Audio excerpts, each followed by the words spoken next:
Hello, everybody. We are back.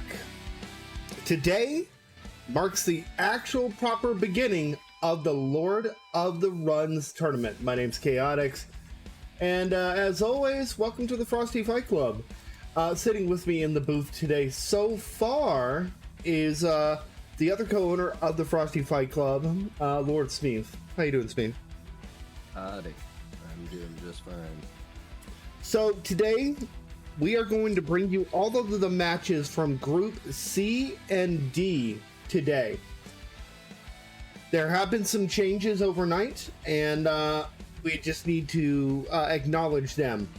So first and foremost, Zedrazil has made it into the tournament as an alternate due to the fact that Chrono is unable to play due to technical limitations and issues.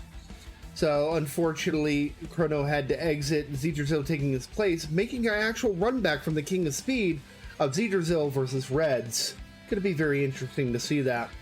But in Group C, flanking all of them is going to be Balaki versus Nelson, Ahmad versus Tu Ni Tai, which is going to be a great match. Mykor and Rafu, Mido and Rares, or Snek, we're going to talk about that in a minute. Derp versus Metzger, Forbes versus N250B, and Soup versus Jasper. That's what we're looking at, folks. So, now I did specifically say we would talk about the matchup here. Rares or Snack. So, the issue with this is technically both of these players are tied for 5th. Mido already had a better seed than what he would have earned, so he was excluded for that. And now we have a two-way match between Bianco, aka Rares, and Snack. It's going to be a 1-3. That's going to be our kickoff match. Winner of that faces Mido, and we're actually that'll actually change the seeding. Taking a look at the seeding right here, folks. So at the very bottom here, you're going to see Rares or Snack. If Bianco wins, he goes from 32nd to 24th seed and will face Mido immediately. Snek, however, will be put back on the alternates list, if that is the case. And then at that point, the next alternate will get in, and let's see who that is. So Snek is literally fighting for his tournament life right out of the gate, which is pretty brutal. The next alternate that we are going to pull will be Larry. Larry Logan will be taking that spot. After that, it'll be Dizzy, and then God of Plagues, then Arcane, and then Kane, Reaper, Cluck Hunter, and then Metz. So we have 10 alternates. Zedrazil has already gotten on there. Harto is not going to be available until the second session, and I've already said I would skip over him, but I would give him another opportunity when we get there. So that's only fair. But in this case, Larry would be getting that. And if anybody else also doesn't make it, we're going to go in that order, and those people will be joining the tournament. So that being said, let me introduce you guys to our upcoming people who are going to be joining us today. So yesterday, we had Cirque, we had Arch, and we had Horstachio. Now, today, we are going to have Horstachio joining us again, but this time it's going to be with Edak, aka Cade, one of the best commentators in SR history. So you have the best player in SR history, supposedly, allegedly, with the best commentator in SR history, which I think is going to be a very powerful combo. We will have other commentary teams on Dose and Trace, but we're going to try and run through everything as best we can. Some things that I need to make everyone aware of up front. So, first and foremost, remember, the set lanes are variable. So I'm going to make this full screen and kind of discuss what that actually means for you guys. Very important. So, if you take a look at the top here, round 1, it has the actual amount of games. Round 1 is 1st to 3. Round 2 is 1st to 3. Winners final, 1st to 7. Losers round 1, 1st to 3, 1st to 3. Losers semis, 1st to 5, 1st to 7. You guys see how that is. That's how that's going to work. But if we make it to the final stage, that's where things get a little wacky. We start with 1st to 5. 1st to 5, 1st to 7, And then in Grand Championships, first to 10 win by 2. Woo! What do you think about that, Smeeve? It's gonna be a crazy tournament. That I can say for sure. In the best way possible. Yes. So, I think we should get our tiebreaker match out of the way. So I'm going to try and summon them. They knew when the call time was. If they don't show, other person wins. So I'm going to call my first match right here, right now, and get it out of the way. So it's going to be Sneck.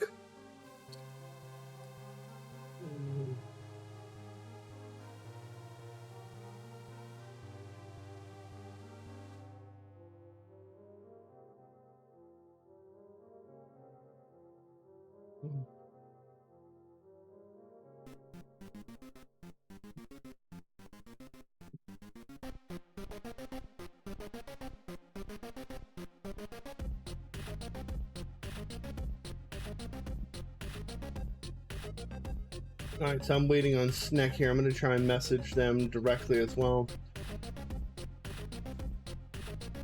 Because I did message them earlier, and there was no response at 7:40.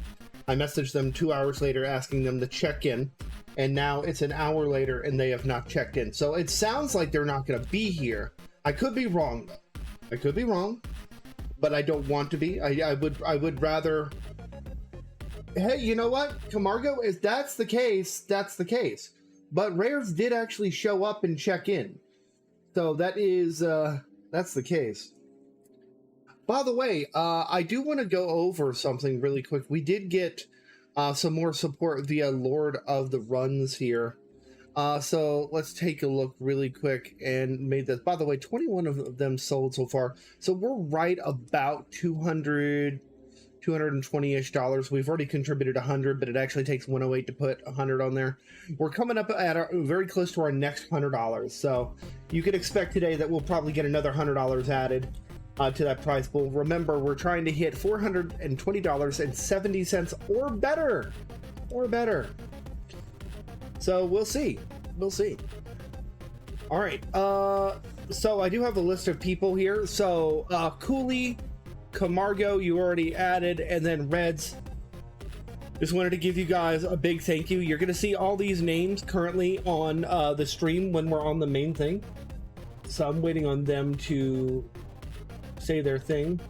Hello, Slippery Peng. How you doing? Or not. You could leave. That's fine. I shall return in a moment. Don't threaten me with a good time. All right, so I guess we got a little bit of time here. You know, normally I would be like, let's go ahead and do something, but I'm just waiting on them to kind of do stuff, which kind of sucks. I hate waiting. What do you guys think? Y'all want to hear something? No, hold up. Oh, 1 second. Oh no, what's that? Oh no, I guess I divulged it. So I do have something for you guys, something a little special, okay? So, oh come on, not this one. I was trying to actually do the nice one. Stop it. Do better. Windows setting. Can I make this? Here we go. So I worked on a little anthem for Lord of the Runs, and I specifically asked Horstachio what he thought about this, and there's 2 of them. No, not many. God, blast it! Am I just that much of an idiot? I probably am. There it is. So Lord of the Runs right here. There is a anthem that I worked on, and I would love to get y'all's opinion on what you think, okay? I'm going to go ahead and play it on stream for you guys real quick. Can I? No, it won't let me? Okay, so I was trying to put this in, like, full screen, but, like, screw me, right?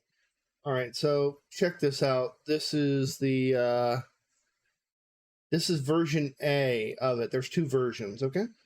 Here we go. Yeah, it's the showdown of the century, the Lord of the Runs, where legends make history. Get ready, get set. It's a high-speed quest with the ultimate challenge. It's the ultimate test. Welcome to the arena, where the stakes are high. Speed runners taking flight as the falcon flies by. Horse Stachio, the king of speed, reigns supreme. In this epic battle, it's more than a dream. Units casting spells, hot heads on fire. Golden hooks flying by, every move's a flyer. From metro to casino, the tension's real tight. One run to rule them all in the heart of the fight. It's the Lord of the Runs, feel the beat and the hype. Golden eggs in play, so get ready to snipe. Horse Stachio, the king of speed, leading the charge. In this ultimate race, the stakes are large. Crates dropping heavy, time bombs ticking fast. And vintage drills spinning, making every second last. Shock waves pushing rivals, freeze rays chilling foes. Every move, every play, the intensity grows. Golden eggs the prize in this race so tight. From factories grind to swift peaks height.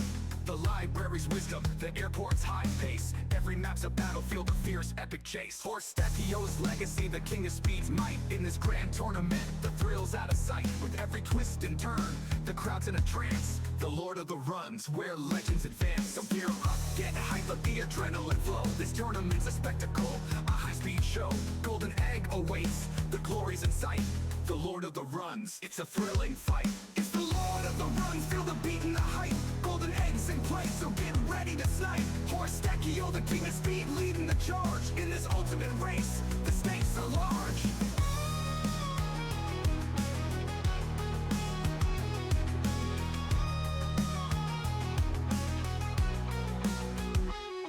Twins drop to the arena where the stakes are high. Speed runners taking flight as the falcon flies by. Horse Stachio, the king of speed, reigns supreme. In this epic battle, it's more than a dream. Units casting spells, hot heads on fire. Golden hooks flying by, every move's a flyer. From metro to casino, the tension's real tight. One run to rule them all in the heart of the fight. It's the Lord of the Runs, feel the beat and the hype. Golden eggs in play, so get ready to snipe. Horse Stachio, the king of speed, leading the charge. In this ultimate race, the stakes are large. It's the Lord of the Runs, feel the beat and the hype. Golden eggs in play, so get ready to snipe. Horse Stachio, the king of speed, leading the charge. In this ultimate race, the stakes are large.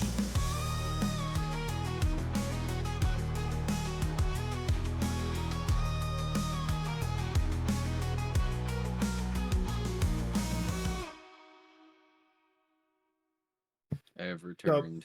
So yes, that is Horstachio approved. I actually asked him.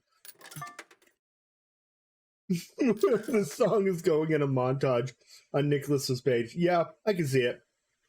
This is the song I want to use when we do the supercut of the tournament, and this is why I wanted to play it, because I wanted you guys to kind of hear it and be part of it.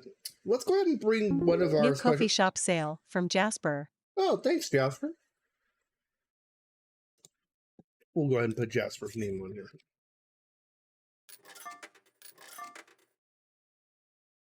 Hello, Edak. Cade.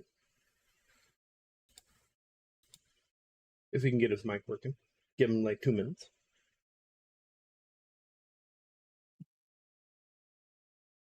We're just waiting on Horstachio. That's funny. Yeah, it's pretty terrible. Cade, we still cannot hear you.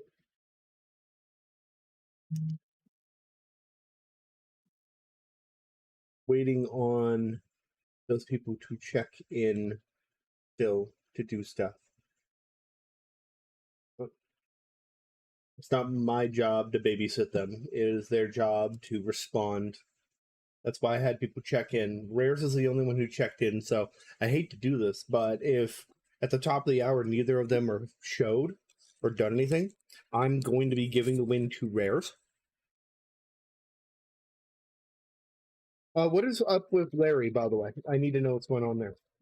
I don't know. He hasn't responded to me. Well, that's the problem.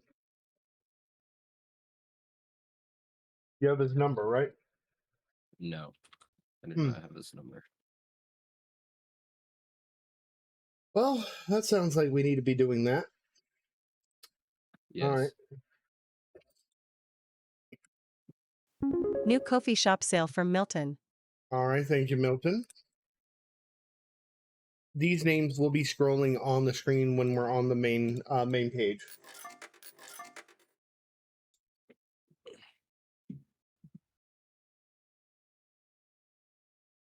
All right. Hope everyone is having a great day, though. I mean, I'm definitely excited for everything that's going on. Oh, yeah, sure. Bring you back up. Thank you New very much. kofi shop sale from Dizzy. Dizzy! Dizzy. Love you, Dizzy. Paid? Hello? Hey, there he is. There we go. I don't know what was going on there. It didn't seem to work first try, but hey ho. I don't know. That it is strange. It's all good. I'm here now. How is everybody doing? It's been a long time. It has been a while, and the last time we did this was King of Speed. It was, yeah. And Yeah. you're gonna be commentating with freaking Pistachio, dude, with Nick. It's good to have somebody else on the comms with me, a fellow top player to give some insight. It's it's interesting. It was King of Speed and you last time, which was Ratro, and then now it's you and King of Speed again, but it's Pistachio. This is just a trend. You know what? I forgot it was Ratro. I had a great time on that commentary set. Actually, that was really good. I'm sure me and Nick will do it. Hopefully, just as well. Oh yeah, let me message him and have him come on in. All right, so I was talking to Nick today, this morning, about this tournament and about the sets that we're about to see. I know you've already gone through them. I was listening to the commentary a little bit earlier. Well, let's talk about them. But there are some great matches. Is there anything? So we're doing C and D specifically. Is there? We do have an ad that's upcoming, but let's quickly go through them if we can. So Group D, we have Mido, and it's looking like Rares here because Sneck has not responded yet.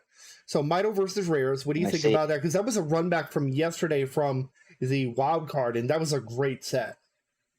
Yeah, I was going to say this seems like the standout from round one on Group D, definitely for sure. I think when I was playing, Rares was up and coming, but Mido was definitely a stronger player. But I know that he's been practicing a lot and got a lot better. So especially in a first to three, I think either one can take it. Just depends, who can calm the nerves the most, who can perform on the day. Yeah, absolutely. And then we got Derpalicious and Metzger. Interesting. So I am very familiar with Derp. Obviously, a really long-term, great player in the game. Not been so active over the last couple of years, I don't think, in terms of tournament performances, but certainly back in 2019, 2020, Derp was the man to beat. And so if he's been grinding and he's playing well, then I could totally see him being the person to beat in that pool in Group D. Very nice, very nice. And then we've got Forbes versus N250. Both of these are from Learners and Open League. Both of them, I think it's going to be a pretty good match between them. Definitely, they're newer players in terms of their skill level, but I think it's going to be great. It's going to be fun to see. And then we have Soup for My Family and Jasper. Jasper making it in from somewhere Elo. Soup here making it second place in Learners League. Did very good. So Jasper, interesting. So Jasper made it in from the Summer Elo. That means that he placed in the top 12 for the Summer Elo season. Is that right? So technically there were people who qualified in multiple routes. Whatever route they qualified in the best position, they got that. So he is considered 10th place if you subtract any duplicates effectively. Right, I see. Interesting. So I wonder if Jasper's the same person that I've come across in the past, or maybe not. I don't believe that he's competed in many tournaments before, but I've certainly come across somebody named Jasper before. So I'm interested to see whether it's the same person or whether it's somebody different. But either way, excited for that match. It will be a an interesting one for my knowledge at least. And maybe Nick can fill me in on the details when he arrives. Yeah, he'll be here any minute. Now, Cirque is here. We're going to go ahead and run some ads really quick. When we get back, we'll talk about Group C, and we'll go ahead and get our first matchups going. We will be right back, folks. See you in 3 minutes, okay? While that's going, EDAC, out of the entire tournament, because we have a bunch of different people here, Incursio, David, Nizkit, Esma, Balaki, Reds, Nick, Cirque, Moon, Benson, Micor, Ahmad. Ahmad yesterday was on fire. Mido, Yeah. Forbes. Let's see here. So Forbes, Soup, Derp, Ekovos, Lax, Cedrizo, trying to see here. Brain. Nelson, Tunitai, Rafu, N250, Rares, Sun, Metzger, Zeno, Star, Sensei, Jasper, Alfie, and Rares again. I need to actually adjust this while we're here. But Rares is going to get a higher seed at this moment due to the other player no-showing. But that's okay. That happens. Mm-hmm. And then Larry. I need to see if Larry's actually here. Okay, so... Yeah. Well, sorry, Larry. You didn't check in and you're not here, so I got to bump. This is how this tournament's going to operate. I'm not going to waste time. So, Dizzy, Virtue, you're in. Dizzy in 30-second seed. And that'll change our matchups just a hair. Let's take a look. Dizzy won't be playing today. Dizzy will actually be playing in the next one. He'll be facing off against Incursio in Group A. So get ready, Dizzy. You got a tall mountain to climb. Back to the list really quick. Out of those names, what do you think? There's some really really prominent names in there. This tournament is kind of stacked. To be honest with you, you know, there's long-standing people that have always performed well in tournaments. You know, Nick, Hostachio, Reds, Ahmad, Derp. There's players that are always competing and getting better every day. You know, I miss Benson from that list, but how could you forget Benson? You got, you know, people who are more so new. Cirque is somebody that I had a really close game with in the previous tournaments. I think one of the ones in April that you guys ran, and that was a great set. Lax, Mido, David is really strong as well. Bianco, I think, is an up and comer. Jasper, like I said on the commentary, you know, I've played with Dizzy before, so it's good to see Dizzy there. Balake as well. So, you know, there's very few names here that I haven't seen or heard of before, and I think that just goes to show the level of the and the caliber of the players in the tournament. So even for these first round one games, there's some doozies. Absolutely. All right, so that does change how things happen. So Group D, again, Mido versus Rares. It's going to be Dirt versus Metzger, Forbes versus N250, Soup versus Jasper, and then it's going to be Balaki and Nelson, Ahmad and Tuni Tai, Reds in Zedrizel, Micor and Rafu. So to explain how we're going to be doing things, we're going to be going in lockstep, effectively starting with Group D, winners round one. We're going to do all 4 matches of that. Then we're going to do Group C, winners round one, all 4 matches. 2 matches, and then we're going to do our winners final. Then we're going to come back and do losers on both, and that'll be how we do it. We're just going to go back and forth, and give everyone the opportunity. And speaking of opportunity, it is my opportunity to introduce the current king of speed himself, Nicholas. Thanks for having me, as usual. Appreciate it. Yeah.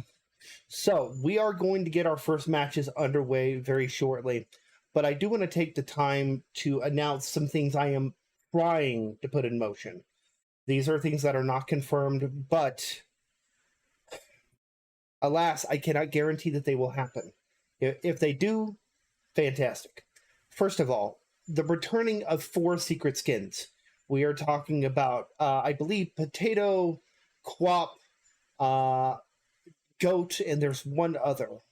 But those 4 skins were removed due to quality concerns, not actually due to any licensing issues.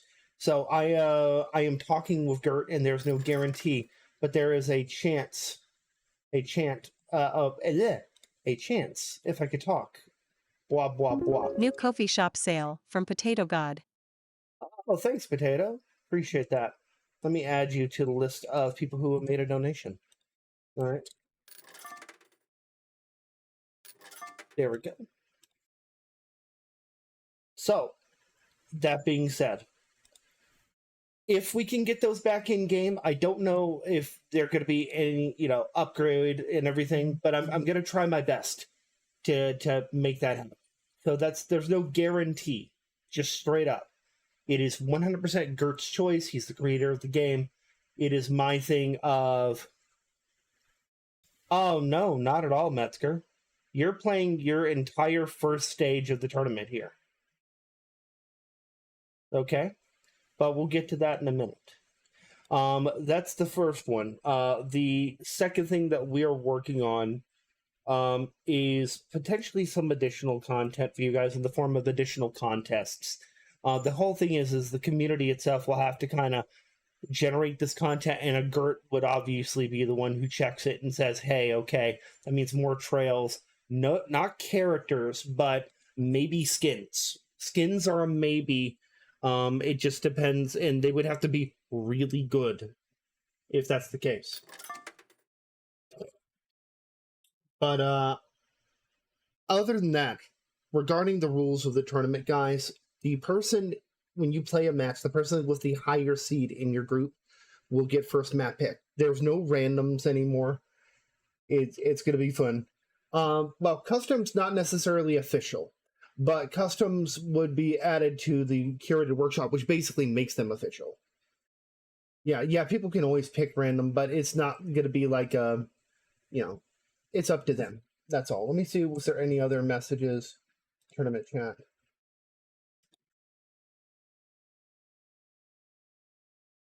All right, so I'm just going to make this official. You win against Snack. Let's see, Snack. If I can type. Sorry. Snack via DQ. All right, so Snack is also removed from the alternates list due to that because he did not show up. We are going to start our first rounds right now. It will be Mito and Rares, Derp and Metzger for 1 and 2, and then we're going to do Forbes and N250 and then Soup and Jasper. We're only going to be running Frosty, well, because we only have Smeef right here. It's going to be only Frosty, the main, and then Frosty Dose. So half the matches will be on one, half the matches will be on the other. So just keep that in mind. So, question. Yes. Are we gonna run one group each, or no, we are gonna do them in lockstep. So effectively, I take one, you take 2, I take 3, you take 4. Then we go to Group C, 1, 2, 3, 4. We basically do them in lockstep. So winners round 1, then winners round 1, then winners round 2, winners round 2. That way we keep everything. Yeah, for each group. For so both groups. Yeah. Yeah. Okay. So hot hands hot, effectively, as much as possible. All right, makes sense. All right. Let's, I guess, get started, folks. I'm certainly excited. What about you, Nick and Kate? I'm very excited. Yeah, absolutely. I mean, we've been, we can't talk about it enough. Those games, especially, I'm looking forward to Mido and Rares. That should be a good match in round 1. And then as the tournament progresses, obviously, I mean, winners round 2 and winners finals. That'll be even better, even higher quality. Yep. Here we go.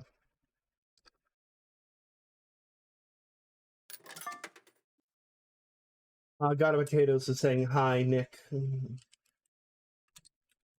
Hello, God of Potatoes. Smeef, I want you to take a look in tournament chat. I'm using a format that I prefer you keep This way it's very clear what's going on, okay? Send in tournament chat. It'll be in tournament chat. Yes, please. Okay. All right. Now I do need to use the restroom really quick. I won't be too long. Which means I'm going to run one additional set of ads. That way we can go as far as we can. Okay. And I know rarely I would not do this, but I just want to make this as clear as possible. This also gives me time. So here's what I want you guys to do. Nick and Cade, feel free to discuss these two groups right here. Go nuts. I will be right back, and we'll be back in 3, and we'll get started. Here we go. Sounds good. Right. I mean, I've sort of already said my piece here, and we've discussed offline about some of these matches that are happening today. I wonder, Nick, what's your opinion on round 1? I mean, just at first glance, I think I'm looking at Ahmad versus Tony Tai, and then also Balakai versus Nelson. Those are the two that I'm looking at. I think that those are like the two closest maps. I mean, the closest matches, especially the first one. I don't think Ahmad versus Tony Tai will be as close, but I still think it'll be a good skill showcase. Do I know Tuni Tai as under a different name? I don't think so. Interesting. Are they new? Mostly a quick match player. I think he only started playing like maybe 2 years ago, like at the longest. Oh, so, yeah, okay. you probably wouldn't have really played him. Yeah, that's fair enough. And you're saying skill level's high? I mean, compared to the average player, it could be considered high, but I wouldn't say he's on the level of Ahmad. Yeah. But even so, I mean, it's a first to 3. There's a fair bit of volatility in all of these matches. I think the key thing on all of these round 1 matches, while it's still first to 3, is just subscribed for 3 months. This means they are 3 times more awesome. I got a potatoes. Thank you. I forget what I was saying about that notification. Damn. Dude, Ark. I'm on mobile right now. Yeah. I mean, that's pretty incredible to have gotten to even close to the level of Ahmad and a high skill level in 2 years. I mean, the level of play at these top levels right now is so high that it would usually take a player more than 2 years to get there. But good. I mean, Nick, you're going to have to be filling me in on the blanks here, because there's a few players, especially in these round 1s, where I only know a little bit. I don't know. I'll definitely do my best. Tony Tai, if you're listening, we're not trying to put too much pressure on you, but first to 3, anything can happen. So good luck. Yeah, absolutely, dude. I'm being flamed in the chat, man. Is my audio quality that bad? I mean, it sounds fine to me. It's all good. Maybe next time I'll be back at my PC setup. I'm in the process of moving house, so I'm without a setup at the moment. I think for me, the match that I'm most looking forward to is that Group C projected winners finals match. Obviously, anything could happen, and it's not guaranteed. But if Ahmad and Reds meet up in the winners finals, then that game is sure to be a heater. That's what I was thinking. I didn't really want to say it this soon, but yeah, that's what I've been looking at ever since I first saw these groups. Actually, even before yesterday, I was like, if Ahmad wins this, we will see a Reds versus Ahmad matchup, and I don't know if I've ever seen them play. I mean, they're both extremely skilled players, so I think we're in for a really good match with that one. I feel like there was a losers finals one time in 2023 where they played, but I could be wrong. I might have missed it. I think you were in Grands. Oh, okay. So you were probably practicing. Probably. Yeah. But yeah, I'm sure that there was a tournament, and I think Ahmad was playing against you in the winners finals, and then Reds beat Ahmad and got to Grands. So I don't remember the exact layout, to be honest. But I would be inclined to think that it's going to be a harder matchup for Ahmad this time around, as I know Reds has at least been somewhat active, whereas Ahmad, I really haven't seen him playing all that often until yesterday, the day of the tournament. So Yeah, I feel like we were yeah. I am back. we, Sorry we about were that, we were folks. joking recently. Welcome back. Oh man! All right, cool. So there is something I want to do before we get like into our first match, and I said we would potentially do it. There ain't no fucking potentially. I think it's time to add another $100 to the pot. Oh, let's go. Damn. Nice. Yoink! You guys don't see this screen. You're not allowed to see this screen. I'm sorry to hear this. We're trustworthy. We must see all your financials. Of course you must. $100 added to the pot, folks. We're at 367. Hey yo, killer. You want to make it a cool 500? Or you wanna throw a little bit of spare change in there because I know how badass you are? Not even a joke. I know how awesome you fucking are. But let's get our first game underway. By the way, everybody who has donated on the left side, these awesome people have supported the Lord of the Runs by purchasing a badge. Why don't you become awesome and purchase one too? Give me 1 second. I gotta move. That is a pretty awesome thing to do. Seku_Arthur just joined the Frosty Fight Club. Let me break it down for you. I mean, you're only getting called out slightly. Hush you. You know we love you. I'm trying to hit a button. What do you mean some objects are outside of the field of view? Your mom's outside of the field of view. Nice. Here, you know what? Here, we're gonna put Maturino right there. That way, it doesn't complain. I'm trying to actually get like more free money from Maturino, but it's like, no, we can't do this. Jesus fuck. But you know what's funny is I think it should be a staple that we start the Lord of the Runs by me going to the bathroom. This is a tradition. It will continue every year.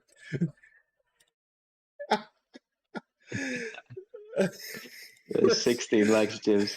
Oh no. The jokes, they only begin. Good stuff. All right, so let's fire up the game, shall we? Let's get our first match underway, because I'm sure Mido and Rares really want to play this game. I mean, oh my god. I shall move to my lair. Okay, we miss you. Have Bye-bye. fun. Good luck. Bye-bye. All right. So, I also... Dizzy, who am I most scared to play? Definitely Reds, for sure. I'd be scared to play Reds, too.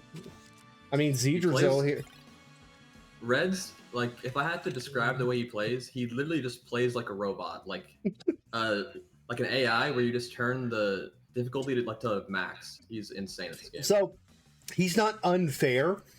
There's actually a difficulty in Killer Instinct called Kyle, and it's literally a learning AI that is the highest difficulty plus the learning AI. And I'm like, okay, so Reds is Kyle. Got it. Pretty much. Jesus Christ. All right, so let me select the style. And guys, we're not going to rush today, per se. We're going to do the best that we can. We're going to have a good time. So this is group, let's see, group D. Oh, W1.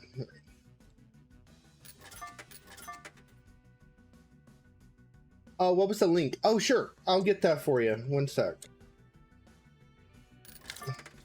It is a great commentary combo. Killer's Dude, like, you better give me that.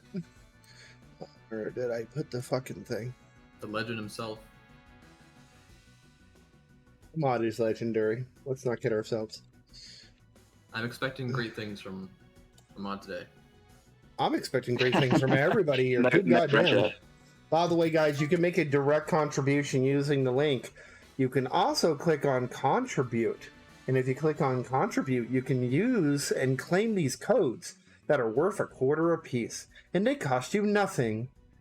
Like your pride.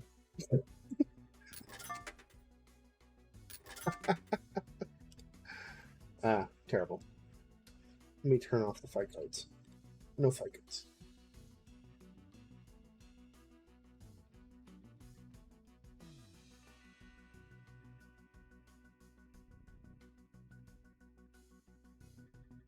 Sorry I'm taking so long, folks, but I gotta do a couple last minutes, and it's a good thing.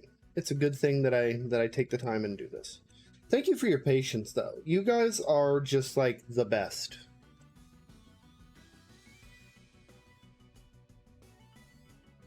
Oh, But who do we have? our Who do we have up players. first? Chaos. Who's our first match? It will be Mido and Rares. We're going Oh, straight. sweet. We're going straight for the jugular. Yeah, that one's that one. I was talking to Nick over the break. Nick mentioned a couple of other matches that he's looking out for in round one, but I think this one's going to be pretty up there in terms of skill as well. Well, the old saying is, "Oh my God, we're over $500." Oh wow. Oh my God, the thing might actually happen. Oh, Killer, why? Why you? Okay, so I'm like, yo, Killer, why don't you do this? And I'm like, I totally expected him to do part of it, but not all of it. Damn it, Killer.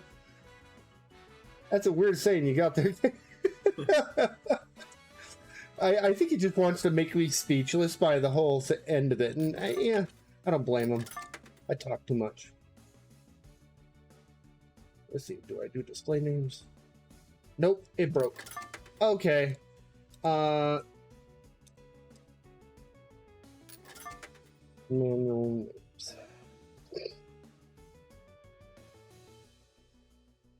Give me 1 second because I have to restart this. Again, technical issues. I would rather get them out of the way now instead of then. Thank you guys for being patient with me. Dun, dun, dun, dun, dun, dun. Can I go to standings and get all their names nicely? SR community is used to long wait times in queues, so patience is not a problem. That's true. That's true. That's funny. I like how you said that. They're used to long wait Nick, times. do you know what maps Mido and Bianca would usually pick? Have you played any of them recently? Mido, I feel like he's an official player. I think he'll probably go like factory and maps like that, especially since he's against Bianco's. I think Bianco is mainly a workshop player, so I'd be surprised if he honestly picks like any workshop at all. But then again, I haven't played Mido too often, but that's just my first impression. And I think Bianco will probably just go with probably all workshop.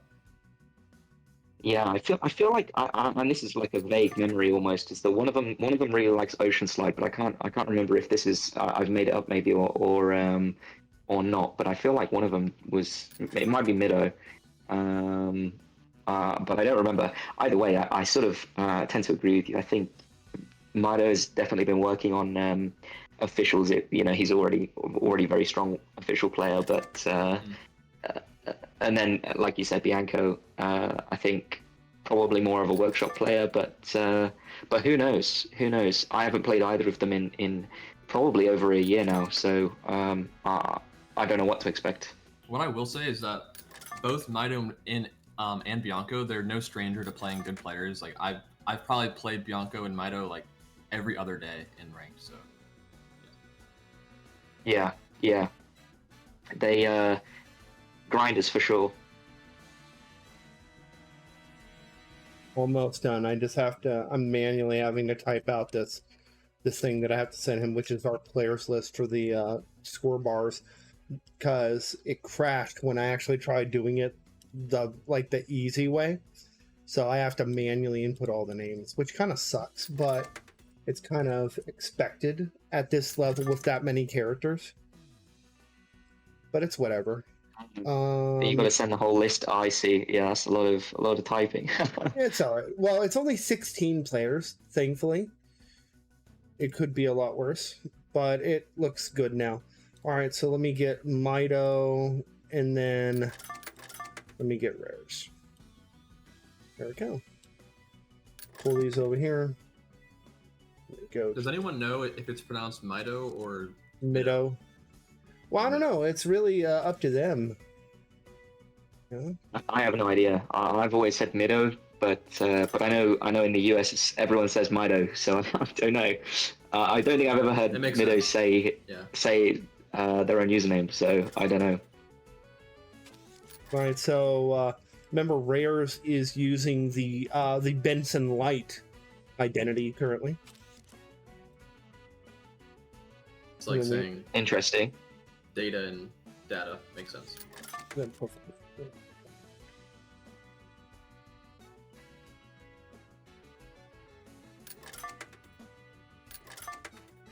Now, remember, guys, we did announce this tournament roughly 6 months ago. So it is what it is. Profile name versus Benson. Yeah, it's what they decided to do. So we got Italy versus Norway here. Both rocking the Cosmo. His first match will be 1st to 3.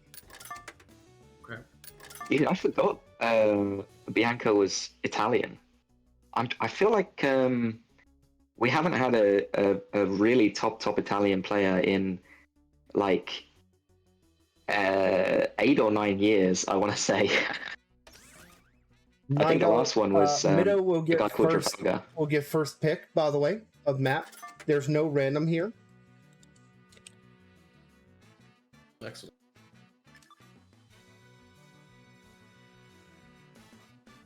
Don't forget tournament settings, by the way. Oh, thank you. I was trying to do some shit in the background.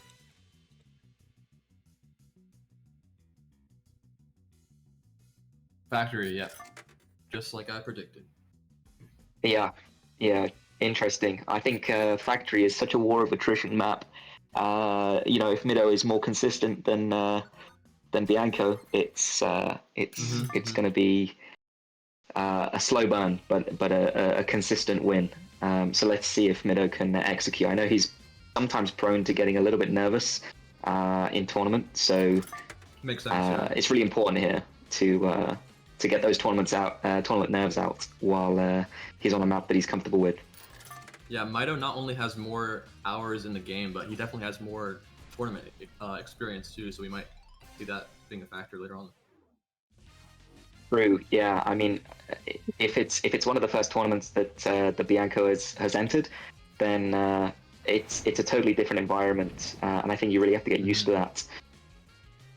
I don't think Bianco knows. But a good firewall, okay. Yeah, nice. I was gonna say I don't think he knew that ball activated the switch, but seems like he did know. Yeah. Great eyes. Yeah, actually. So for clarification, Chaos, which one of these usernames is which? So you can actually Mido's see profile above. name. Yeah, Mido's profile name. Everything at the top is correct. Got it.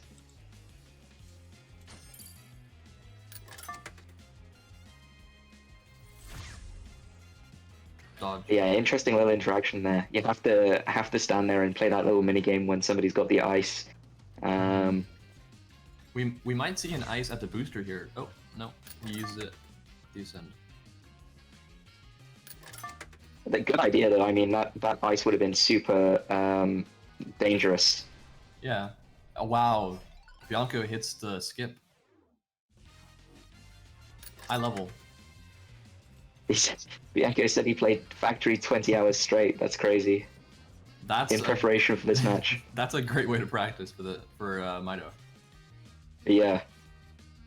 Bianco didn't have any boost there, so he went down to grab it. That's a great FG though to stay alive. That could have been death. Yeah. Oh wow! Oh, great timing. Yeah, great. That was really important, I think, for Mido. It's going to be really difficult now, considering how the snowball mechanic works on Factory for Bianco to claw it back here. It's going to take a mistake from Mido. Once again, Bianco hitting the OC grapple. Yeah, I mean, it goes to show the consistency, I suppose. Oh, good. I don't know what you call it. Backup strat, I suppose. Yeah. Yeah, with the fireball. So the shockwave was really good on this ascend, but yeah, he wouldn't even be close enough to use it. He just burns through it. Yeah, I think that might do it. Oh, Yeah. Nice try though from Bianco. I was half expecting Yeah. him to get swept there, and he didn't. So credit to him. No, I mean he looks much more prepared than he could have been. You know, he's clearly done his homework.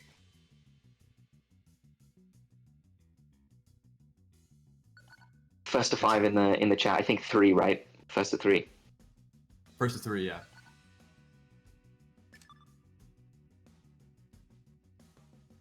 So Interesting. If you're Bianco here, it's a little bit scary because you're gonna have to do more than just win on your own picks.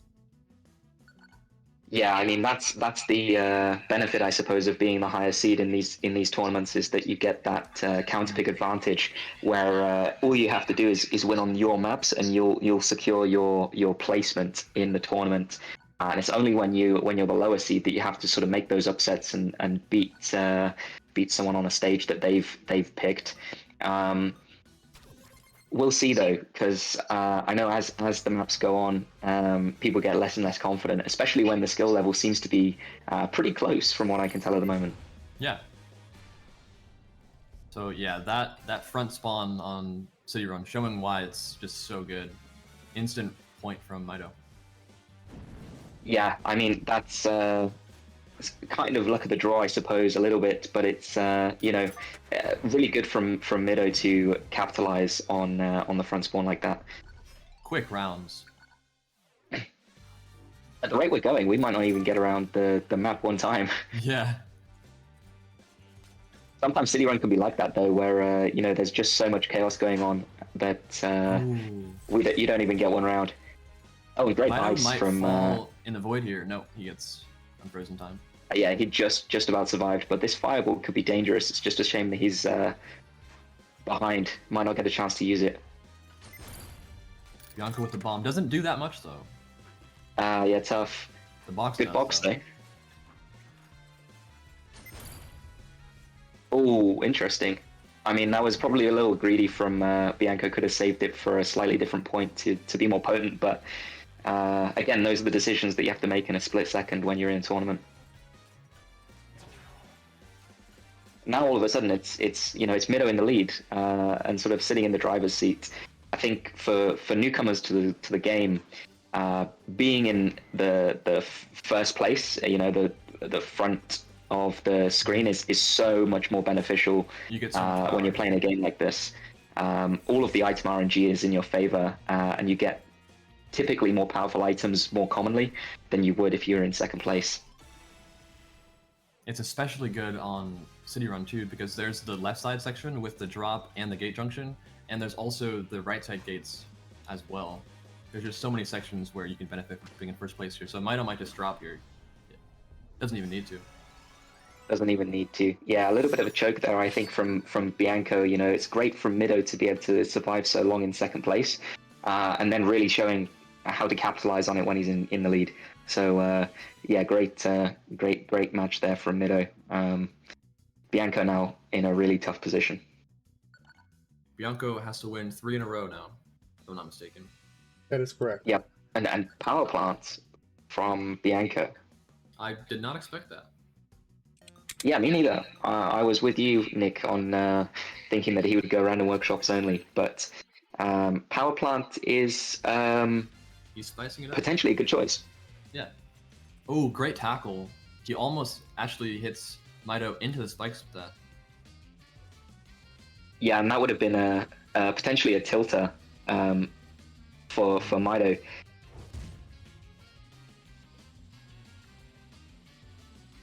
Bianco barely making it past that laser. He had to use all his boost though, so now he's left with no boost here. And then hits the... Oh no. Wow. That's And the unfortunate. bomb, yeah. I mean, right now, Mido has a perfect position to snowball this, but he went backwards for some reason. It looked like he already had full boost. Maybe there's some boost desync or something. Yeah, it could have been. Oh, and a little bit of a mistake there. Maybe he's thinking about winning. This can tend to happen on last point. Maybe getting a little bit nervous, thinking about his next match in the tournament. Potentially. Don't celebrate too soon. Let's see who gets the item box here. Mino just goes up. That's surprising. Yeah, interesting. Didn't even want to contend with the laser. Bianco has to worry about this rocket again for the second time. Looks like he's gonna dodge this time around. Yeah, great. And honestly, a great swing as well with the low boost. Yeah, nerves coming from both players by the looks of it now. And a good tackle. Yeah. First it was Bianco, and now Mino got the spike tackle. Yeah, it's interesting. Maybe slightly less intentional than the one at the beginning of the game, but still. Ooh. Mino One more point narrowly now. not getting hit by that laser. Yeah, and this tournament I think is double elimination if I'm not mistaken. So It is, yeah. It's not just We double could see- elimination, though. It actually carries wins and losses between group stage and final stage, which actually makes it way harder than the standard tournament. Okay. interesting. Okay, so wow, that was quick. Well played, Mino. Yeah, I mean a bit of a clinic there from Mido. Doing really well to combat the threats being presented by Bianco, and moving on in the tournament bracket as a result. Clearly, one of the stronger players in Group D. Mhm. I was thinking that that match was in Mito's favor, and he just left no doubt with that. With his gameplay, 3-0. Yeah, good stuff. Yeah. All right, so that's match one under in the books. Next one's going to be Forbes versus N250B. Let's go ahead and do that. Well, I don't know either of these players. Nick, are you aware of these guys? Have you played either of them? Forbes, I think I've played him once or twice. I want to say he's a Brazilian player.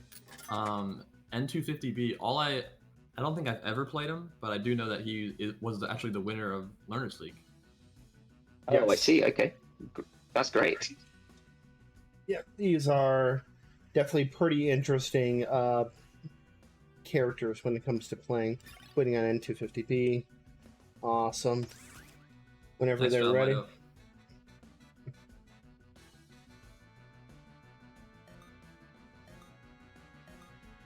So I suppose we'll see now the skill level of the Learners League and see just how much somebody can improve from the tournament practice and the training from coaches and things. How much that can pay off.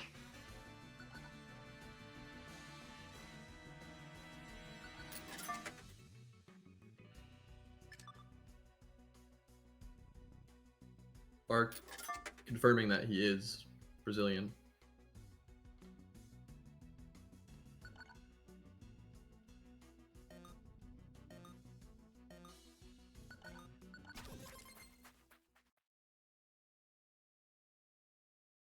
It looks like we have at least 2 Brazilian players in the chat with Ark and Klopp, so we might see Forbes being a chat favorite. Could be. Seriously, As, they're always- I'm working on it, dude. I have a lot of shit I have to do in the background. Bear with me. Okay.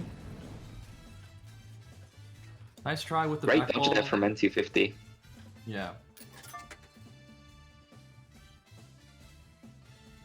The thing is with that back ball, it's not as good as you might think, because even if it does land, you're really going to be waiting there either way to wait for the gate.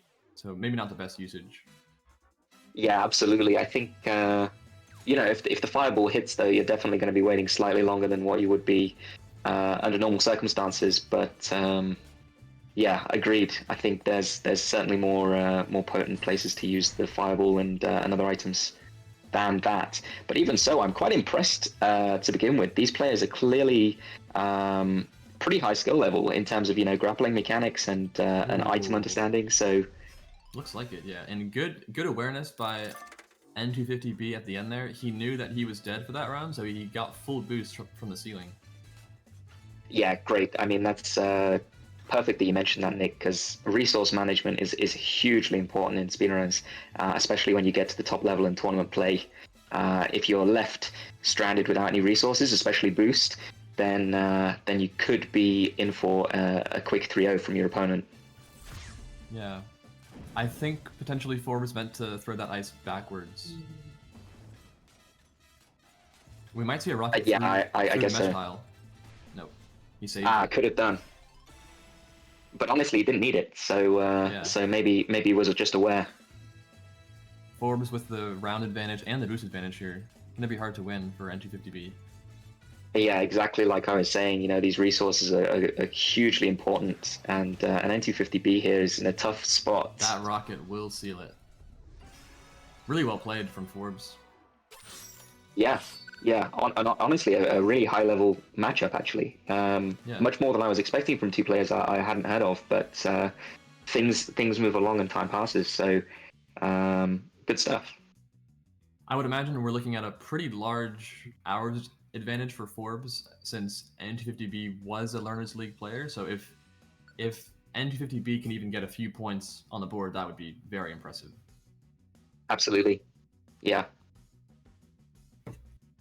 Lunar Colony. And this was picked, I suppose, by N250B, right? Yeah, Mhm. loser's pick. Interesting. So we'll see now, I guess, how N250B uses their presumably their best map in the game. Yeah, it was his first go-to pick. Usually that's just people's best pick. And that was a fast pick as well, no thought required. Yeah. Oh, barely hits that last crate on the swing up shortcut. Yeah, I mean that is a tough trick to hit, and it's very punishing when you don't hit it. Both players in a really equal position. Forbes going top route though. Yeah, that's a little bit of a mistake. I don't know about you, Nick, but when you start in those equal positions, I find it really difficult to calculate just exactly what to do in the 3 seconds that you have between rounds. Can often be some of the most stressful rounds that you have is when nobody has a clear advantage. Oh, Forbes had a great start there, but he actually tried to turn so tightly that he went back onto the tile. Yeah, just a slight, a millisecond or so off on the grappling mechanics, and that's what it can lead to. Forbes doing the ultra shortcut. He hits it. Oh wow! N250B barely landed that. Yeah, still in it. And now we're seeing Forbes front running, and you can imagine the Brazilian ping right now is, they're further on their screen than we can see in the spectator view. This must be really difficult to keep up. Wonder how much longer Forbes can do it for. Yeah, full boost though on this part especially. This is probably the best spawn he could have gotten. Yeah, this might be GG right now for Forbes. And that golden hook is just doing no favors as well. Yeah, Forbes takes it. Exactly, and I mean that's the type of item luck that you can expect in a second place position. It's sometimes it doesn't help you. Most of the time, it doesn't help you. A lot of pressure on N250 now. Yeah, I mean we'll see. Clearly a workshop player, so some of these grapple mechanics can be difficult to maintain under the tournament nerves. So if N250B can do a better job of keeping his cool than Forbes, then we could see a win here. Yeah, N250B just needs to try to get some type of momentum going right now to stop Forbes.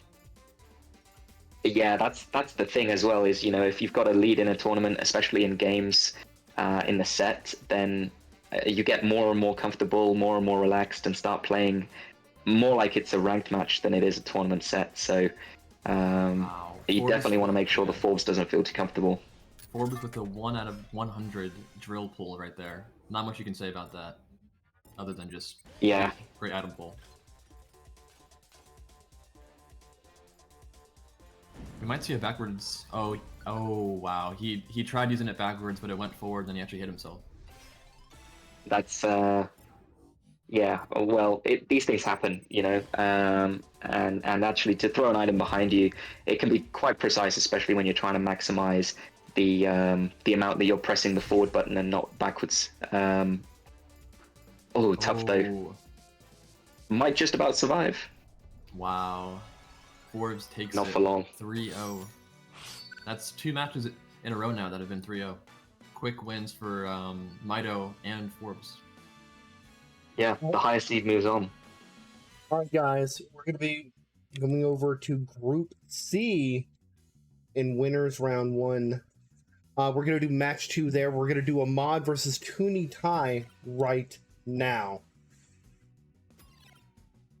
Well done, N250B, for putting up a good fight, at least. Yeah, absolutely. And the losers bracket, there's still time to make a run. All right, Ahmad versus Tuni Tai. Let's get them in here. That's going to be a great match. Ooh, sweet. This is the match we were talking about earlier. Yeah, I'm looking forward to this. I've never played Tuni Tai, or maybe once or twice. Definitely unfamiliar, but really looking forward to the seeing what they have, seeing what skills they have, what they bring to the table. I guess what we're seeing here is somebody that could potentially cause an upset, and I'm excited for that. Yeah. As we all know, Ahmad is one of the best players in the entire world, and he has been for 3+ years now, so not going to be easy for Tuni Tai here.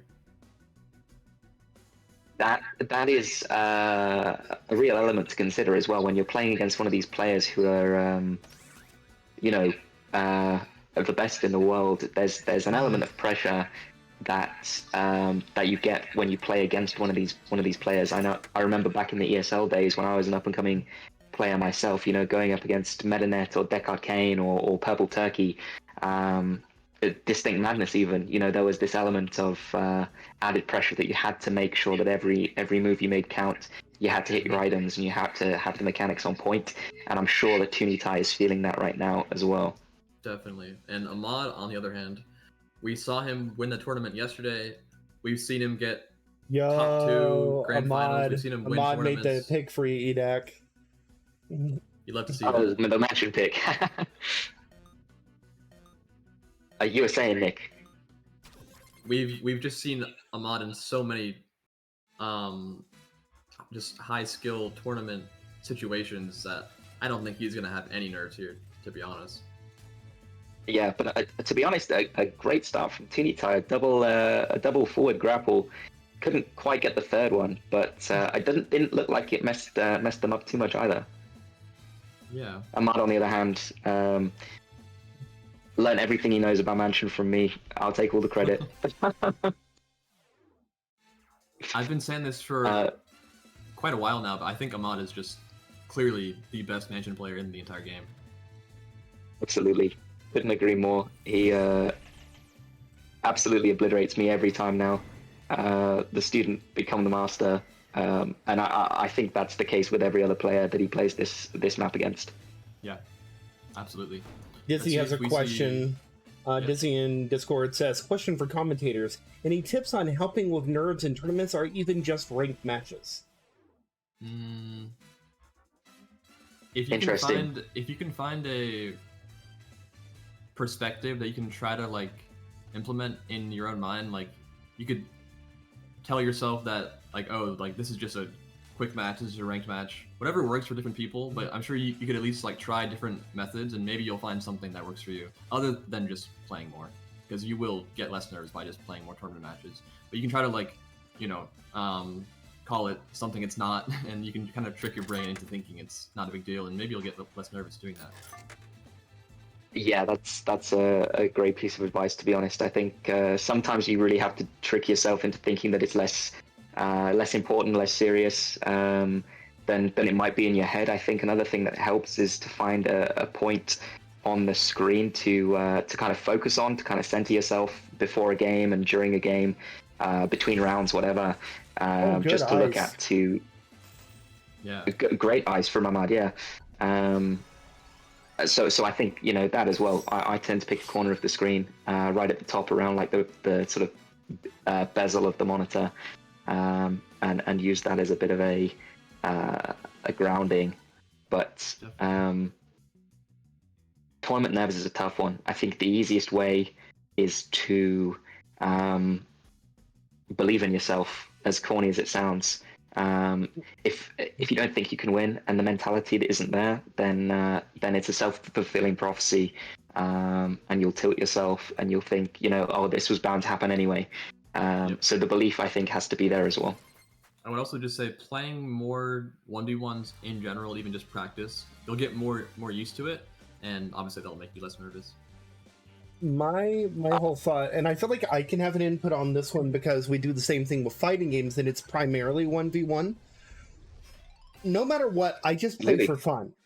And I don't care necessarily if I win or lose. I just care that I put forth the best effort I can in that moment. I'm the one who needs to be proud. I'm the one comparing me against me. If I beat you, great. If I don't, you know what? Did I give it my all? Did I do the best I could in the moment? That's all that matters. Absolutely, yeah. You're a better man than me. I wish I could convince myself that fun was all that mattered. It's hard But to you know do. what? It works for some players. Reds is a perfect example. I think someone who just plays for them, and the comparison doesn't mean anything. Potentially. I know Reds loves to win, so I don't know how true that is, but Well, it could be. I think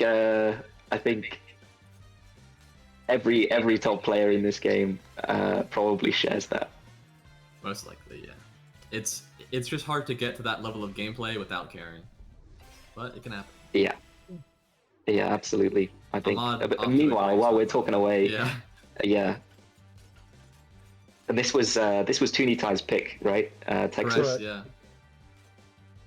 Ahmad, 2-round advantage, a lot of boost, and he has the lead, and he's gonna get a box. A box is honestly a really good item in first place, but Toonitai manages to dodge it. Yeah, so the interesting thing about the items in this game is that the items were balanced as if it was a party game, and a lot of the game testing was done based on 4-player and free for all, and using the items from like a non-optimized perspective. But as the game has gone more and more optimized, wow, I mean that was textbook. But as the game has been more and more optimized, I think what players have realized is that some of the items that weren't thought to be so good in casual play turn out to be some of the strongest items in tournament matches. Absolutely, yeah. And I think a box is the perfect example of that. A box is so common in the item probability table because it was thought to be fairly weak item.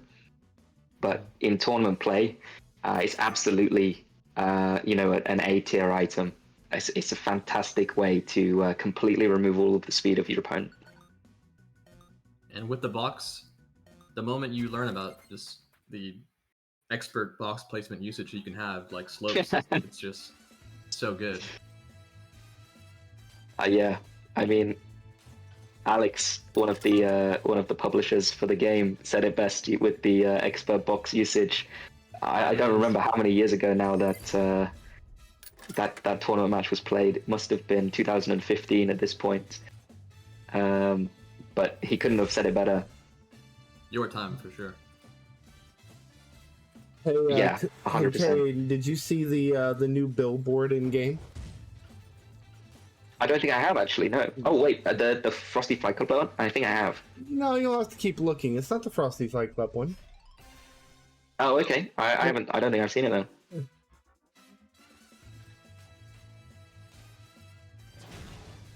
I'll keep an eye out. Chaos. You'll see it on the nightclub themes, like this map, for example. Yeah. I presume we're coming out to one here, right? On the just after the swing. What? Why is this? Oh, because of the Lord of the Runs, right? I see. Exactly. That's good. I like it. Basically, it's a speed runner. It's you got to have a Falcon Cola, and then he's holding a Falcon Cola, and then he put a big X over his face, and it says "Durr." Nice. That is Falcon propaganda for sure.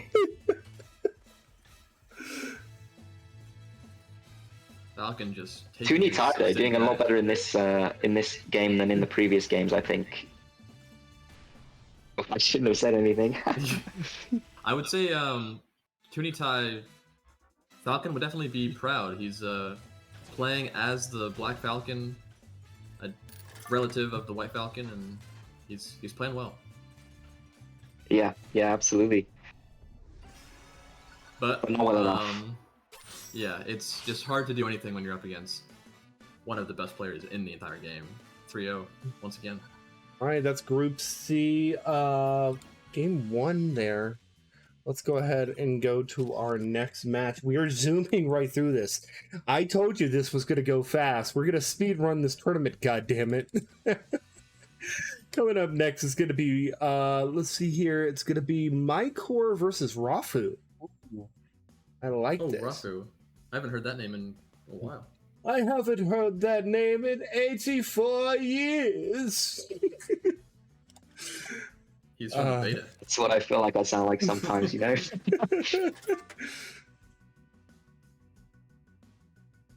Flash version. Ahmad will go over the bracket here shortly.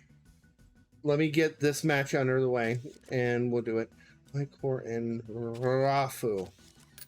Got a big stinking Rafu right here. Rafu, also a Brazilian player. Yes, I have heard of Rafu before, actually. Is it wrong I that haven't played them too often. I hear Rafu and I think Raffle. Am I wrong for that? Raffle like ROFL. Yeah. It just comes to mind. Yeah, I can see it. He's going to make the other player laugh. It's going to be into oblivion. They're going to laugh themselves into oblivion. Representing Blue Cosmo, Team Blue Cosmo, let's go. I feel like when you see a Blue Cosmo player in their like Platinum League or higher, you can kind of almost assume the playstyle you're gonna see. Usually it's just flashy spam grapples, workshop, this kind of thing, and I don't think Rafu will disappoint. You know what? That's something that I've never thought of before, but actually you're entirely right.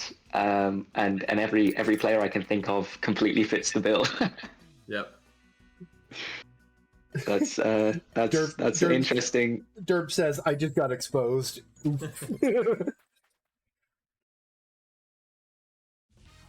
Oh wow, Clubhouse is the starter match.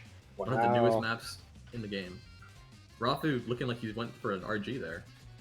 Yeah, I mean this is classic Brazilian swag. Yeah. Remember, guys, you're going to get predictions for literally every main match, so get ready. Potentially Rafu was underestimating Mycor because that's just a great start from Mycor there. Yeah.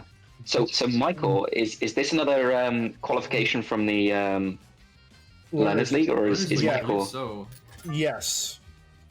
did he get second? Let me grab my stats for that, and I'll give you the info. Sorry, I should have been more prepared. That's on me. All right, so Mycor actually was first. N250B was fourth. So this is literally the champion of the Learners League against Rafu. Oh. Ah, I see. I thought this Wow. whole time that N250B was the winner. No, top Wow. four, but Yeah, I mean, I did top too. four out of 50 people is still really good. Yeah.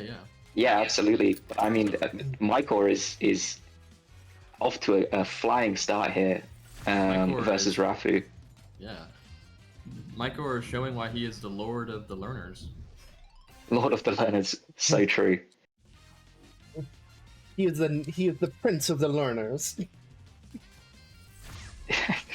Yeah, absolutely, and a great ice. You know, some of these setups here are difficult to maintain awareness of in a tournament setting where your mind is racing and you've got a million other things to worry about. It looks like they're keeping really cool under pressure. If you're Rafu here, you might not want to show Mycor too much because as the Lord of the Learners League, he's probably extremely receptive to new information. You don't want to show him too much, or he'll catch on too fast. You know, Echo Voss actually Yeah, it just could said be. something. Mycor is a Steam Deck player. Interesting.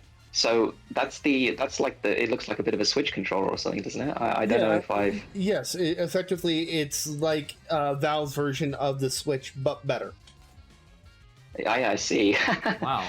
That's Is he- I don't think I've ever heard of any player that uses that. Hopefully he's not playing with like 60 frames VSync. Well, you could Yeah, can you actually imagine? desync. You could also do on the OLED versions up to 90 hertz. So that's actually pretty good, but again, that's not 300. No, 90. It's Wow. 90. 120 is the ROG Ally. I own both, so I happen to know. Quick warning, there's a lot of thunder outside my house, so if I do temporarily disconnect, that's why.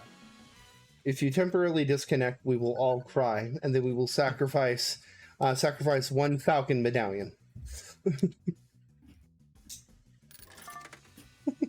So that was a really close game, really close first game, and Rafu probably breathing a bit of a sigh of relief there for clutching it out and getting the win there.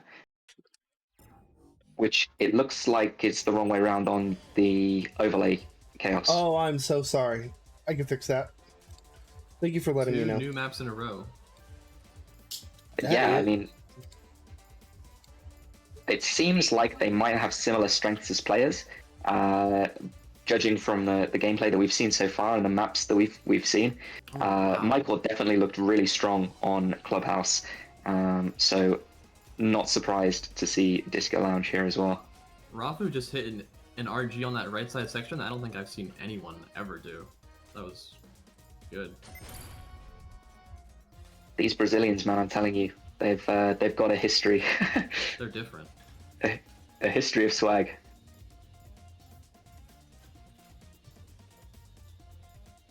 We might see a shockwave on this turnaround grapple here. Oh, not quite.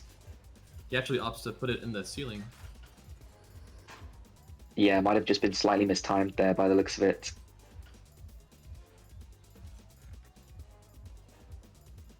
And you know what? There's an extra added piece of pressure here from Rafu, given how strong Michael looks as a player, and that's the ranking difference. You know, when you're in a match and you expect a player's skill to be one thing, and they turn out to be better than you expected, that takes some real adaptation. If you're the player with the higher seed, you know, time to swallow your pride and take them more seriously before it's too late. Yeah, I don't know if that's a tackle we just saw, but Rafu seemingly losing all his speed and Micro takes it.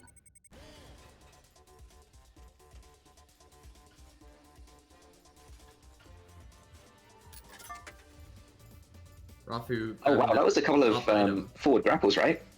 I think so, yeah. What's interesting, I don't think I've ever seen that from a player being able to chain those forward grapples together there to get high enough to reach the items. But incredible strategy. That's a good play. I might actually write that one down. Yeah. Yeah, Usually, I didn't know that was possible. Yeah, usually those items are kind of out of the way. They're hard to get without, you know, significantly changing up your path and maybe losing some speed. Yeah, you know, as Red's being a designer, I sort of considered that was something that he'd thought about, but clearly it's a possibility when I didn't think it was. Rafu going for the skip turnaround grapple. He didn't hit it quite perfectly though, so it allows Micro to catch up a little bit. Yeah, and this has got to be frustrating at this point for Rafu. You know, he was coming into this round one probably thinking, okay, well, I've got a learners league opponent. It'll be a quick and easy 3-0, but Michael is showing that's absolutely not going to be the case. And also, very common with Brazilians. Looks like Rafu, not a heavy item player. Like right there, he just boxed the boxes that were already on the ground. So it looks like maybe holding back in the item department. Yeah, fairly common, I think. Interesting that you point that out, that different groups of players in different countries use items slightly differently. I think Brazil is the best example of that, where often, you know, the grapple mechanics are heavily prioritized over item play, with most players, not all. Definitely. But yeah, I totally agree. Even Desnamed, he loves to play no items. Yeah, yeah. Ooh. Rafu goes back for the tackle there. I'm not sure if it actually landed, but either way, Mycor's fine. Yeah, it looked a little bit funny though. I agree. You know, it seemed like something could have happened there. Wow. Rafu just going crazy. Yeah, this rocket here could be tough. We might need to drug test Rafu after this set. He's just going for the craziest things I've ever seen. Yeah.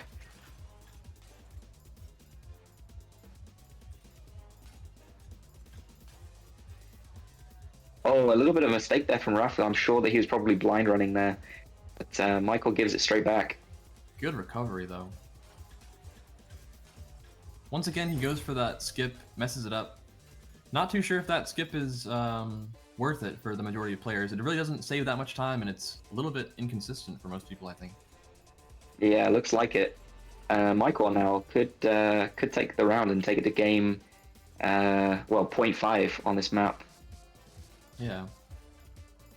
Both players going interesting, down. a little bit of a stall there.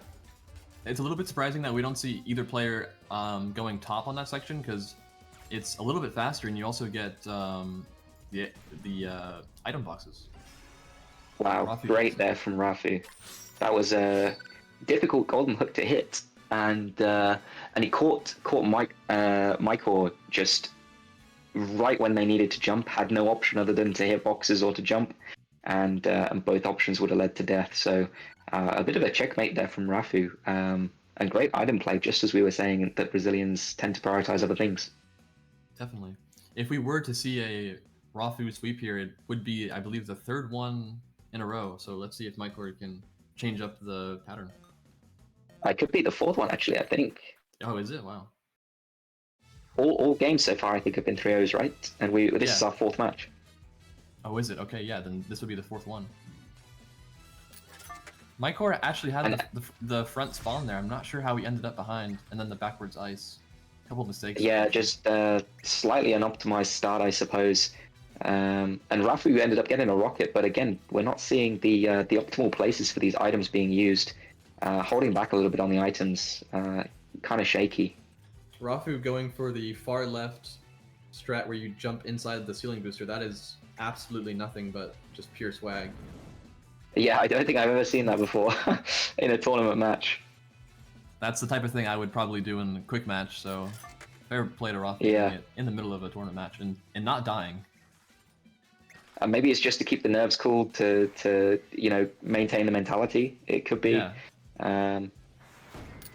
Maybe he's literally playing like it's a quick match. Quick match, yeah. Mycor had the fireball. Wow, I was just about to say, yeah, great usage. You can use the fireball there to go in between the gates and hit the switch. An instant round win. Yeah, perfect execution too. Yeah, that's pretty high level stuff.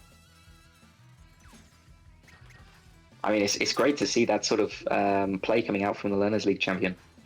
Yeah, showing why he is the Lord of the Learners. And Bronze League too. I mean, that is. Can you believe that this skill level is coming out from somebody who's only in Bronze League? I can't. It's impressive. He could be a prodigy. He could be a problem in a few years, maybe. Absolutely. If they maintain this level of development, it seems like I think back to the day when Benji came onto the scene. Oh yeah.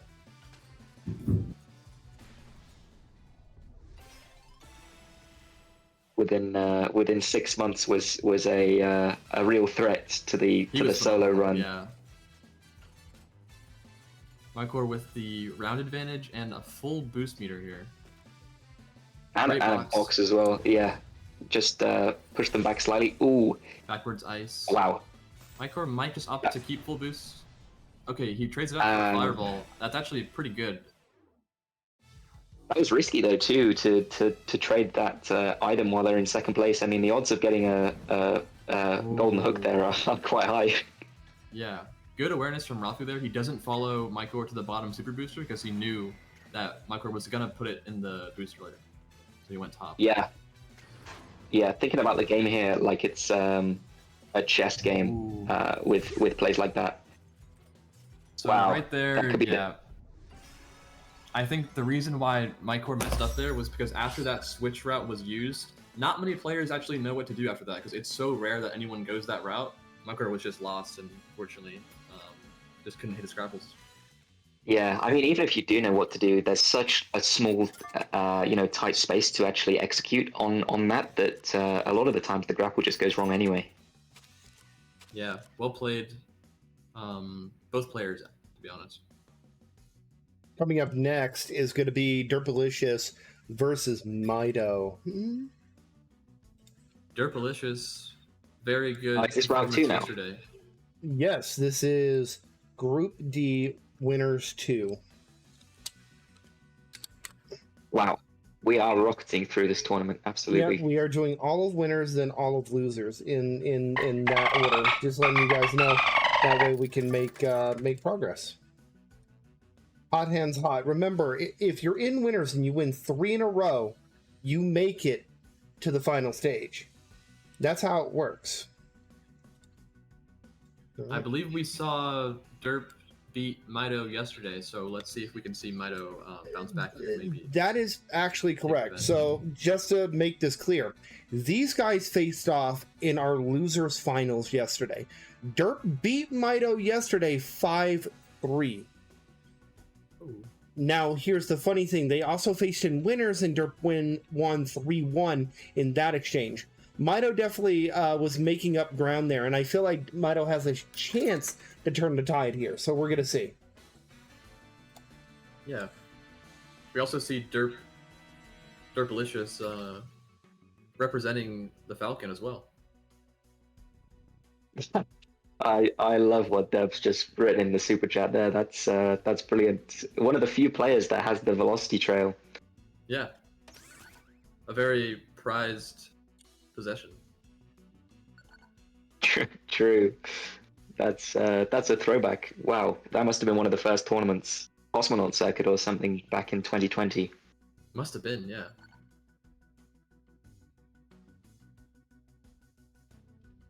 Either way, I can absolutely vouch that trail character combo is phenomenal.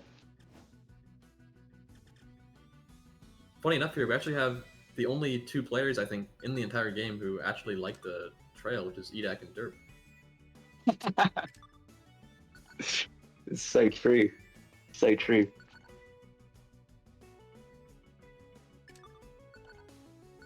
So I didn't manage to catch the stream yesterday, so I haven't seen Derp play seriously in a tournament since 2020. So He played pretty seriously yesterday. I'm curious to see. Say again, Chaos. Sorry. He played pretty seriously yesterday. He did really well, if you can't tell. He got 2nd place. Yeah, I mean, Derp is a really strong tournament threat, and was considered the best player in the world for a year or 2. Yeah, that's what I was saying yesterday. I think Derp was definitely considered to be the best player in the world for the greater part of 2019. Absolutely. Yeah, and then probably the first half of 2022. Maybe. Okay, I see I've hit a point of contention. Moving on. Yeah, Derp had a really good performance yesterday, but for Derp standards, maybe not what he's used to, because I mean we've seen Derp at the top of the game before, so I'm sure it was expected for him. Yeah, so keeping a keen eye on how he performs.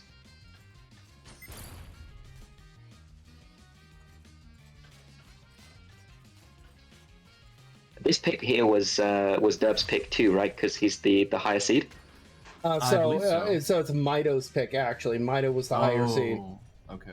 Mido was the higher seed, sorry. No, that was my fault. I said it wrong earlier. Mido was the higher seed, chose this map, and after that it's loser's pick. Okay.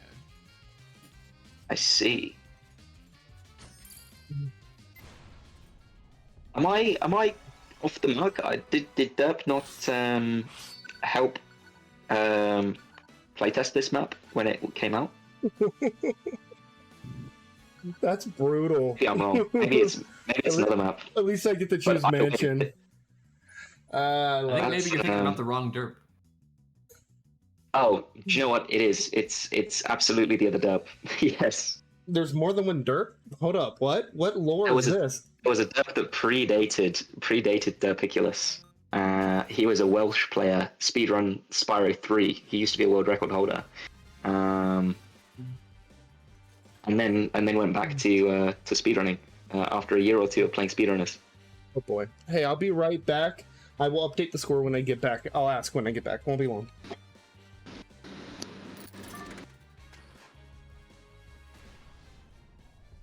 Derp off to a rocky start here on Mansion.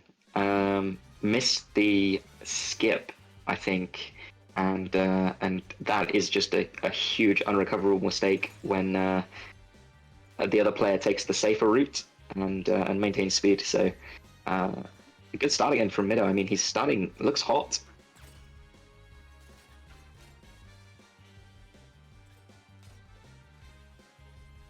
Do you know, Nick, how long Derp has been active for? I think he's been active for probably only like a month now. I know he's been solo running SS1 lap. Oh, okay. So fairly fresh on the scene again, because I know he took a break for a little while. Yeah, Derp was basically nowhere to be found for years, honestly, since KOS Season 4, and it was only recently he made a comeback finally. Yeah. I mean, we always talk about the, well, we used to anyway, talk about the King of Speed curse, where, you know, you would win King of Speed and then you would quit the game forever. But that seemed to turn around after Ratro. Yeah, Ratro being the first person to actually just not retire directly after winning KOS. Although to be fair, he retired for a couple of years. Yeah, true. Currently waiting on my PC to. It was probably.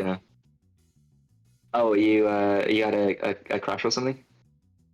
No, it's like I said earlier, the thunder, a little bit too strong for my house. Wow, that must be tough. To be fair, in the UK they've given out a weather warning for thunderstorms as well, so I might end up in a similar position. I don't know if you remember, but I think it was in one of the Velocity tournaments in Grand Finals. Actually, had to. I absolutely remember because of thunder. Yeah. Now this is a really interesting pick from Mido here because back in the day, Derp used to be really strong on Metro. All right, but it was Mido's pick. You okay, Nick? Yeah. All right, cool. All right, so guys, Nick may be in and out due to his weather, but don't worry, we got this covered. We'll make it work. Yes, sir, we will. This has been a heck of a tournament so far. So fast, right? Yeah. Yeah, I can't believe we're already on round 2. It's only been, what, an hour and a bit? Yeah. Not only is it mostly first to 3, but we've had nothing but sweeps so far. Yeah. Yeah, well, the next match for the winner of these two is first to 7. They're about to hit a roadblock and it's gonna fucking hurt. First to 7, I mean, that's a little bit more to play with than these sort of first to 5s. I think probably a lot of the players will be a little more comfortable playing in that environment. I can tell you from my experience, what an interaction. Sorry, I'm totally distracted by how cool that was. That's me being a nerd. I don't even remember what I was saying, but that was great. You know, both players being completely scared of each other's items. And not just a healthy but respect, but almost like pretty much fear. Yeah. Yeah, that's great. Respect, fear, that's... Wow. So, by the way, great play from Deb. Update on Group C. In winners round 2, you're going to have Nelson and Ahmad, and then the winner of Mycor and Rafu is facing Reds. After this match, we've got Forbes and Soup. We're going to be running through those. We also have Balaki and Tuni Tai in losers round 1, and the loser of Maikor and Rafu will face Zedrazil. But in Group D, losers round 1, Rares and Metzger, and then N250 and Jasper. So just giving you guys those updates. Wow. Wow. Some tough matches coming up, and honestly, that was a great sequence from Derp there to win on Mido's counterpick. So yeah, Derp really brought that one back. It looked like it was completely in Mido's favor, but Derp just bringing it all the way back. I think he was at a 2-round deficit. I didn't quite see, but great comeback. Yeah, it was a great comeback. Clearly, the character swap has helped. Derp did always used to run Red Cosmo back in his day. Dude, I don't even remember, you know. I feel like Blue Cosmo is what I remember Derp for, but... Definitely Red. Maybe not. Maybe Red Cosmo. Everyone's had a Red Cosmo phase. Yeah. Coming up next Sparkle. on I remember when main... you... Sorry, everyone spoke at the same time. Go ahead, guys. Go ahead. I say what they were saying. I can wait. I said Sparkle Edak. Yeah, true. People don't remember. How do you even know about that? That's like ESL era. YouTube. I did my Edak research. Damn. One of the true fans. One of the 300 subscribers. So, speaking of subscribing, we're going to be subscribing to the next match after this. It's going to be Nelson WW versus Ahmad. That's going to be in winners round 2. Still first to 3, though. Nelson was really good yesterday. Yes, surprisingly so. If he could just not make as many mistakes, and against Ahmad's going to exploit that every single time. So I don't know how, so we'll see.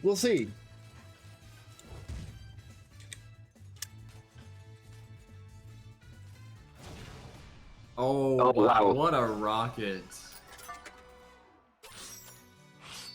That was a statement to finish off that match. All right, Derp is moving on to winners finals. He'll face the winner of Forbes and Soup, which is currently underway on the other channel. Nelson and Ahmad about to get underway here, folks.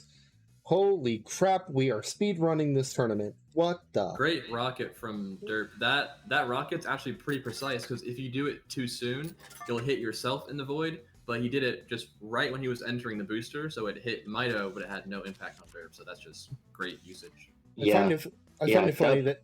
Sorry, go ahead.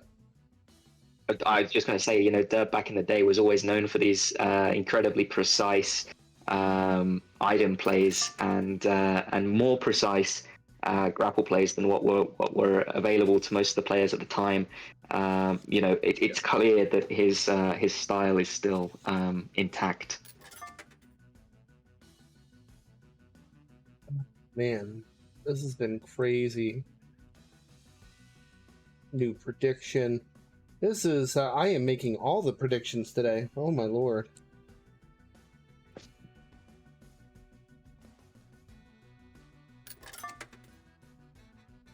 I'm just waiting on them to get in here.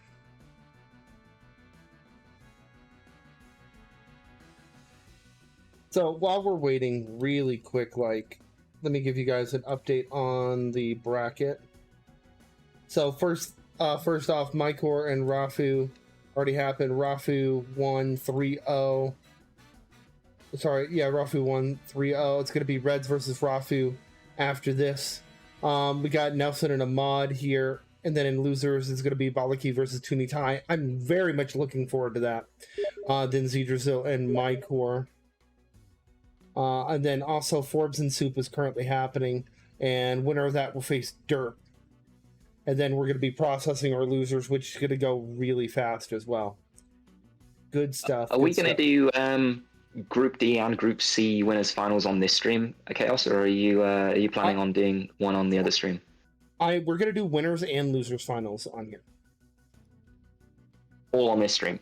Yeah, all on this stream. So basically, once we get done with losers semis, we're going to wrap things up and we're going to just do them as they come available. So it'll probably be this winner's finals and then this winner's finals. and then losers, losers, losers, and then at that point, losers, finals, losers, finals. So we'll literally have four Right. first to sevens on the same back to back to back to back. Yeah, I see what you're saying. Good stuff, good stuff, good stuff. After this, we're going to be running some ads, folks. But I think we're doing pretty good. Hopefully you guys are having a good time. I know I am. I know I am. I just want to thank everybody for joining us. And I do want to remind you guys of our sponsor of this tournament, which is Instant Gaming. Instant Gaming, guys, you can check them out. I'll go ahead and put a link in here. You can literally save a little bit of coin and help raise money for the Frosty Fight Club at the same time. So check them out, okay? That being said,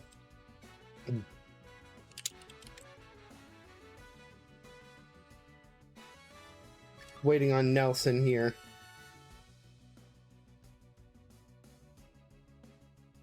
Taking a little bit of time.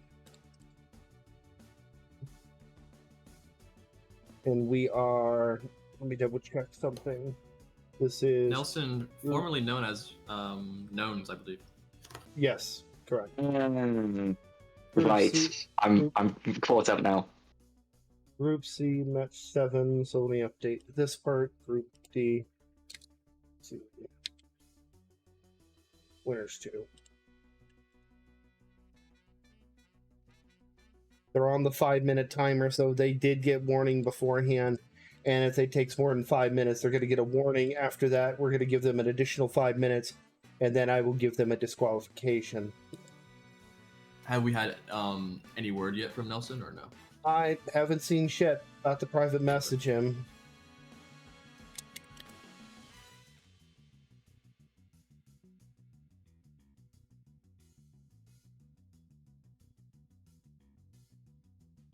Yeah, he's been private messaged. Hopefully that'll make things happen.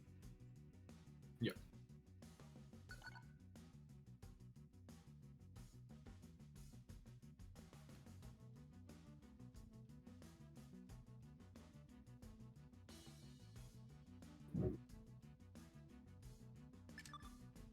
Mod willing to give a little bit extra time if necessary. You know what? While we're waiting on this match, I guess I can just go ahead and run those ads and get them out of the way. That way we can have more action when we get back. So we'll be back in 3 minutes. We're going to talk about some of the upcoming matches in the meantime. Use this time, grab popcorn, snack, drink. I don't know. Go pet your dog, touch grass, whatever the fuck you do. We'll be right back. All right. So real quick, we have these upcoming matchups. Nick, we have all of our round, we have all of our matches here. We've got Forbes and Soup currently underway. We've got Reds and Rafu, Nelson and Ahmad. Out of these, and Derp has already made it through, who would you say is the one to watch out for coming out of group stage from each? Like I would assume Ahmad for Group C, but what about Group D? Do you think Dirt is the man to beat? Well, firstly, with Group C, it's between Ahmad and Reds. I have absolutely no idea who takes that. That's going to be the best match of the whole tournament. I think with Group D, Derp definitely the favorite. I'd be inclined to say the only people that even have a chance of taking him down is probably just Mido and Forbes. Probably the only players that we'll see with a decent shot. So we'll see what they can do.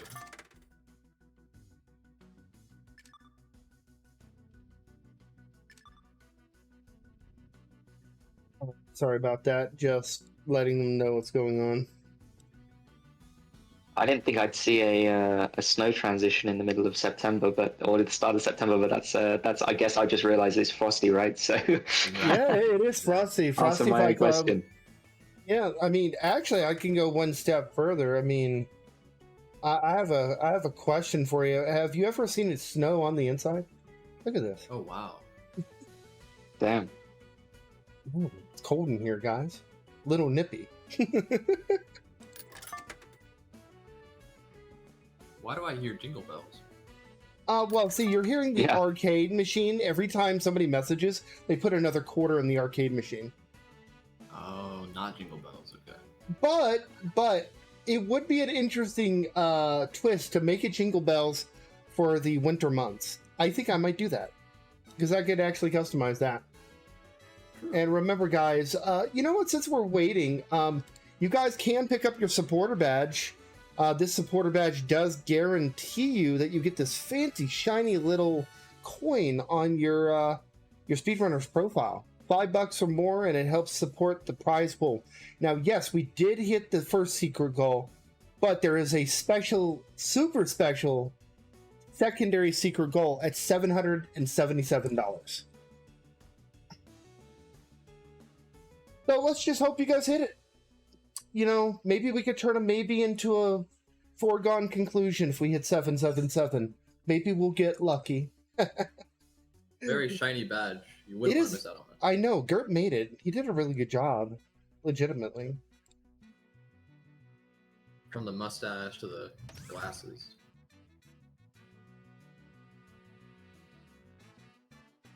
All right, so let's see here. I believe Ahmad is the one getting first pick on this one. Let me double check. No, Nelson has the higher seat. Oh,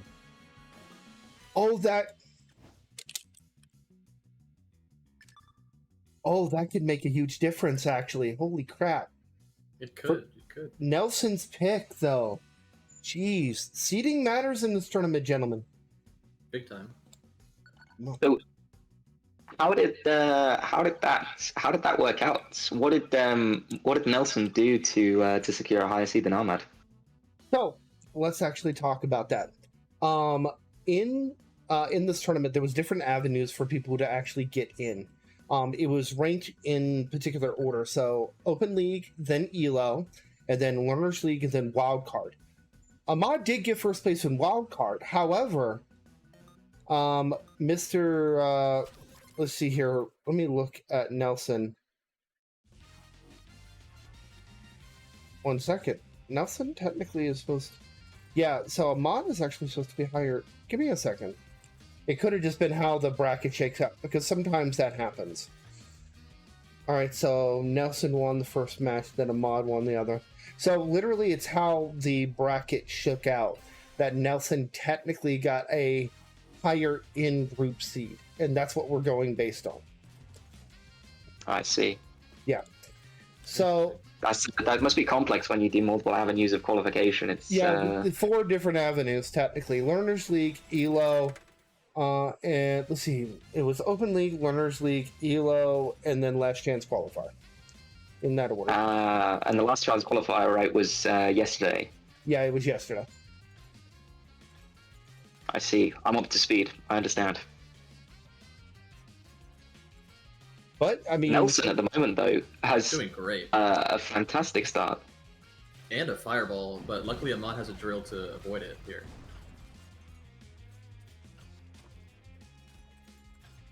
Ahmad We might see Ahmad...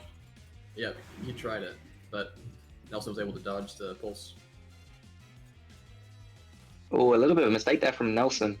You definitely don't want to be making mistakes like that against Ahmad. Definitely not. You don't want to give Ahmad a single inch. Yeah, but another mistake straight back. Wow. That is just uncharacteristic, honestly. A 3-0 for Nelson to start things off. You might be right, Chaos. The seeding might make a difference. And in the first to 3, that's huge. That Be the first time I've ever seen someone pick Gift Store as their tournament pick. Yeah, you know what? You might be right. Especially as their first tournament pick. That's a great strategy, though, because Ahmad's not going to expect that. And honestly, I would probably say there's just not much Ahmad can do to simply just be better than him on that map. There's not much you can do, so that's a smart play. So he's choosing random official. Wow. All right. It ends up being mentioned. What a lucky pick.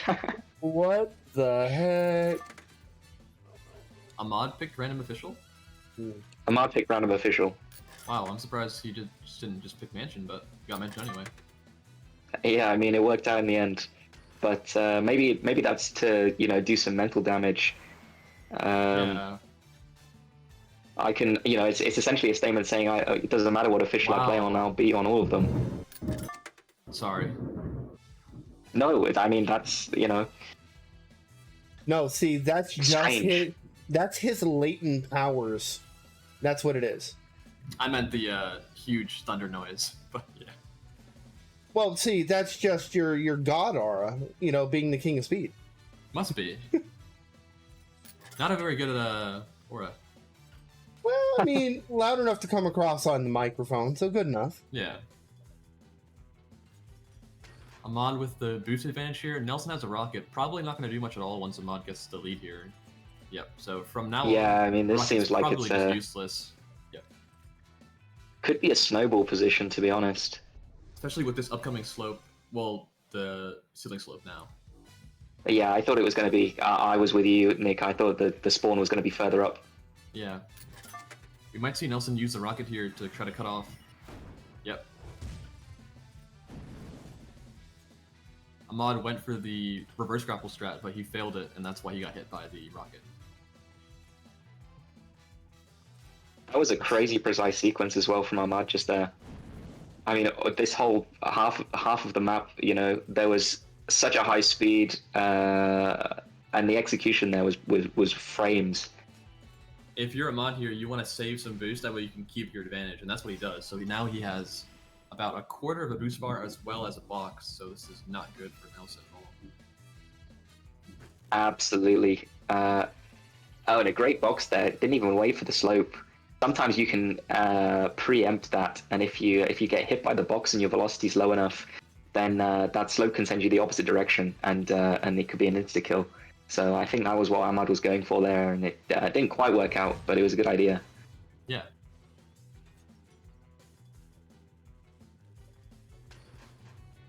Ahmad's going to get the item here. He also has some boost. It's not much, but it's going to be a big deal here. Yeah. Yeah, it'll be enough to survive. And the box. Yep. Well played, Ahmad. There we go. We're 1-1. We're 1-1. Let's go. Once Ahmad gets the lead on Mansion, it's going to be hard to do anything, so not much you can Yeah, do about that. so strong at maintaining those leads and making sure that he spawns with enough resources.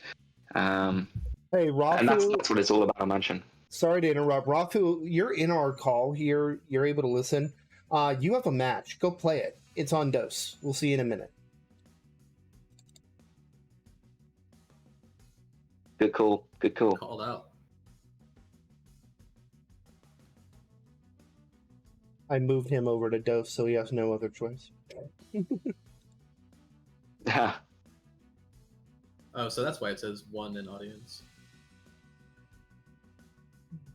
I love it. Nelson taking some time here to think about what his map pick is going to be. Yeah. Minery. Minery. Ooh. I was about to say Jeopardy music. Good play from Nelson. He's keeping the strategy of the niche workshop maps, but definitely not as uncommon as Gibbs work. Yeah, certainly not as uncommon, and I think as well, the skill ceiling on Minery is a lot higher than on Gift Store. So if you're going to try and hamstring Ahmad's capabilities by picking a map that he can't use them on, this might not be the map to do it with. Something like Granary might have been a better pick if that was his strategy. Yeah, something like Granary, Genetics, possibly even an unofficial like Absolutely. Metro. Yeah.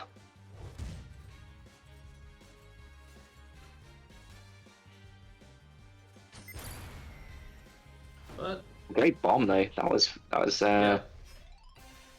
great awareness, and also the micro adjustment for Nelson as well to jump into the far end of the booster so that he gets the full height for the camera kill. He has a box here. Ahmad's able Oh, to... a little bit of a ping issue by the looks of it. Ahmad was a little bit too fast for that on his screen. Oh my god, all the rockets. Ahmad probably would have won there, but he actually messed up a little bit. Yeah, couldn't keep the speed up. He was probably looking at Nelson trying to figure out. Wow. Oh. Just somehow Ahmad able to dodge that ball and then return it with an ice. That's really well played. Yeah, very well played. I don't even know how you dodged that ball. He must have jumped or something. Yeah, I don't know what he did, to be honest. I think there's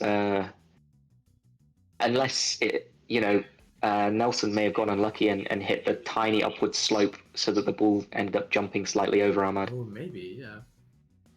It could have just been, a tiny miscalculation from Nelson. Could be, yeah. Oh, Ahmad actually just said in the chat that the ball went up from the slope. I was Yep, standing. you're right. Interesting. That definitely says something. The fact that Ahmad is listening to the commentary while playing.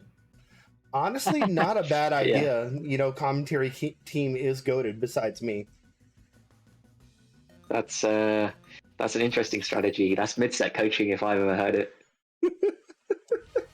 Obviously, me and Ahmad are two different people, but I would only do that if I wasn't super concerned about losing. And maybe Ahmad, knowing that he's just gonna win either way, who knows? Yeah, it's definitely a confidence play for sure to be listening to the commentary. Although I know some players are slightly different. I'll use Red as an example again. It's somebody who likes to be in a voice chat during some 1v1s. Yeah. It can take nerves away. Oh, the ice connects.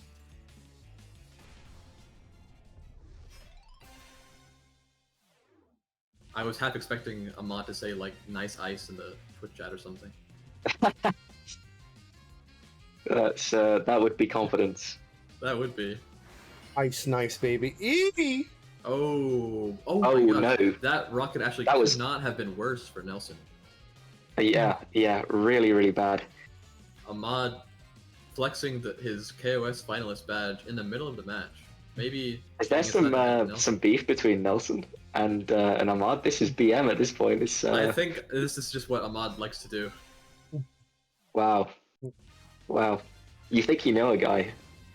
Hi, my name's Mind Games. Until you think you know him, Yeah. until you see him versus someone else. That's crazy. What happened to the respect, man? I'm hearing he's as cold as ice. Yeah. 1 minute he's the nicest guy you've ever met. The next minute he's chat banned. Yeah. Man. All is fair in love and war and speedrunners. Derp actually being one of the players that knows what it's like to be chat banned. Although I think he got a ban now. That's very true. Very true. Oh, another mistake there from Nelson, though. I mean, that was going fairly well, and they were keeping up for a while there, but I guess the consistency game is going to Ahmad and the war of attrition,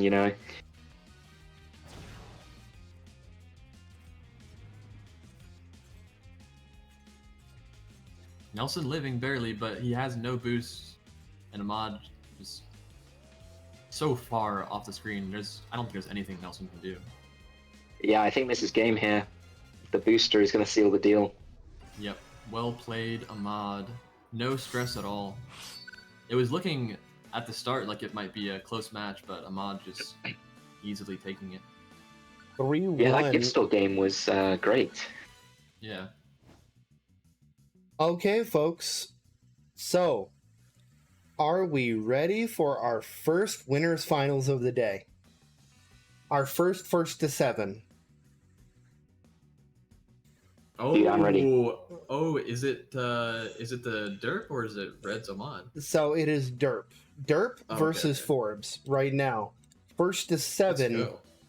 And this is going to be Group D winners finals. If Forbes is able to beat Derp here, that would probably be the biggest upset of the tournament. It would be Yeah, wild. yeah. That's for damn sure. First to 7, folks. Oh my lord. Can I get some W's in the chat, because this is about to be. Ooh. We definitely have a dancing dinosaur in the chat.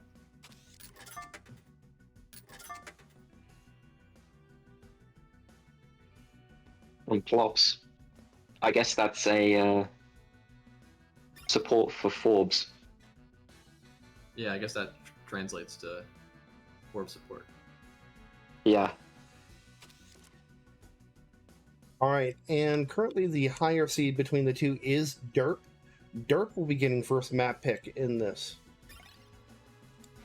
Dirk is also in the chat right now. I wonder if we'll also see him listening to the commentary and responding in the middle of his set. We might see it. We might see it. Derp is known to be a little bit of a troll at times. He's locking in, he said. He's Good luck locking to in. both players. Definitely. One or Actually, two maybe here, not. he Never said. mind. If he starts to lose, then he'll lock in. Yeah. After that first loss, if it happens, I imagine he'll lock in. But until then,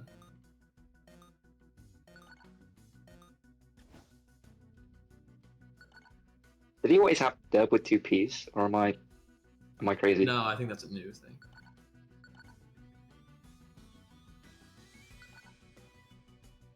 All right, guys. Winners final, Group D. Oh my God.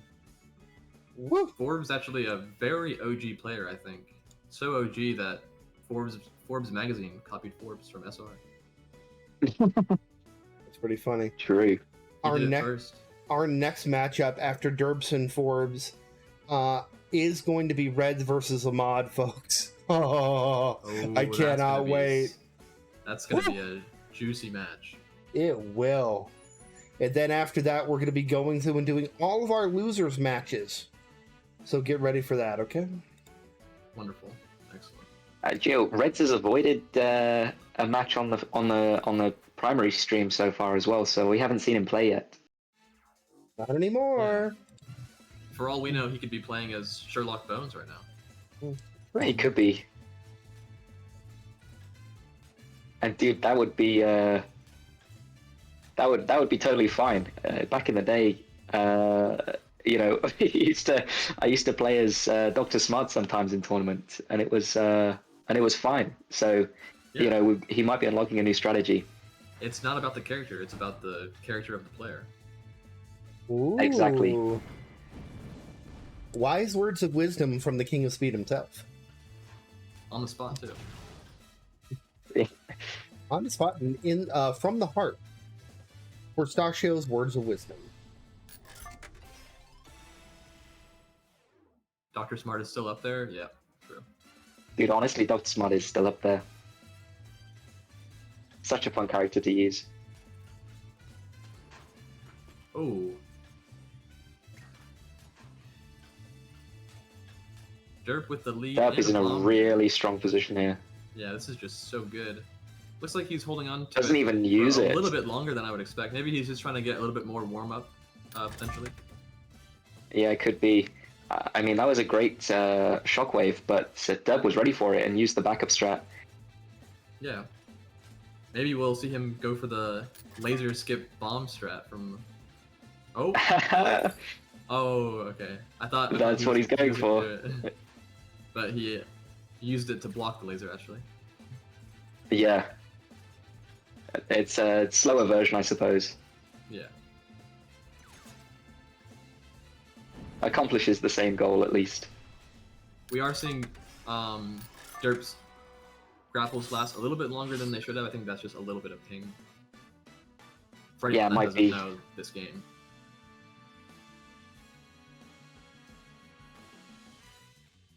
That's 1-0 to Derp. In quite convincing fashion there. Yeah, great start from Derp.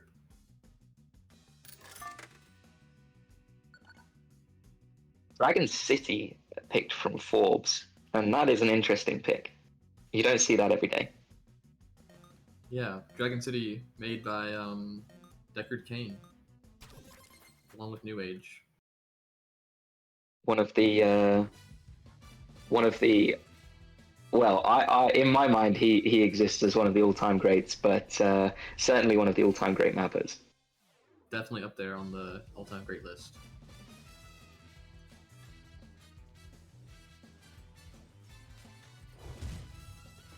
One of like the OG SR YouTubers as well. Yeah. Around in the era of Payders as well, and produced some pretty entertaining montages back in the day. Yeah. A little bit of Nightcore, a little bit of Rock. Great start for Forbes. Yeah, 2-0 ahead. And not too far behind on resources. Definitely on a random workshop map, you're not complaining about that boost deficit. Forbes might just... Wow. A quick 3-0. Was that even one lap? That was less than a lap. Brilliantly played from Forbes. Forbes showing that he's going to be a problem for Dirt, maybe. Yeah, and Dub going straight. That's good timing. That was my reaction. Yeah, exactly. You really don't see anyone insta repicking after they got swept, so that's definitely the same reaction that I would have. That's great timing. Indeed. Dub's got to lock in. Yeah, Ahmad, potentially this is an ego pick, actually almost definitely, but let's see if it comes back to bite him. Dub hits the trick at the start there this time. He missed it the first game. So yeah. Wow, looking like it might be a repeat of what we just saw, but too soon to say. Yeah, that is absolutely an ego pick, and it's going a bit wrong. Yeah, ego picking in a first to 3 is a very dangerous game. Yeah, absolutely. I mean, it's first to 7 here, but even so, yeah. Correct. Sorry. You know, he doesn't have much to play with, and he looks like he's going to get swept again. Yeah. Derp does have the boost advantage here, but it's hardly going to matter. Yeah, I mean, there are definitely some places you can pick up some boost. Just if here you're really Forbes. is where Derp will get his lead, and he does. Oh, just spacing slightly outside of that shockwave. Forbes quite precise there. Forbes is good. Really playing this amazing. Yeah. I must admit, I wasn't expecting that from Forbes, but Dirt picks are right. yeah, great showing. Yeah. Pretty neutral spawn here. Well, not anymore after Forbes did whatever that was. Tough mistake there. Maybe nerves. He will fail for it, yeah. Forbes, if you're Forbes here, you really want to win this map because it looks like Dragon City is just so strong for Forbes. He's able to take this, and that'll really increase his momentum in this set. Yeah, I mean, there's a really legendary set back in the day, Derpiculus versus Benson Grand Finals, and I think Dragon City was one of the maps that Benson won on during that set 4 years ago. So maybe a weakness here that Forbes has spotted. I don't know if he's done research or anything, but I mean, those picks so far are interesting. You know. Yeah. Definitely. I was gonna say there's definitely only a few players where you could really do good research on them just off YouTube, and Derp is definitely one of them. Yeah, there are a lot of pieces of video evidence of Derp tournament runs over the years from various YouTube channels. So yeah, totally agree.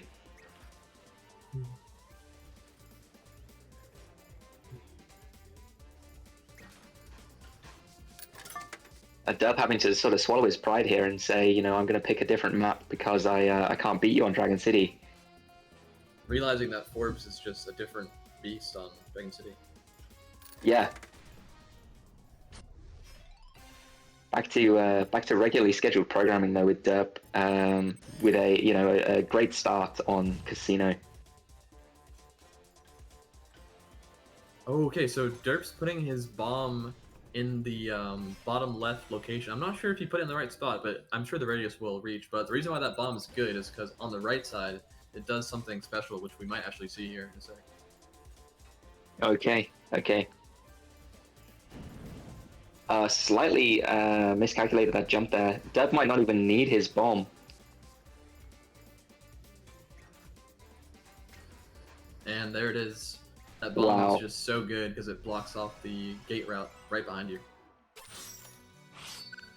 And it seals the deal. A 3-0 to clap straight back at Forbes. 2-2 now. But interestingly, Forbes with the counterpick advantage, all he has to do now is win on his maps and he'll make the upset. You don't really see that bomb all too often because it requires a certain degree of patience that not a lot of players have for a game called Speedrunners. Yeah, absolutely. And it also requires you to have the consistency to front run all the way across, a quarter of the map, a third of the map, without messing up, and have the space between the two opponents so that, you can actually make it effective. That gate closing is, quite a slow gate compared to the similar trick that you can do on Metro. Yeah. Clubhouse from Forbes? Yes. Yes. I'm thinking we might see the shockwave on this right side turn. Could see it. Yeah. Yeah, I see. Oh, interesting. Derp tried to land on the slope there to recover, but he just barely overshoots it. Yeah, both players here now trying to recover. Seems like they've done so.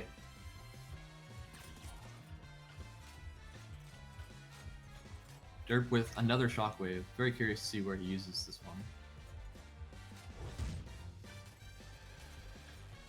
Slowed down Forbes a little bit, not too much. Yeah, not majorly effective, but I think he needed to cycle the items in order to, make the most of that offensive pressure that you get from the lead. This is also one of the new maps, which means that Derp most likely does not have the experience that Forbes has here. Yeah, I mean, Dub's probably going to run into an issue that I've run into many times before in tournament sets. Is the random workshop gets updated, and all of these players who play workshop all the time have already learned it to a much higher level than what he probably has.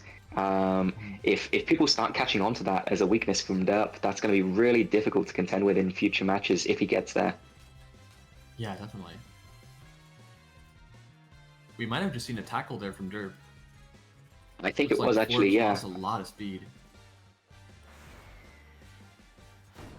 Wow, and again It here looks on that like right Derp side. Maybe just not fully comfortable on the new map. Yeah, it looks like he doesn't quite know what he's doing the same way that Forbes looks like it. He has to There's keep some it basic going understanding of the routes. Yeah. Yeah. Tries the back ball, but Forbes has way too much time to react there. Yeah, definitely a bit of a chump check. Forbes is no chump. Not on this map, anyway. Let's see if Derp can hit this right side. He does. I think that's actually the first time we've seen Derp not mess up that part, so that's progress. Yeah, but he's definitely slower than Forbes right now. Yeah, I think the problem there was that he hit the far left slope rather than the middle one, which not only is it further away, so you get a worse angle, but it's usually slower as well. Yeah. Forbes in a great spot here. It's going to be so hard for Derp to live this. But he's barely holding on.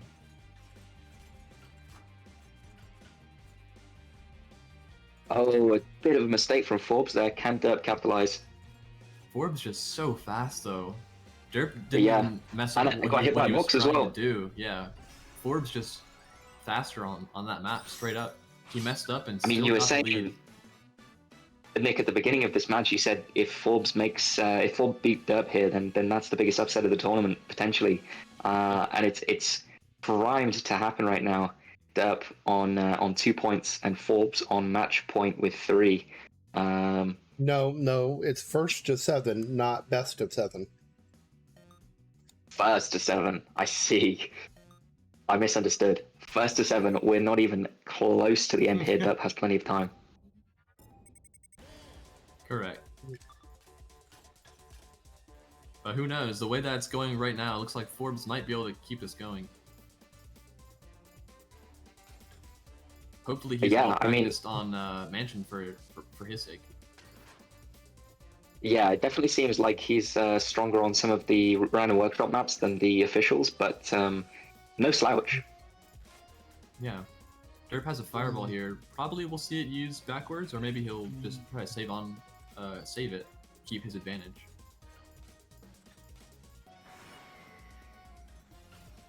Great rocket from Good Forbes dodge there. Yeah, it actually forced Derp to go low to dodge it, and he got almost no speed compared to what he would have got. Yeah, definitely Good awareness from Derp, but yeah, great rocket from Forbes. In order to play the lead a little bit better. Oh, Good and awareness a from good Derp. tackle as well. Yeah, I mean that you've got to boost through those shockwaves when they come. And honestly, he read that Forbes would do that or listen to an audio cue. Yeah. That's Because what I was you about to couldn't say. see that on the screen. Yeah, that pulse is so well placed because it was so low on the screen. Dirk probably did just hear it and then boost based on that. And that's a point, I think, for anyone new watching. Wow. That me ice clip is that. so good. That ice is just probably the best one on the entire map. Yeah, absolutely. And Forbes in the lead now on an official map. Yeah. I think maybe Forbes went for the RG there, but luckily that RG is not very costly because if you do fail, you just get the item anyway. Yeah, and also denied Derp the item. Oh, and the And another tackle. Wow. drive-by tackle, that was clean. Yeah, Forbes now with some momentum.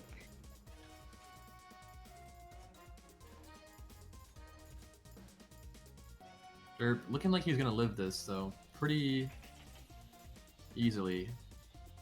So much. Yeah. Yeah, he catches all the way up. And Wow. the bomb to return. That's kind of what we saw Forbes do to Derp earlier on Clubhouse. Just come from the very back of the screen and then use the item. Yeah. Great shortcut there from Derp. He could definitely put some pressure on right now. Nice dodge from Forbes. We'll see. This part is definitely difficult to do blind. And as we see, Derp messes it up due to his blind running. Wow, great ball. Wow. Good box. And these return. items right now from both players are pretty exceptional, actually. Really high level. A bit of a battle ensuing at the moment. Good awareness. I don't know if Derp did that on purpose, but if he had actually hit the skip properly, I think Forbes might have lived that. But the fact that he dropped all the way down, it actually pushed Forbes off the screen. But now you can see, I mean, that little tiny bit of boost for Forbes has really worked out. I don't know if it was a mistake maybe for Derp to go for that greedy camera kill. Did you see what Dirk just did? He tried jumping up for that boost like 5 times in a row, but he kept hitting the ceiling. So then he got no boost. It's because you have to be so precise with the jump when you have no boost. But you know, that's when mistakes happen, when you don't have any boost to kind of navigate across the stage in a bit more of a controllable way. You know, the momentum of each of these characters on the screen could be really hard to slow down if you don't have any boost to do that. Derp hitting the skip. If I'm Forbes Putting some here, real camera pressure on. Yeah, if I'm Forbes here, I'm potentially looking at a win trade opportunity because I have 2 rounds, I have a ball. If he's able to get a good spawn with boost, it could seal the game. Yeah, absolutely. I think that's absolutely what Forbes should be looking for here, but doesn't get the opportunity to do that. Still a pretty good start overall. I don't think Derp's going to be able to get too far ahead with this small amount of boost.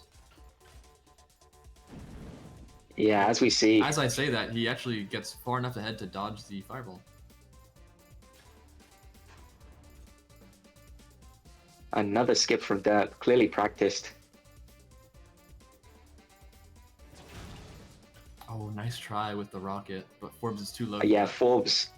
Yeah, I think Forbes, I was looking at him, he was delaying his boost usage, you know, wasn't getting greedy to go ahead too soon. It might be over for Derp here. Forbes is going to get so much speed from this swing up, I don't think there's any way. Oh, greedy. Yeah, a little bit too greedy. I think Forbes should have just kept going the normal route, he would have had enough speed, yeah. That sort of decision making, though, that can happen in tournaments. Luckily, it's not too costly. Yeah.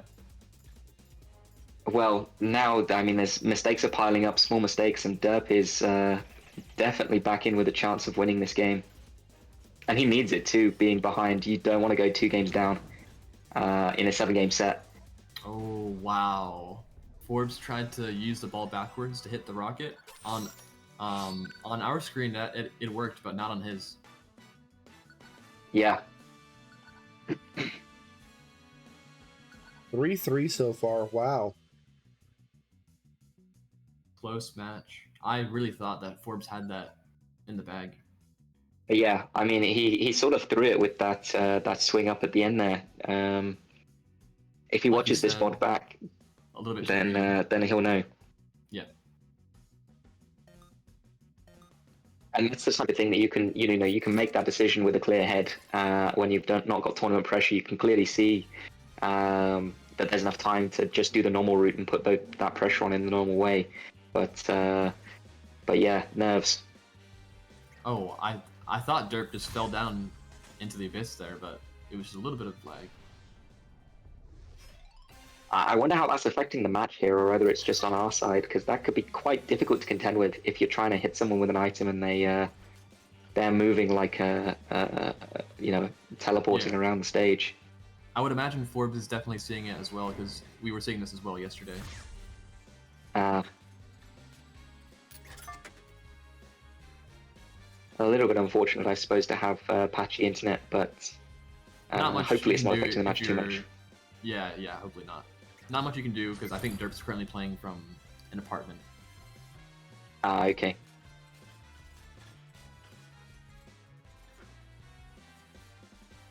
We might see Derp use the rocket on the ceiling there. Okay, no. We don't. By the way, our first elimination from the Lord of the Runs, unfortunately, is Metzger, going out in 32nd place. Sorry, Metzger. That's pretty good placement, though. He made it in 32. Lord of the Runs, so top 32, yeah. I mean, there was a lot more players trying to qualify for this tournament than actually managed to qualify. So, yeah, congrats, commiserations to Metzger. Yeah, congrats on 32nd place. Yeah.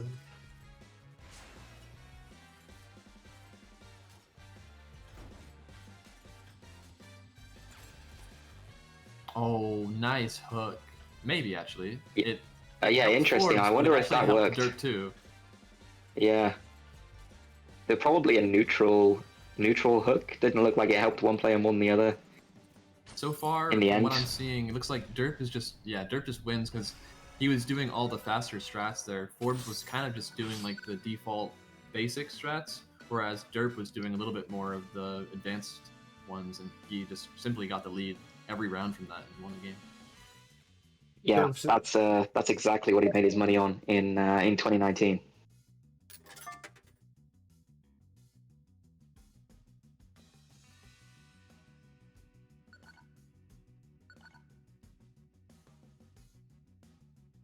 Snowed in now. Mido said, "What's up, Edek?" What's up?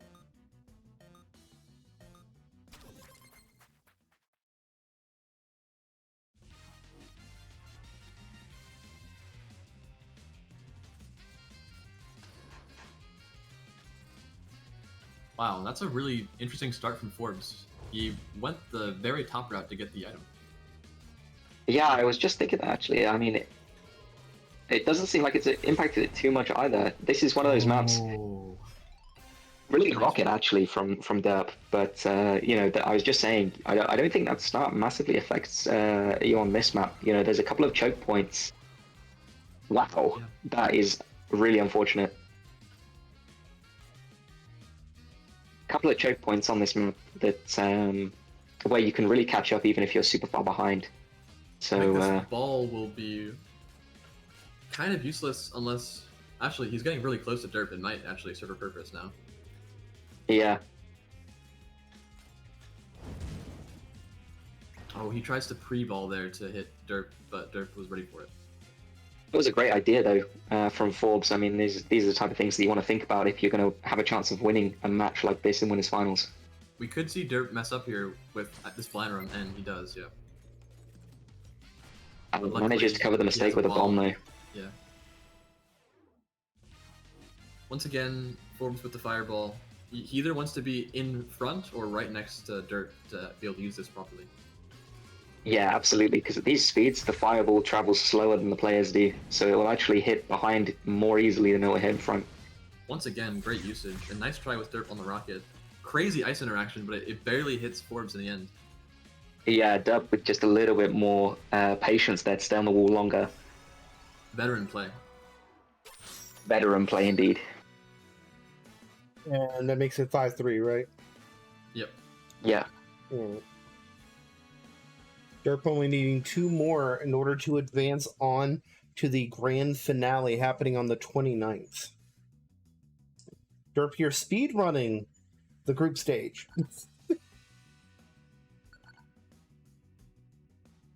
Too early to count Forbes out yet, though.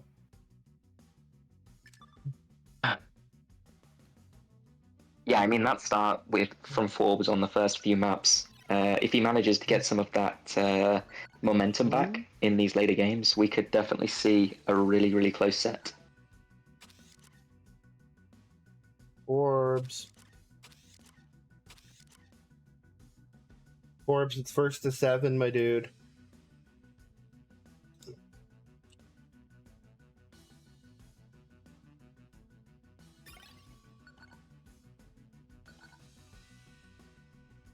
He thought it was over. Wow. Maybe knowing that he hasn't lost, it's gonna ignite a flame inside of him, and now he's gonna come back and win the set. I mean, it could. It could. You never know.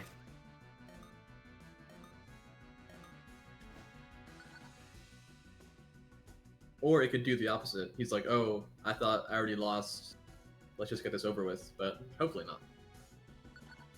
Yeah, I mean, it can go one of two ways. I think you really have to have a good mentality to ensure that you can always stay positive and keep thinking that you've got a chance. And to be honest, the scoreline isn't too bad. You know, it's definitely recoverable for Forbes. We've seen that he can win on Derp's picks. So yeah, as long as he can keep a positive mindset, I think it's still doable. But Derp definitely has the momentum at the moment. Yep. Another brand new map by Benson. I think this one is the one that Derp is the most experienced in. I actually remember playing Derp and Benson on this map, I think in like 2019. It was so long ago. It was one of the prototypes.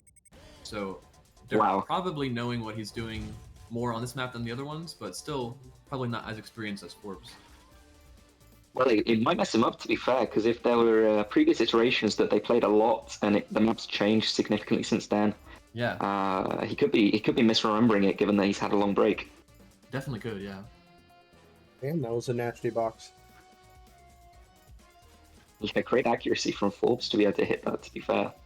We just have to hope, for Derp's sake, that he watched Benson's trailer video. Because then he'll know what kind of strats to use to win this match. Exactly.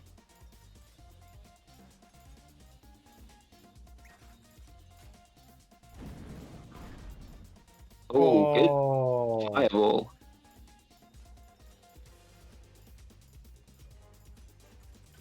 I mean, quoting Miley Cyrus there, came in like a wrecking ball.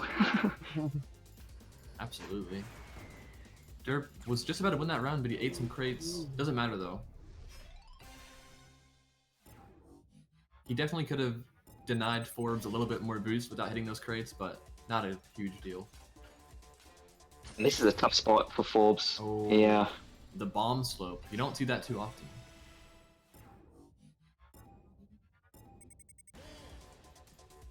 We see a lot of box slopes, but not really bomb slopes.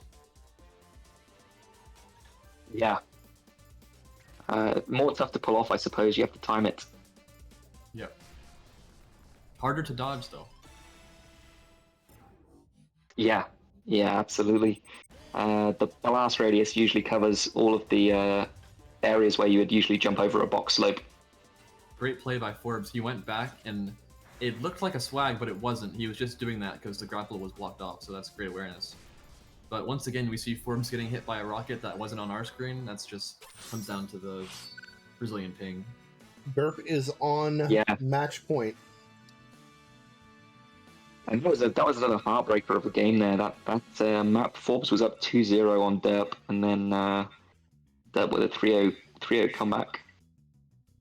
the lead from Derp starting to look a little bit insurmountable for Forbes to come back from potentially. He's gonna have to win on 4. No, he'd have to win on 3 of Derp's picks in a row, I believe. He picks Derp's map. Wow. That's hilarious. Hell, if I'm gonna go out, that's the way I'd want to go out. New Kofi shop sale from Metsk4R. Hey, Metzger. Thanks, dude. There hasn't been a next map yet, Couch Potatoes.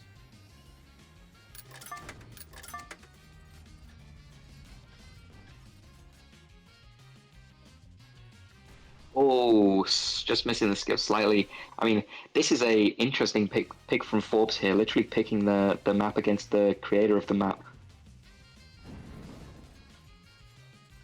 Maybe he's trying to make like a power move statement here, because if he were to win this, it could possibly shatter the mind of Derp. Yeah, as we all know, Derp with an incredibly easy to shatter minds. I can't even say that with a straight face, but yeah, I mean it could do the mental damage. Yeah. I think Derp making the case that he needs to revise his own map desperately. And by revise, we mean remake the entire map. Yeah, pretty much.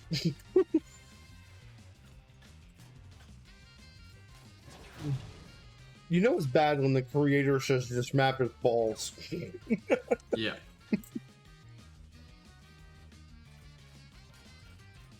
feel like this is gonna become a meme, just picking Lunar Colony against him.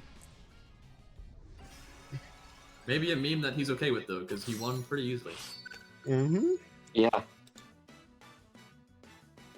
And that was a good set there to warm us up to winners finals. I mean, Forbes had a great showing. You know, I didn't know Forbes as a player, and he made it to winners finals.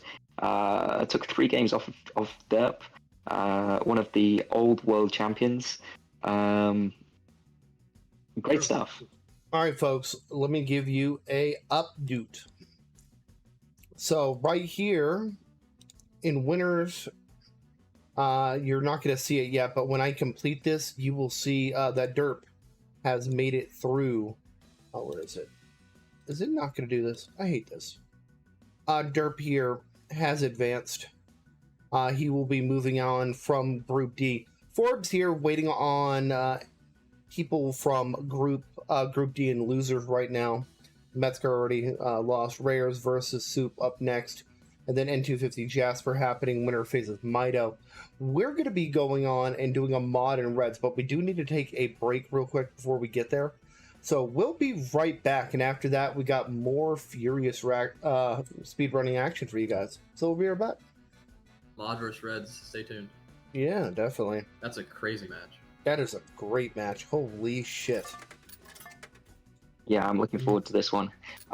Just for the record, Chaos, after this set, it's probably going to be about time for me to log off. So just a heads up. Good timing, huh? Yeah, I mean it coincides really well. You know, I'm looking forward to this match. But absolutely after that, you know, I got work in the morning. Dude, Well, if no there's one worry. set that you want to see before, it's definitely that one.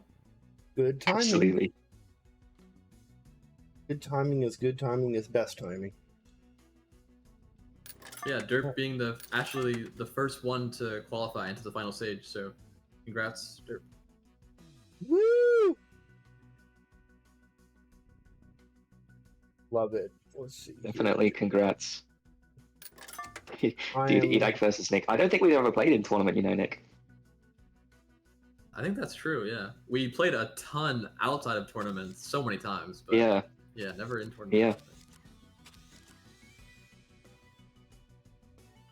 yeah. We must I have lose too played, soon, like- that's why.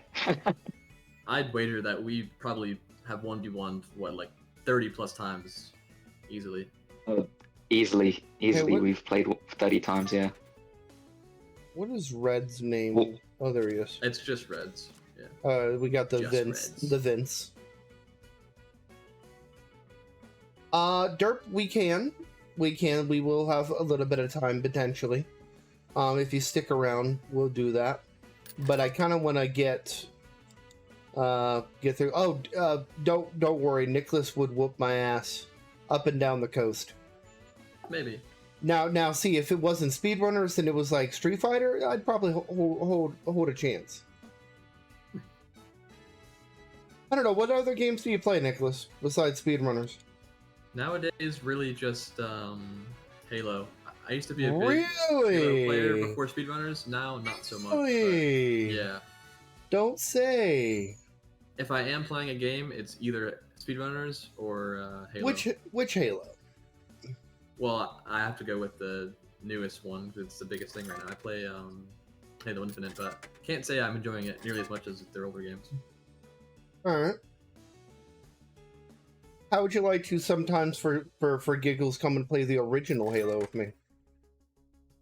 Possibly, yeah. We could definitely do that sometime. I think that would be fun.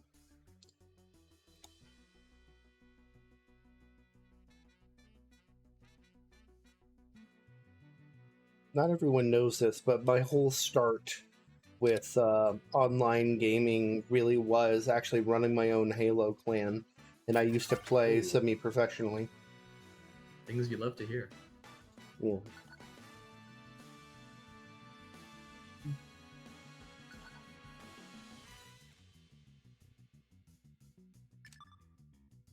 All right, first to 7, and it's going to be a mod with first pick. This is going to be a great match. I might with the higher seed too. I mean, this is a match where it could make all of the difference to have that higher seed. Yeah. Yo, the EDAC pick. Let's go. Straight to Mansion. I'm not surprised. I mean, Reds is phenomenal at Mansion as well. Probably top 3 in the game at this map as well. So, want to remind you guys, if you're watching the stream, in the bottom right, there's a little clip button. If you see something cool, click it, and all of these things are going to be incorporated into the Lord of the Run supercut that'll be happening after the tournament. And here we go. The set has commenced. Yeah. Red's manifesting first with the gold Maneki Neko. Yep. Gold Maneki Neko is probably the winningest character nowadays. Yeah. Character skin combination.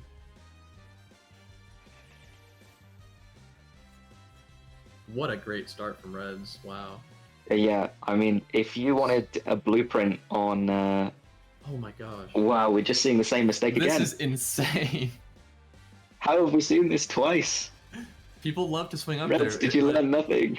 If there's one person you're not going to kill with that, it's Ahmad. He knows this map inside out. And the fireball, oh my gosh, Ahmad is now this is a set that we've been waiting for. Now. Derp, I mean, not Derp, excuse me. Red's off to a really, he's at such a disadvantage right now. Yeah, I mean, this is tough for Reds right now with the boost advantage for Ahmad as well. The golden hook, though, could come in useful. Yep. He dodges that while hitting the grapple. That was amazing. Yeah. Wow. I mean, if you could start a map off with a bang, that is how you do it right there. Okay, very and a win safe. trade too. That's a very safe play. He could have potentially lived, but he would rather take his chances with full boost for the next round. And he hits the tackle. Reds has no boost. Yeah. I think when we get to this right side section, it's going to be very hard for Reds to keep up. And a bomb too. Quite antsy there from Ahmad. I mean, there's clearly nerves here. I think both players need to get settled. Well, he used them well, so no problem with that. Yeah, absolutely. And wow. Anybody trying to learn Mansion, take a screen recording. Ahmad, oh my gosh. Ahmad just showing why he's the greatest Mansion player probably of all time. Yeah. And there it is. This is the one map that I was certain Reds would pick. Not only is it new, but it was made by Reds himself. Yeah, you don't see that too often with Terminal. Clearly, Reds knows this one, has more confidence in this one than he does in that one. I think it's, well, maybe it's that, but I think it's more with the fact that Ahmad is nowhere near as experienced as Reds on this map. I mean, that absolutely plays into it too. That would be a hell of an upset if Ahmad was able to vanquish Reds on this. It would be unbelievable because I think Ahmad, all his solo run, which hasn't been much, it's literally been only on Disco Lounge because he's been trying to just figure out how to play the map. You know, We'll see if it pays off here. speaking of like solo runs and everything, seeing all of the Velo solo grind, the world records and everything, it's been really, really, well, I mean, hopeful. It shows me how good the players of this game continue to get, even to this day. Yeah. Great start from Reds. Ahmad has a fireball though. It proved to be very useful, but not with that usage. Yeah, tough there. I mean, like you're saying, Chaos, a lot of those solo runners, the people that have been earning those records and grinding the Velo leaderboards, they're in Group A's and B's. So we'll probably see those in the next. Was that a tackle? I think it was, yeah. Oh God, nice. Reds is gonna have the lead here because he has boost, and you just use the ball here to get him on. Yep, great usage. And this looks like a quick 3-0. Ahmad's just holding on for dear life right now, but with that mistake from Reds, he'll have a chance. Yeah.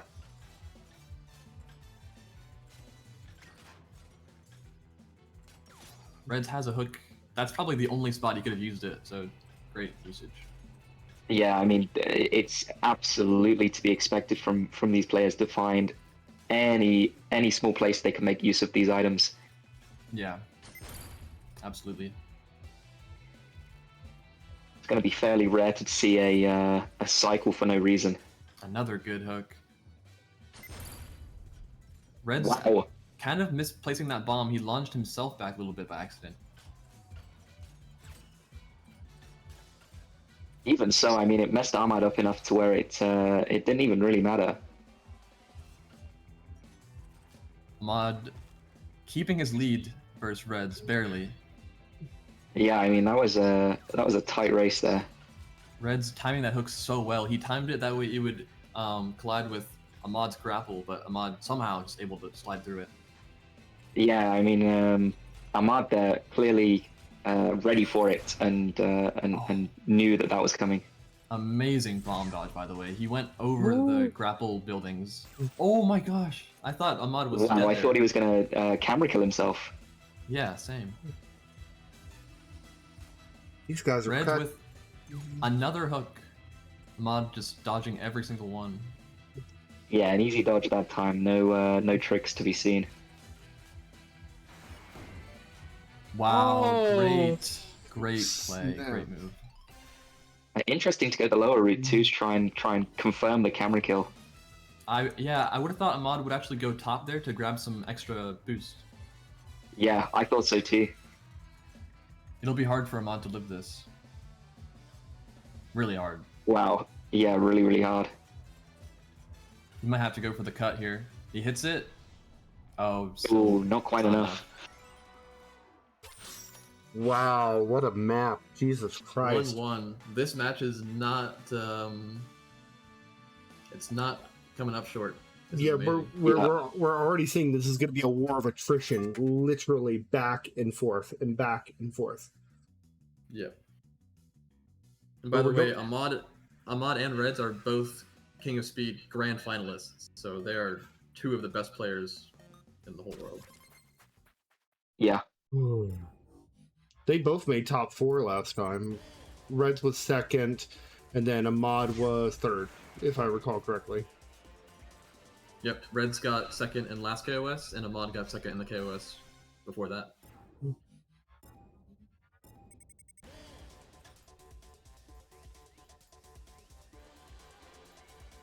Ahmad with a good start. I didn't even catch how he got that round so fast, but he did something amazing, I'm sure.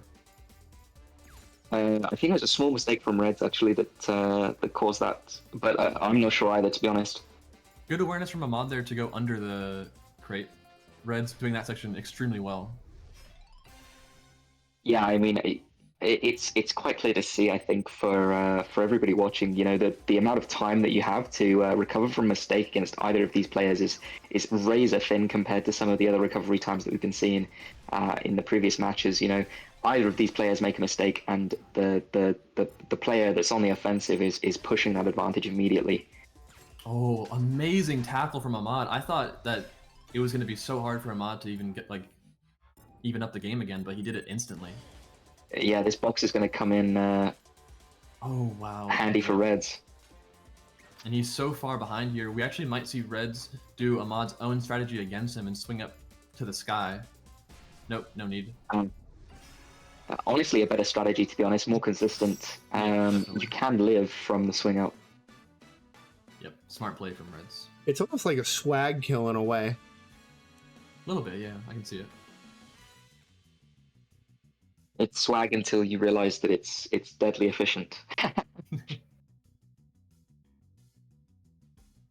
Ahmad going straight into factory. Yeah, Right. Casino was a bold pick, to be honest. Reds is really good at that map, as we saw. Ahmad definitely has quite a few picks that he likes. He's might be saving them for towards the end of the set, potentially. I mean, this is an interesting pick too, because Reds is the world record holder on this map, as far as I'm aware. Yeah.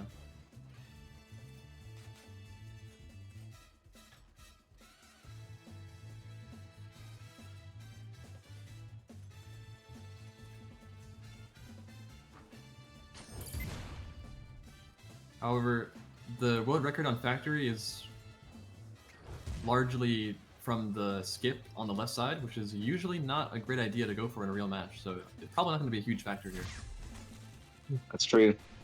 Oh, Wow. no. Ahmad not able to live that after hitting his freeze ray.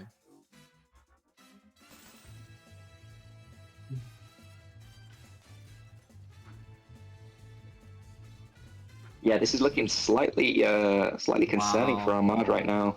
Great ball, too.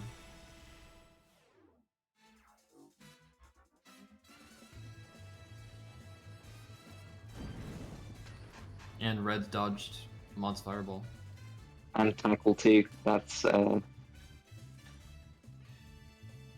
mean, he's just maintaining the lead here so efficiently, Yeah. doing everything right.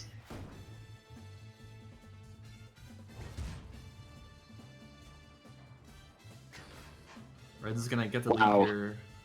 No, oh, maybe not. Yeah, I thought so too. I mean, that little speed boost that he got from bouncing off of the gate as it was closing was a really smart efficiency as well.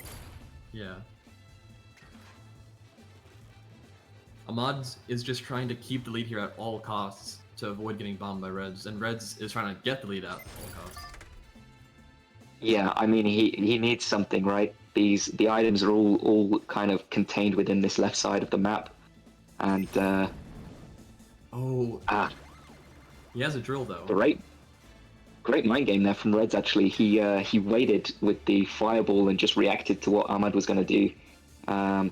Really smart play there. Absolutely, you can just react to either thing your opponent does. It's a guaranteed hit. Definitely, yeah. Oh, Ahmad hits the Might be a skip, but I'm not mistake sure here. how worth that was. I mean, it definitely was cool, but Reds with a full tank of boost here, it's going to be tough for Ahmad to recover. He has got a shockwave, but wastes it.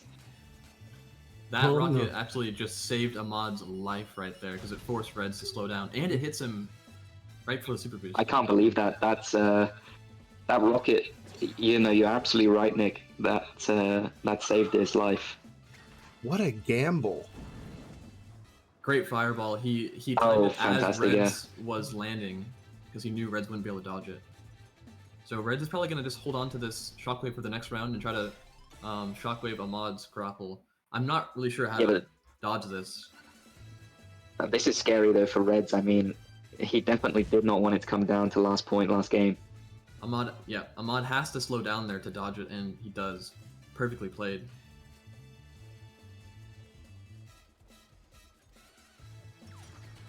Red's gonna block. Oh my gosh, that hook just destroyed Yeah. Red's crate. Amazing. Great hook usage, honestly. I believe that Ahmad probably used that golden hook in anticipation of the box, in order to hope that it would destroy it, and it did. This rocket's gonna be hard. Never mind. Wow, Holding keeping onto the hook, and it seemed like and it he paid actually off for hits him. it. Oh, I thought that rocket was gonna land. Yeah, I mean that one must have been razor thin margin there. Ahmad maybe getting a little bit lucky. That one does though. It could be over here. Looking like they're playing rocket runners at the moment. Reds is just gonna try to go as fast as he possibly can here to push him off Oh, the another hook. screen. Oh my Hits it. gosh! These items from Ahmad. Every time you my- think Yeah, he's... I mean Wow. that was really professional play. I mean, So good. I can't think of very many other players in the world that would have been able to make sure that they survived in that situation. Once again, Reds with a scary rocket. This is gonna be hard to dodge. Ahmad, once again, just dodging it perfectly. Oh no, this is going to be trouble for Reds though. I think Reds may have slid under it. Great play. Yeah. So Wow, great this- box. That ice is always gonna hit, but luckily Ahmad with that box slowed Reds down. And now Reds has I a don't think fireball Reds actually here. got hit by it though. That's actually pretty useless on that section, and somehow Ahmad makes the craziest comeback I might have ever Oh seen on my Factory. god. That could be the craziest Yeah. comeback of all time on Factory. Wow. Ahmad, what are you smoking, dude? He was That's down unbelievable. 2-0 versus Wow. the world record holder and brought it back. That is You insane. barely ever see 3-0 comebacks at any level in Factory, let alone at the top level. That was an incredibly precise comeback from Ahmad. Ahmad is just something else. Oh my god. Oceanside, this is another one that I know Ahmad was expecting from Reds. Yeah, often picks this map actually. He's so consistent, Reds is at this map. I'm not sure if Ahmad will try to play this one from the back or the front, because when you're playing someone as fast as Reds, it might even be better just to try to pull those last place items, like the ice, for example, like he has now, and try to make a play out of it. Yeah. And so far, it's working out. He got the ice, and he was able to get the lead back. But now Reds has an ice. Ahmad goes over it. But box placement, I mean, that definitely messed Reds up. He would have hit that ice if it wasn't for the box. So now we see Ahmad with the lead. He got a drill. Wow, that's the Wow, perfect that saved item. him from this ice. Yeah, it's gonna completely neutralize Red's ice. To be honest, though, I still like the ice usage from Reds there. I mean, that forces Ahmad to burn his drill in a position where it's not going to gain Ahmad much speed. Yeah, not only that, but that section has such precise timing that with the drill's extra speed, Ahmad, it seemed like he wasn't really sure how to properly do it with the drill, and I wouldn't either, so that's really smart from Reds. Yeah. And, we're talking about these things on commentary. It's absolutely what the players are thinking at this level. Sometimes we're commentating and it's a bit of speculation, but I can be pretty confident here that Reds and Ahmad are considering these things in real time during the game. Yeah, these guys are gonna do the best play 9 out of 10 times.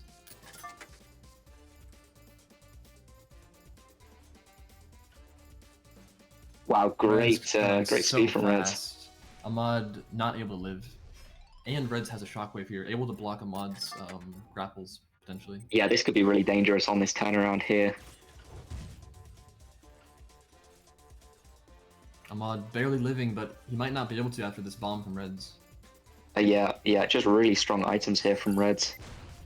Also, Ahmad has no boost, not able to really regain after that. It's fairly lucky that Ahmad was able to gain any boost there at all. Could have been a real snowball opportunity for Reds there. Although boost not being quite so important Reds on with the the workshop fireball, maps. I reckon we'll see him skip the boost here. Oh no, he doesn't. Wow, that was a great turnaround there from Ahmad. I don't think he hit any of those walls there. Nice box. Sometimes you just got to keep it simple. Great play from Reds though. He goes down because he knows he's already lost that round and he grabs some extra boost. Yeah. Yeah, those intelligent plays to know when to prioritize the resources or when to prioritize going for the points. You know, you only really see that sort of stuff at top level. Oh my gosh, what an amazing... Ahmad's items are just next level. Yeah, amazing. He skipped that booster because he knew he was going to hit Reds with it.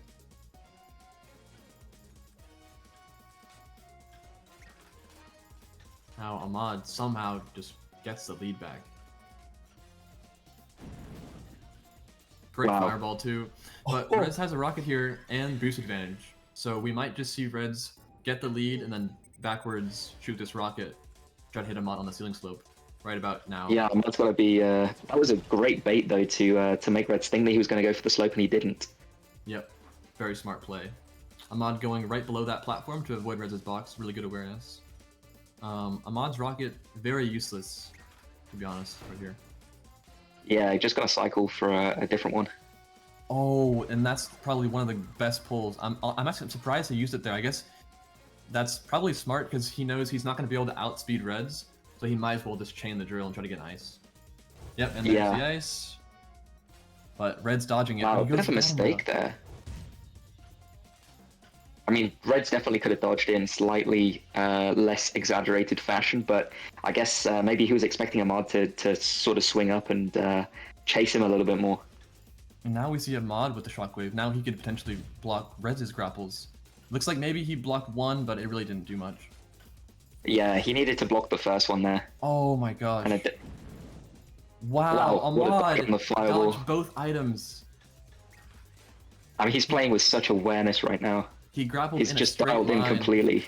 Yeah, he grappled in a straight line rather than doing the swing up to dodge the fireball. Ahmad is probably dead here unless he hits some perfect turnarounds. Oh my god. But Reds with a mistake. Reds mess. I did not expect Reds to mess that up. No, I mean, 99 out of 100 times Reds hits that completely fine. Ahmad. Wow, that is unbelievable. Yeah, that was a good game. I mean, that was crazy. I mean, I'm speechless. Is it wrong to say that I feel like heavy anxiety right now watching this? Pretty much any time. No, I mean, if you're feeling it, Ahmad play, there's a lot of anxiety. Like my chest hurts watching this. My God. What I have found is that anytime Ahmad is playing a top player, he's gonna keep it close almost every time. So that's just the feeling you get from watching him play, and that's why he's so fun to watch. Fucking Speed City Knights here is a pick from Reds. I have to say, this is just next level gameplay. It's not very often I'm able to just sit down and watch people play. Usually I'm practicing, so this is just amazing. Great gameplay, honestly.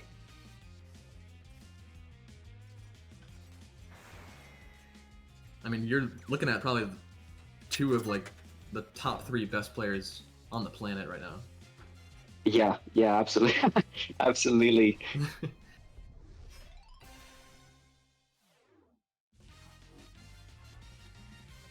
Ahmad with a good start. Yeah, I mean, and that slide boost there to just maximize every tiny little bit of speed that he can. If Ahmad is able to win this match, it would be looking it would be a problem for Reds, I think, to come back 4-2 against Ahmad. Yeah. This ice here is going to be tough. Not to mention Ahmad still has a few of his loved picks. Yeah, absolutely. We haven't seen New Age yet. We haven't seen anything. Yeah, but Reds has a fireball. If he can land just a little bit early, we might see Ahmad. Yeah, this ice. I reckon he'll ice forward. Yeah. Yeah.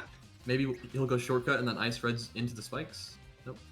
Oh, interesting. Didn't go for it. Maybe he thought the spacing was slightly off. It could prove to be a wise choice. Yeah, maybe he's saving it for the same place as last time. Ahmad Ahmad was sliding on every single wall climb there. I don't know if you guys saw that, but he did that and managed to tackle Reds, and it was so detrimental. Reds' speed. Ahmad bombing over the ice. Oh no, he didn't have any boost. Well played, Reds. He somehow brought that back. Yeah, yeah, that was well, I don't know what to say. I mean, maybe just calculated or lucky. I don't know, but yeah, living and you know you can't count Reds out of these sort of things. If you're Ahmad here, you're looking at your advantage right now, and you don't want to give it up at any cost. So he's gonna try to get every item, keep his lead, do everything he can to stop Reds here. Yeah, yeah, and same goes for Reds. Wow. Great rocket. At the cost of the resource deficit on the restart though, but he's straight into the boost. Oh, It doesn't another really matter. tackle. The rocket doesn't connect though. Okay, so we might see Ahmad. Okay, I was gonna say box the super boost, but they actually don't use it. Now Reds with the bomb. This is gonna be nearly impossible to dodge. Ahmad tries to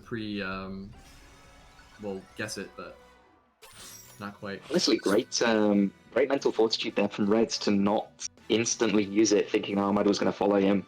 Again, just reacting to that delay and just one step ahead of where any other player would be. And that was a great comeback from Reds. So that's twice now that we've seen a game where one player has an extreme advantage and the other player somehow manages to bring it back. So well played, both players. Yeah, yeah. I wonder how many more times we're going to see that this set. It's already looking like this set might be one for the history books. Yeah, that was, I think it's 3-3 now, right? Yep, 3-3. Oh, sorry. Then I have that wrong. I apologize. Ahmad is amazing at Theme Park, by the way, so it won't be easy for Reds to beat him here. Yeah, yeah. I mean, this is Ahmad's pick too, right? He hits the skip though. Ahmad tried to shockwave him down. Interesting idea. Yeah, honestly, that's really creative. Not terrible though for Ahmad. Let's see if either player goes for the skip. Yep. Not this time. Two rockets there. I love that spot there for rocket interactions. It's always quite complex. So the lead is quite good here, especially if Ahmad's able to nail this shortcut.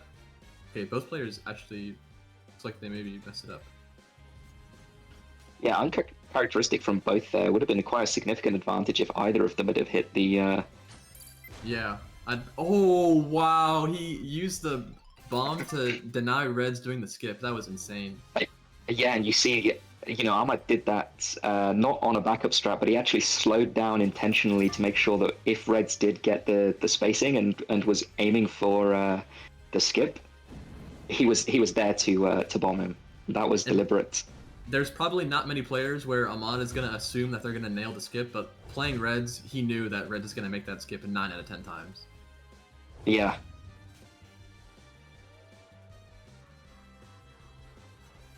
Wow, I love watching these sets where It's so you know, good. Yeah. the top level is the assumption, you know, all of these players are assuming that those strategies are going to be used by the other. Oh, that's really unfortunate. Ahmad used so much boost there to try to live, and now he has almost no boost in this round. Yeah, and a really, really significant advantage from the item with Reds as well. If this rocket doesn't hit, well, it does. Never mind. I mean, he's got plot armor. Ahmad is living again somehow, miraculously. Ahmad is the definition of plot armor in this game. Oh, God. I'm interested to see if Ahmad goes back for some boost here. He does. This is going to be so hard to live. Reds is going to backball after hitting the shortcut. Yeah. Oh. Wow. Great dodge as well from Ahmad. I don't know if it's going to matter, but... Do we see Ahmad go for the skip? No. Wow, And nice now try with the Reds- fireball. I think this is it. Yeah, Reds can simply drop here and win the game. Nice try, Ahmad, though. Close game. Yeah. Oh, man. Ooh. That's just great mental fortitude from Reds, just bringing it back. Ahmad asked for the score. It's 4-3 in Reds' favor.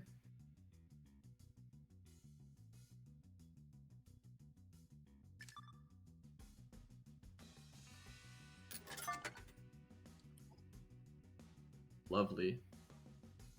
I wouldn't call it lovely if I was Ahmad, but there you go. We haven't seen Nightclub from either of these players either. I feel like There it Ahmad is is. very good at Nightclub.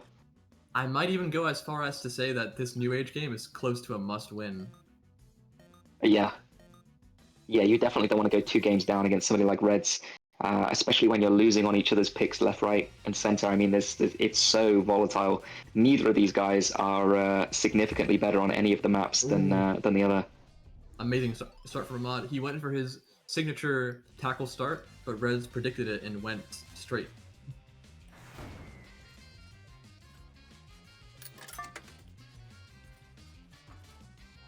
Wow, a little bit of a mistake there from Ahmad. Is going to end up significantly behind in the start here.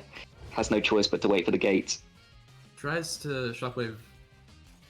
That's okay. That's the same kill. I mean, that's the same cam kill I tried to get Ahmad with 3 years ago. So that's never working on Ahmad. He's seen that way too many times. Yeah. If he was able to dodge it 3 years ago, he's definitely able to dodge it now. Absolutely. We might see Ahmad just go for boost here. Wow. Wow, he's tried to live. And he does live. Oh, no. Oh my gosh, he tried to just drop for the boost, but he hit the slope. Yeah. No. That was swag. That was definitely intentional, you know? Oh. Oh no. Instant tackle. Wow, and no double jump to recover either. Not looking good if you're an Ahmad fan right now. And a box here is so strong. Ahmad tried to hook to get rid of the box. And yep. Wow. 5-3 It's to Reds. those situations that make Reds look like incredible. That's Reds at his best right there. When you know, it's just item after item, and he just knows instantly what to do with every single one of them. Robotic, like you said, just Yep. absolutely perfect execution. Definitely. Reds just playing that amazing.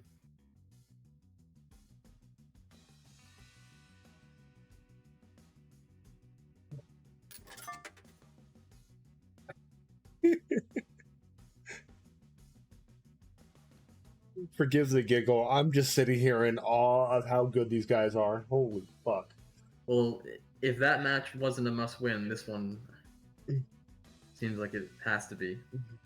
You can't let Reds sit on match point for too long, and if he goes up to 6 points, there's no coming back. I mean, I'd hazard a guess that any player on the planet, if they were 6-3 down against Reds in a first to 7, they're not winning that set. Yep. Good fireball.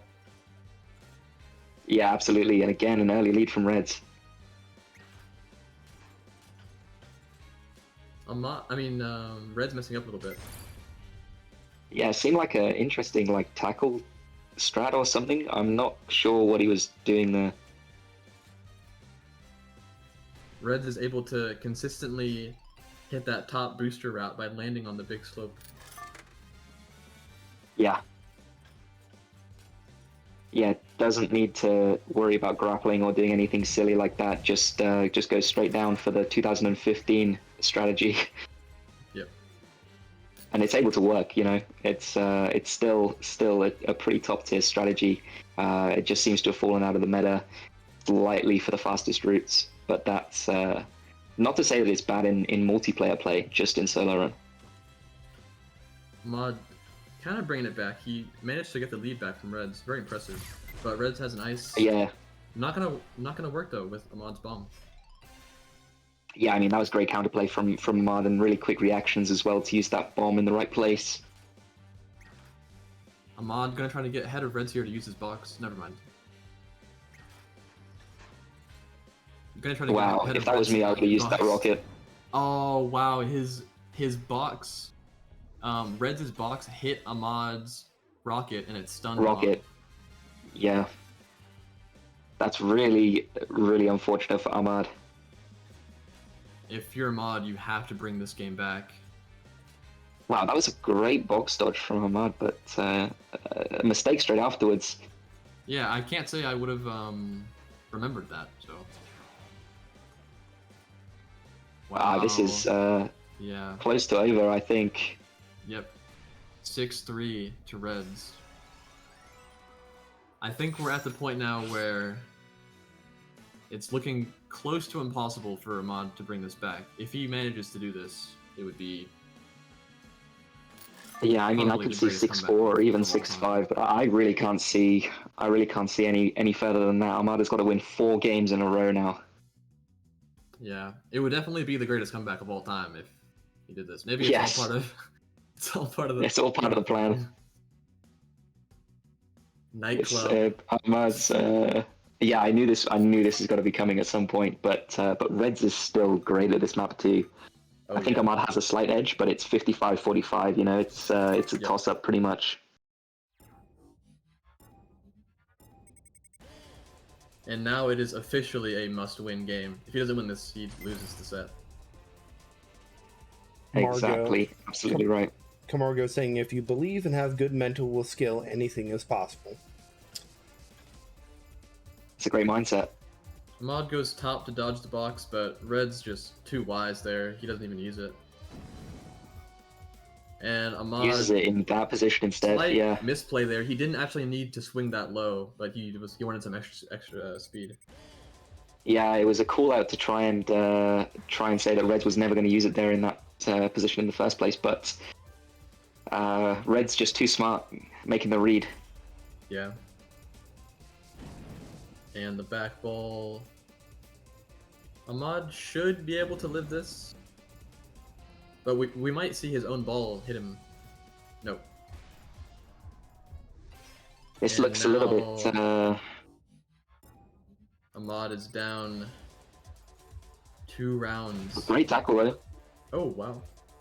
Oh, I've never seen that interaction before. Have you seen that? That looked like a glitch. Crazy. The stun from the rocket meant that he didn't get any speed from landing on the slope. Yeah, that was weird. You got to ask Orbe about that later. Oh, Reds has an ice here. I wonder if he'll just hold on to this. Nope. Wow, that was perfectly timed from Ahmad. So Ahmad is now officially in the territory of he cannot mess up. If he messes up even once, it could be the end of the set. Yeah, he has to play perfectly now. Even one mistake and Ahmad is probably done for here. Yeah. And it's not looking good with the Reds being in the lead here. He really Not needs to at reclaim all. that lead. Yeah, plays it as safe as possible by not even following Reds to get the item. Didn't want to risk getting a fireball in first place. Oh, I think that'll seal it. Yep. GG's. Good games. Yeah, great set. Great set. Guys, can we give them a round of applause? Because legitimately, that was wild. Super well played for both players, especially Reds. Takes it 7-3 versus Ahmad. That is not easy. Not easy at all. 7-3 is a statement almost. Not many players can say that they've beaten Ahmad that badly. Well, good thing is Ahmad's not done yet. Ahmad has another shot at this. Let's take a look at what the bracket actually looks like, because I think it's really uber important that everyone knows where we stand. So, right now, with that victory, 7-3, that's going to put Reds into the finale. But if anybody can come back in Group C, it's him. He has one of 6 people he has to beat, either Balaki, Tunitai, Zedrazil, Mykor, Rafu, and Nelson. Now, we do need to take a break, but we are going to run one of those losers round 1 matches after that. Oh, sorry, wrong one. Sorry, that I clicked the wrong button. I'm an idiot. But take a look at what you see on screen here. So this is where we're at. So these matchups are to go. Currently, Rares and Mido are going. Winner of that's going to be facing Forbes. We're going to do that when we can. We're going to do one of these losers round 1 matches after the break, and then we're going to go ahead and come back and do this losers finals here while Frosty Dose wraps up these other matches. So we will be right back. We're going to take a break, but we do want to say a thank you to some people.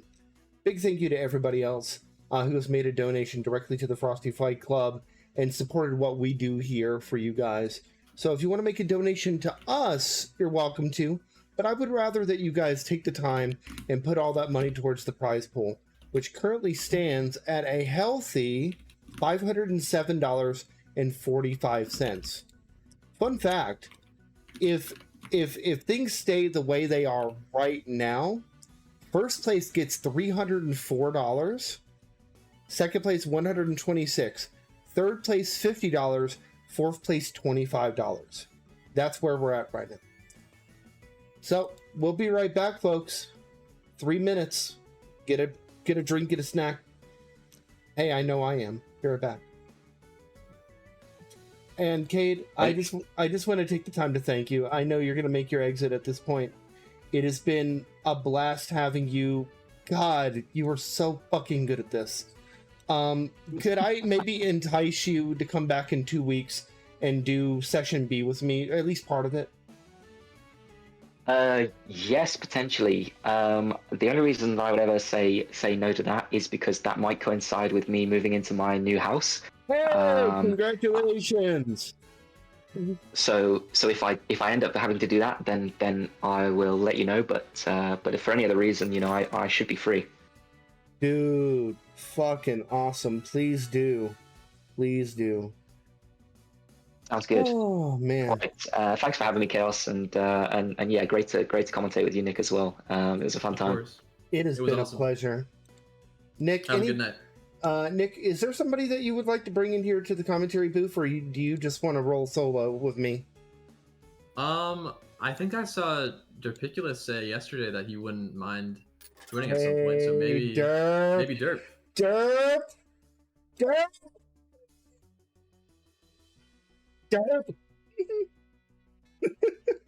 How you doing, Derp? Oh, god damn. Welcome. Derp already in the finale. Derp getting his microphone fixed.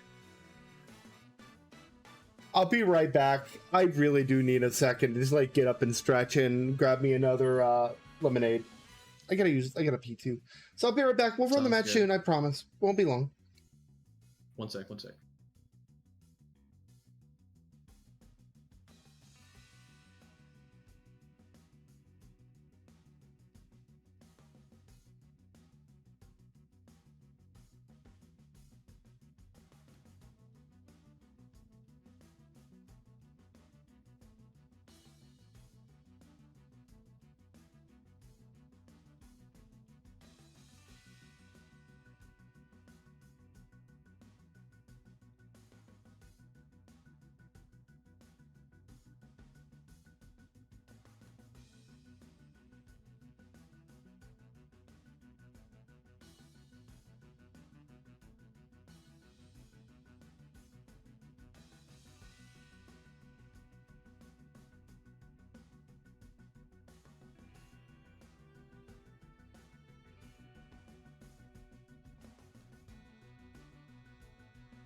Oh, I'm coming back.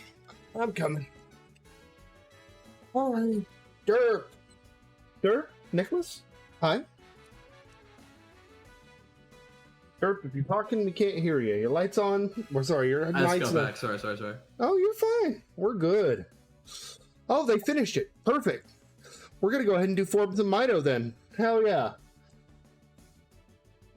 I get to change my mind and do the other match.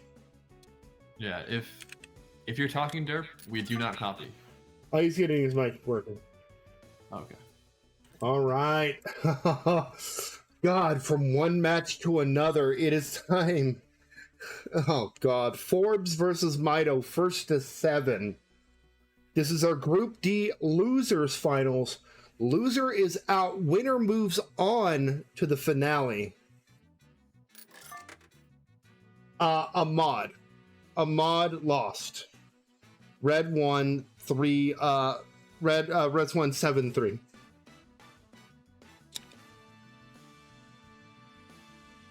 Oh man, my brain is fried. Oh my god, that was such a match.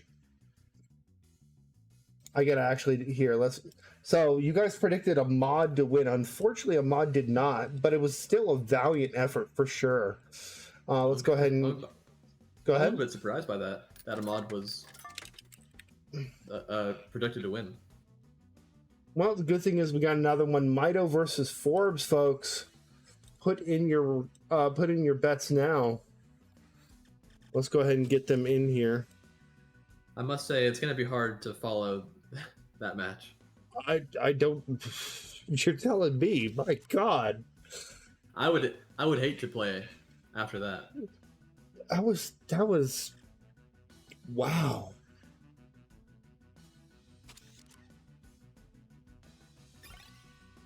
Man, I'm in love. I am in love. So Group D Losers Finals. Let me update my tag here.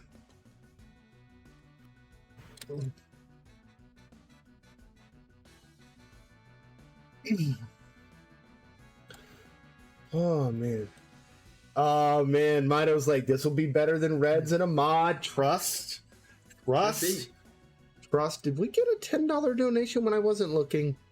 Soup with a $10 donation. Thank you. You didn't have to do that. You fucking boss. Look at you. All right. So this being said, Forbes will so literally it's 6th place from Summer Elo versus 6th place from Open League. Oh my god. And Forbes will get the first map pick.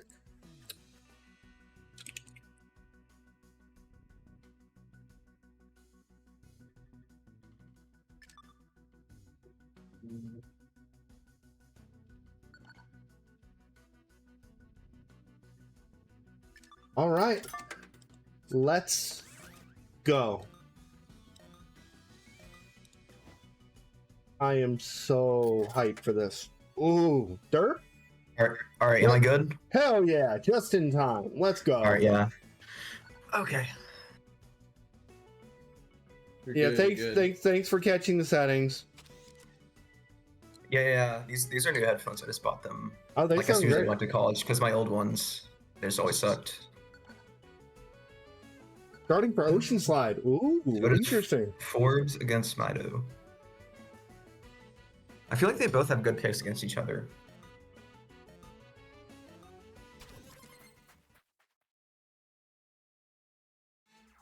All right, here we go.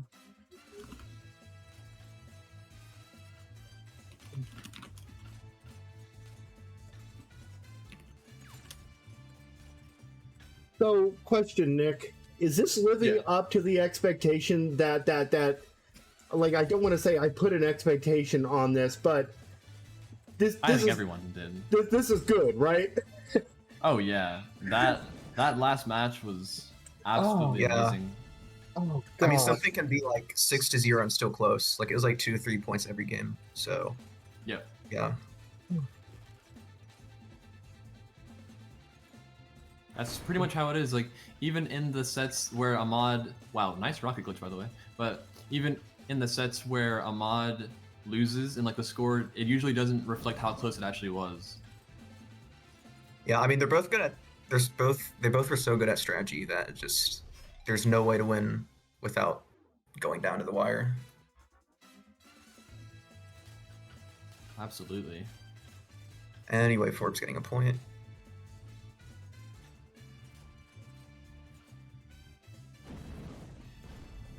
Nice ball from Mido. If I'm Forbes here, I'll probably just save it. I'm surprised he doesn't win trade though.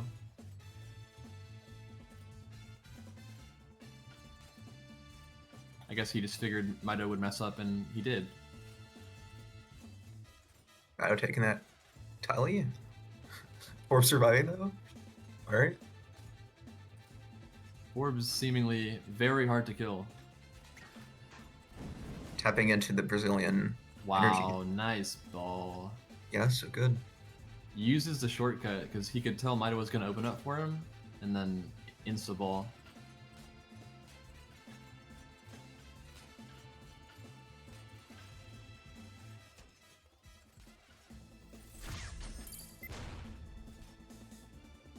Good awareness from Mido just to stay low there.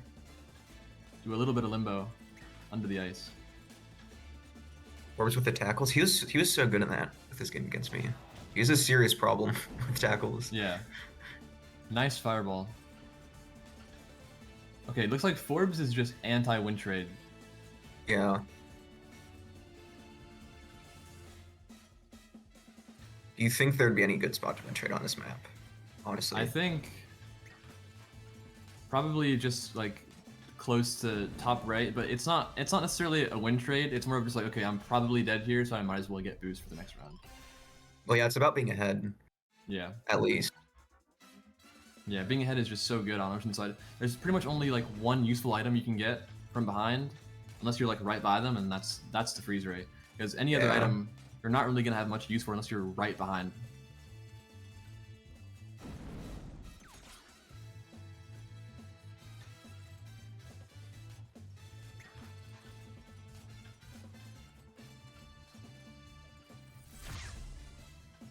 Wow, that's a great dodge from Forbes. Just double jump straight over it. Bad freeze, like, but it was enough to delay him, I guess. Yeah, for that cam kill. It slowed down Forbes enough. Yeah. Where Mido was just simply able to turn it well and easy kill. Forbes probably gonna burn this hook. Nice tackle. The tackle.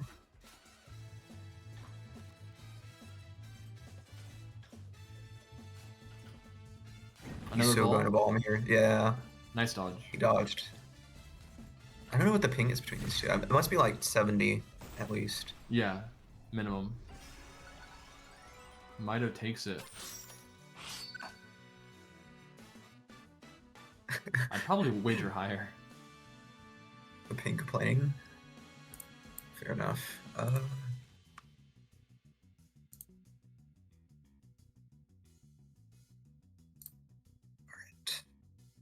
What was it that Forbes picked earlier? I can't even remember. I guess me? Well, I think it was against you. Yes, Dragon Ahmad. City? Ahmad. Bro's broken at that map. He's too good. Although Mido is also pretty good at Dragon City. I feel like my main problem was the starting grapple and people getting advantages off of that.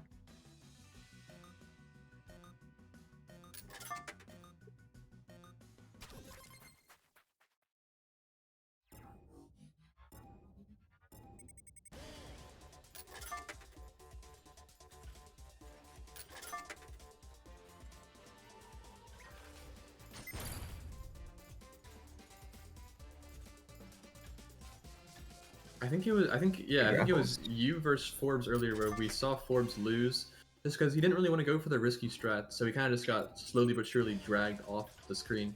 We could potentially see that on again with this? Mido here. Yeah. Yeah. He seems to have been using the safe strats lately, like not going sharply with that cut on Oceanside at the start. I don't know. Yeah, I'm not sure if that just comes down to his playstyle, or if he's kind of just going for the safer strats because maybe he's a little bit nervous, trying to minimize his mistakes. Definitely possible. I don't know. I think it's like a silver or something. Maybe he just had, because I mean, you learn the safe strats and then you try to ramp it up. I think he just has enough experience Could to know the safe be. strats Yeah, yeah. and very little experience to ramp it up. Could be.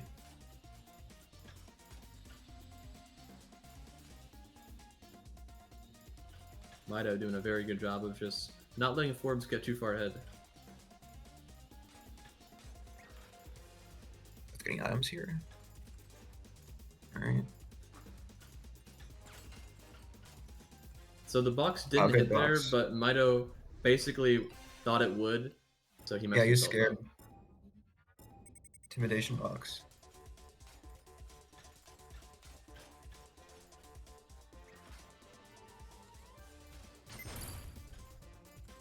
That bomb. Although I guess that could be cycling it, because he knows he's going to get behind.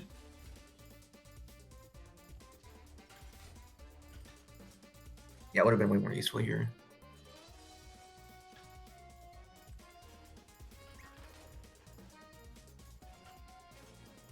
Rocket, I imagine we'll see that on a vertical section, yeah. Yeah, Mido pulls the eyes.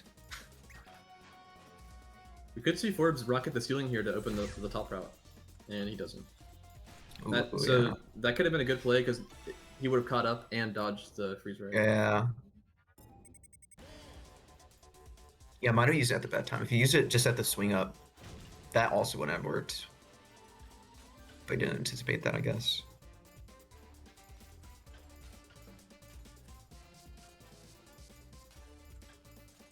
Right, Mido in front. Ooh. Not a good look. Forbes, yeah, just not able to live there. Just hit spikes. 2-0 in favor of Mido. Strong start. Yeah. Going well. Mido is no joke. Yeah, he picks Dragon City. I knew it. From what we saw of Forbes earlier, He it seems looks to be like he's cracked. really good. Yeah, possibly the best player in the whole world in Dragon City.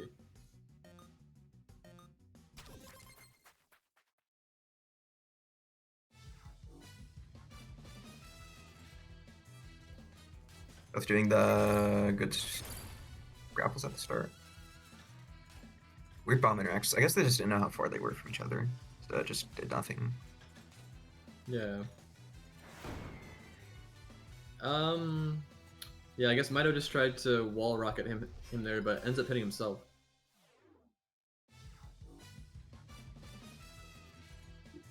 Both players doing the long swing.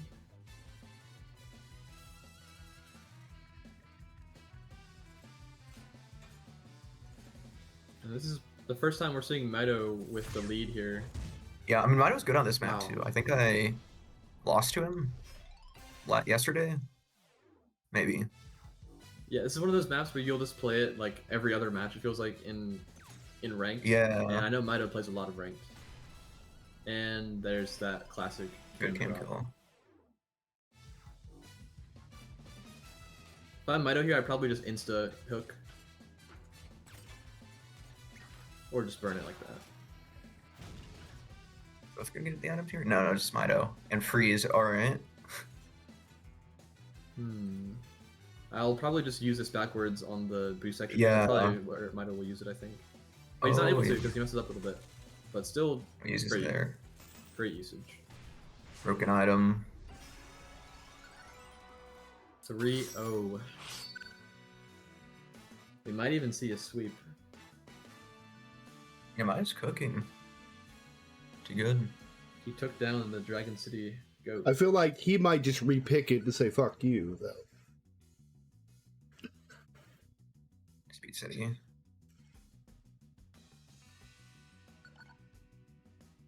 Forbes is picking a lot of grapple spam maps.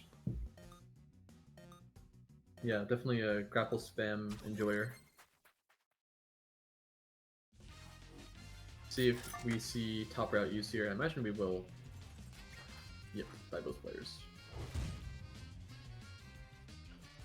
A little bit late reaction time with the pulse. I feel like he could have saved it for I don't know, grapple at least right here maybe. I don't know. Yeah, I definitely could have slowed Milo down at least a little bit. Whoa. It's thought the that one was- tile slope. I thought that was intentional for a Drops. sec, but I don't think that was Mito's plan.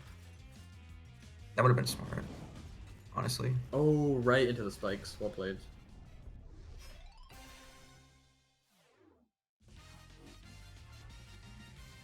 Forbes could potentially get a point on the board here. He can keep up his momentum. Might see a backwards rocket on this narrow tunnel, and Mito dodges it by sliding and not jumping. That's good awareness. Forbes swing up to the top booster.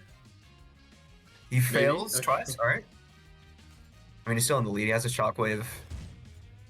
Yeah, good use. W shock. Ball not gonna Right here. do much at all. I think it just. I don't know if that was to burn it or if you think if you thought the ball went up. Oh well. Same rocket Oh, from last time. yeah. Yep. Yeah, It that's hits. in yeah. some situations that rocket is pretty much impossible to dodge. Yeah, I mean, it hit the ceiling there, and the blast radius is just too big. Yeah, no chance there for Mito. It pulls another ice. See if he can make use of this one. Look, we'll either see it backwards right now, or we'll see it backwards on the ascend section here. Maybe right now? Yeah. Yeah.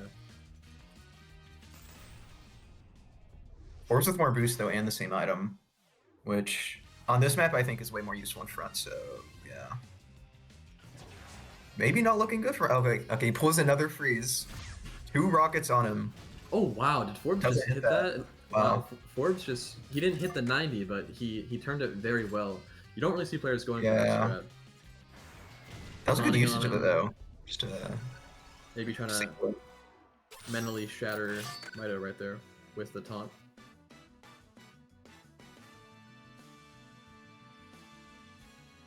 (3-1). Forbes is not getting swept. Dance hall. Interesting. Oh, was that my? Okay, yeah. If that was Forbes, I'd be surprised. Because Mino did well with dance hall against me. Is Ahmad playing the loser of this match, Frosty? Or Chaos? He has a couple more matches after this, actually. So Oh, okay. how it is the winner of, because we're doing, so currently in Group C, Tunitai defeated Balaki 3-2. Zedrazil and Mike are fighting. After that, it's going to be Rafu and Tunitai, and then Nelson and the winner of Zedrazil and Micor. Winner of those matches face each other, and then the winner of that match faces Ahmad. So there's still a long road between now and Ahmad, but Ahmad's sitting there basically as like the guy saying, "All right, you gonna come in? No, you're not gonna come in." Right on. Yeah, and this is Group D. Who, the winner of this match, who does he face? The winner of this match faces nobody because they go Okay, to it's the last one. finale. Okay, gotcha. Yeah, There's so the losers qualifier. yeah, so effectively, whoever does this goes over in one of the 4 slots in losers, Okay, gotcha. and then Nice Ahmad's try gonna be, with the rocket. and then Ahmad will be fighting for that same opportunity from Group C here shortly. Mm-hmm. If you're Forbes here, you probably just want to insta ball before the ball. Mito possibly gonna pre-jump here to try to avoid it. Oh yeah, he's just too fast. Mito cooking Backwards right now, and he ice gets perhaps. another ice. Okay, am I Forbes is- biased, or did Mile get too many ices this tournament? I feel like he's gotten I need a second opinion. a lot, Yeah, but he's just it's he's just definitely- frosty today. He embodies the tournament. It's definitely looking like it's not really like. I feel like he'd be winning either way right now based on Yeah. what I'm seeing. Yeah, I mean he's playing well. 4-1, great gameplay so far from Mito.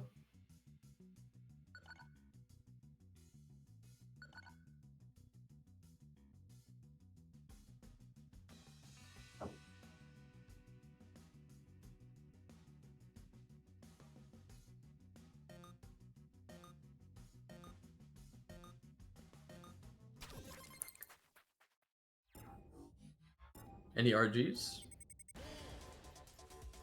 No. No. A tackle? Ooh. Mido with a colossal fail. They might get this. Okay, never mind. I thought that they might have potentially got the top of the map spawn. But Yeah.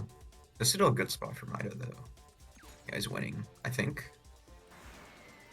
Okay, well, he has the lead. Okay, there he goes. Rocket here. This might actually hit Mido because it's going to be targeting him. Yep, there it is. Forbes is potentially going to go for a wall climb rocket, I would imagine. Like right about now. And this really doesn't hit. Oh, it does hit. He cycles the bomb. Questionable Forbes probably decisions. going to shockwave on the turnaround. Oh no, right before, I guess, just to deflect the golden hook. So Mido's gonna have to play this one from the back. That's not easy on a map like Oasis because there's so many large slopes. One box just like that. And You see what Mido just did? He boosted with like a sliver boost through the shockwave. If the screen is right. Well timed. Yeah. Yeah. It's possible to boost desync, but either way, probably He's locked in right good now. timing. He bombs over the ice. Wow.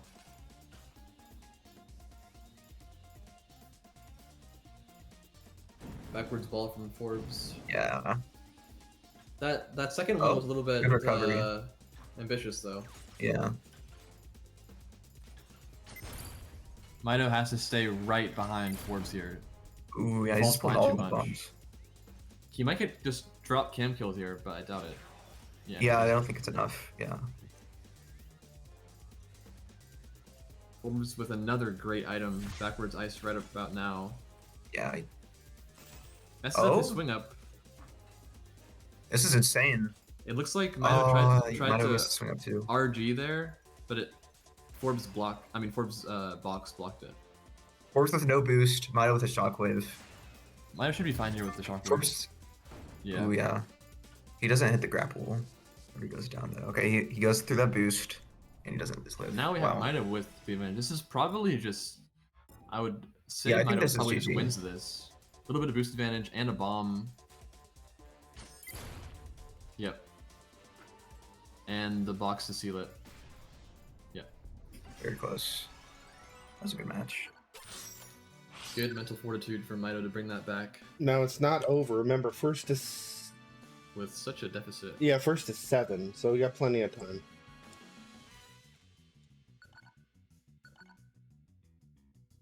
Minery. Forbes being the only player to vote Minery this whole tournament, I believe. Twice.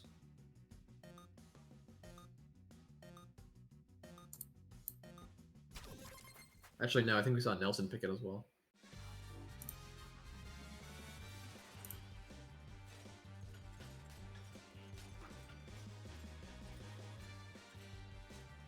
Gets the ice.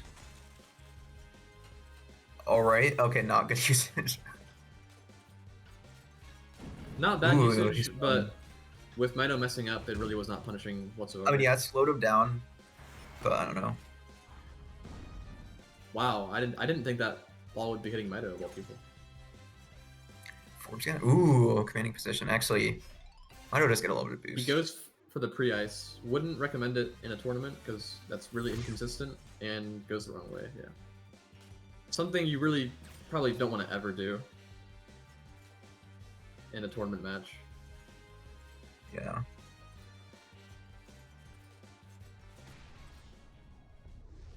Yeah, if Forbes just didn't try to pre-ice there, he could have saved it, iced him on the booster, and probably just got another free round out of that. So that was pretty ambitious. Yeah, Forbes is cooked. Like if someone gets like, or if they have way more boost than me and a bomb, and like, I'm cooked. There's nothing I could do. Yeah, you're essentially just cooked in that situation. 9 out of 10 Yeah. times, unless your opponent just fails, like, colossally. Mido with a bomb, he could actually use this to, well, he used it to boost himself. I was gonna say he could use it to like block or dodge an item. Nice rocket. Rocket. Oh, and they spawn here. That's bad for Forbes. Huge advantage because this is actually one of the few wall climbs in the entire game where boost is useful. Because it's such a wide wall climb, you can boost through it and actually get a lot more speed. Let us see what Mido can do with this lead. Just go for the item Forbes. Cycling the bomb. All right. And goaded shock Forbes. by Mido. Nice try, Forbes. That's good.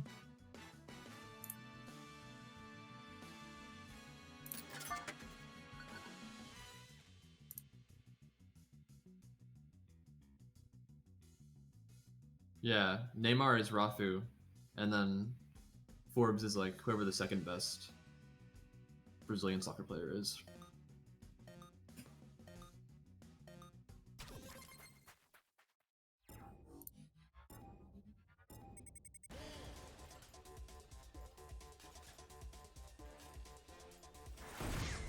Back to Dragon City.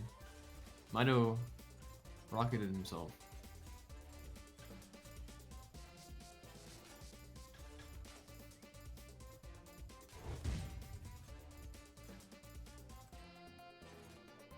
Mido just get the grapple. Forbes gets lead, I think. Yeah.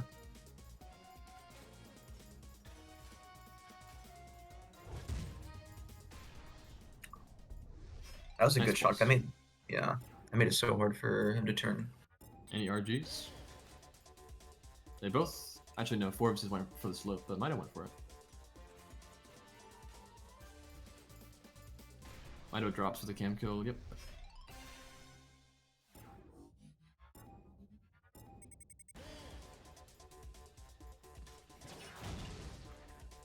Yep. Great rocket, but nice hook to recover. You don't want to follow Forbes too directly here, because, well, it's fine if you just outspeed him like that. Wow, that was so fast.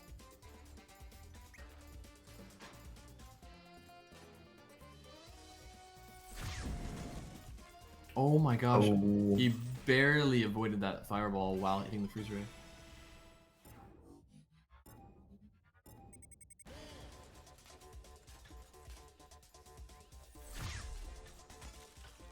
Oh, Forbes definitely could have dodged that. I think he just thought Yeah, Mido's so ice close. was gonna end just a split second earlier, but it didn't. And that's GG's. 7-1. Well played, Mido. Yeah, that was a lot of ices, Harjo. I agree. All right. So Well making played. that official.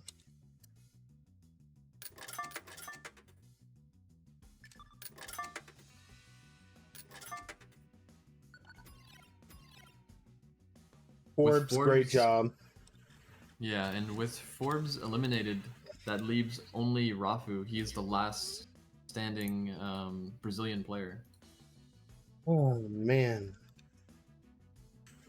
Wait, Rafu's still in, right? Yeah, he is, Rafu is, yes. So he is right here currently. I gotta report this match. Bear with me. So 1-7. So currently, actually, you know what? Let's go ahead and run it. We're gonna run Rafu versus Tuni Tai. Get it out of the way. And this is gonna be losers round 2 in Group C. Interesting matchup. It will be. It will be. It will be. Does anyone know how good Tunitai is? He's pretty good. No, I mean, I wouldn't say he's as good as Mido, but damn, he can give people a run for their money when you least expect it. Interesting. Yeah, Right. pretty much no one is expecting it, so let's see if he can upset.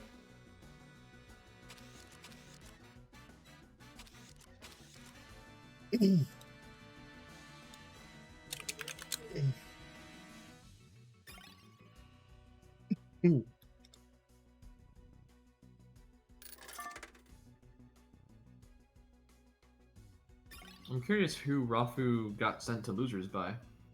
I think Reds. Oh, yeah, Let me that makes sense. see the bracket here. Yeah, Reds 3-0'd him.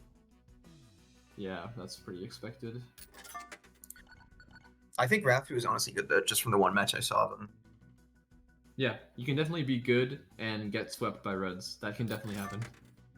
I mean, yeah, true. He just like watching me just reminded me a lot of the like old Brazilian players who like super consistent.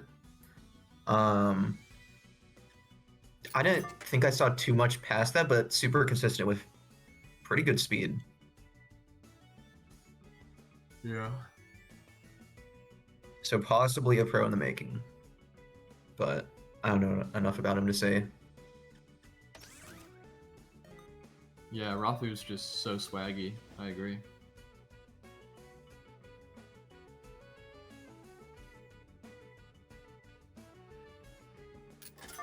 Oh, back to first to 3. Nice. Yep, first to 3. Whew. Tunaitai getting a mod flashbacks from this mansion pick. I can see that. Wonderful. Yeah. Really like with Ahmad start. Not sure what that means, but he's channeling Ahmad right now. Black Cosmo and Mansion. No, I think he was saying that in response to Rafu picking Mansion. Because Ahmad probably picked Mansion Oh. against him, yeah. Interesting. Oh, did Rafu pick Mansion? Yeah. Yeah, he was the one who Oh, picked. okay. Yeah, I thought that was Tunitai's pick.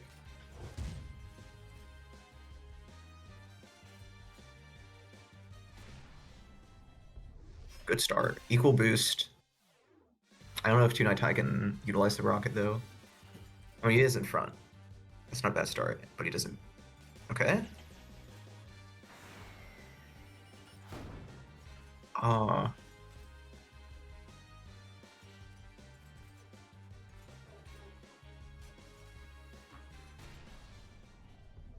Fails to get up there.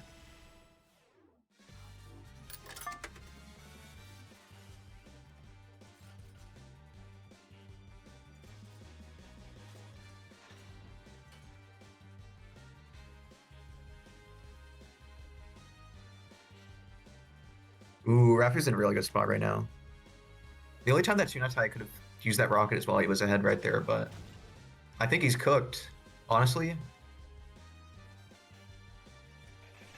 Maybe. He's keeping up. And Rafa doesn't. Alright, he's back. Okay, never mind. This is... He swags yeah. with that route. Ooh. Not sure where Tony Tai is right now. Maybe he landed it on the moon or something, but Rathu takes it. While we're waiting on their next pick, I do want to give a big shout out to all of the fallen warriors so far in this tournament. A big shout out to Jasper, Metzger, to Soup, to N250B, to Rares, to Forbes, to Balaki, to Balaki. And that's all the people who have fell so far. Don't want to talk like too far ahead in the future, but in Group A we have me, Cirque, and David. I feel like we're all pretty good players, but one of us is gonna have to go in the group stage, which I think is insane. That's crazy. There was a major upset. Zedrazil beat MyCore 3-2. What? I'm not kidding. Zedrazil. Off about that. Smeeth just messaged me and said, "Wow, that was a wild match." Is that possible? I don't even know what these players are doing, but they're making art out of the canvas that is, I don't know, whatever. I guess they're going back and forth. I just want to preface this. Zedrazil was tied for 10th in Learners League, and he beat the champion of Learners League. Impressive, dude. In tournament. I mean, I don't know neither of the players, but David versus Goliath, man. He's just cooking. I'm just gonna assume that Zedrazil just played insane. Yeah. Just popped off. I guess what probably happened was Zedrazil won one of MyCore's picks, and then Zedrazil probably just had some crazy pocket picks that MyCore's like never seen. Probably like lab. Maybe. Officials. Basically, Zedrazil is all about officials. Yeah, well, that's why there's like crazy matchups in this game, because like MyCore, he'll probably beat almost everyone in Learners League, but someone like Zedrazil who got 10th can actually be the one to beat him because it's just a different matchup. Because Zidrusel is probably one of the only players who's actually pretty good at officials. He's gonna need a shock here now. What's Yeah, really... I feel like whenever I had less hours, whenever I had less hours, I was just way more inconsistent. But that doesn't mean I was bad. I was just played good way less. And I mean, maybe they just had one of those moments. I don't know. Zidrusel is going to be facing Nelson WW on the stream here next. So get ready. That's another first to 3.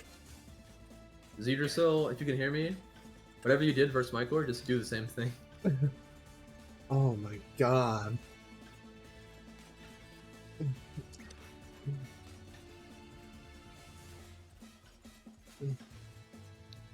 After taking the top route. Alright. Junaitai getting outspeeded right now. Zidrusel. After cooking. Zidrusel saying in our chat here, sure item luck on my course pick a factory, and that happened. My car picked factory, and I managed to force him to take the slow rope with item 3 times in a row. Well, you know if Zidrusel was picking first versus Nelson, I think he would have a actually pretty good chance. But with Nelson having the first pick, it won't be easy at all. That's true. A tall challenge for Zidrusel.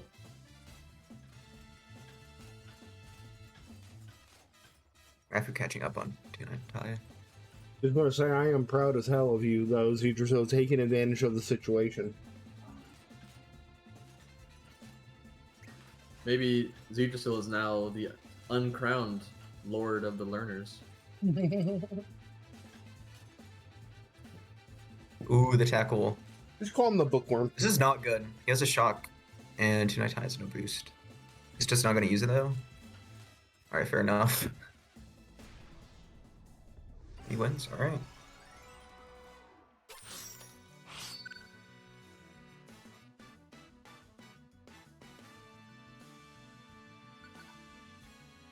Instant Texas run. I agree, Xenos. I mean, Zidrusel has come a very long way. I'm very proud of him. Speaking of that, Zidrusel, you mentioned something, you thought you were going to do like a donation or something. We've hit the target initially. So what's going to happen with that? Because I'm curious.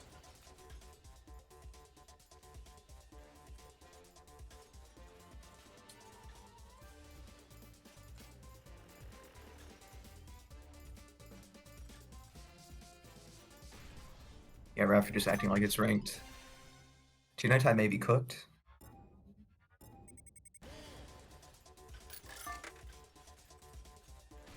Ooh. I think he's breaking apart. Yeah, so far, Rafu, I mean, not much to say. He's kind of just, like, dominating Junaitai right now.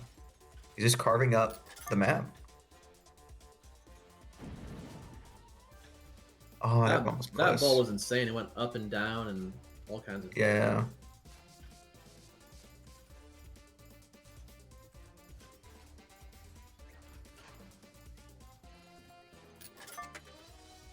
Zidrusel said he'll match the highest single donation, unless it goes over 250. All right. Well, let's see what that looks like right now. Well, the single highest. Go ahead. If there's ever a tournament where you could maybe get some prize money, it would be this one because it's more spread out than usual. It's top 4. Yeah, it's top 4 instead of top 3. But I do want to announce something. If we hit 777, I'm going to be making a spread and probably changing it to top. Everybody in the top 8 gets paid. Top 8? That's crazy. Yeah, it wouldn't be bad, though. Everybody will still get, like, a huge chunk of money. All right, Ralph. Ooh. All right. If it was 8 people, how low do you think you would make the like percentage after like 4th, for example? I'll look. There's actually a pretty good guide about it that they use in poker, and I just tend to steal most of that from them, which is good. Coming up next is Nelson versus Zidrusel, but you know, guys, My back hurts. I gotta go get some medicine. So, can you look at these ads for me? I mean, come on, please. We'll be right back. This has been fun. Yeah. Oh, man.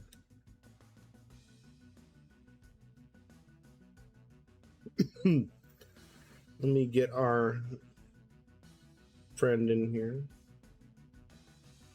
Where is he?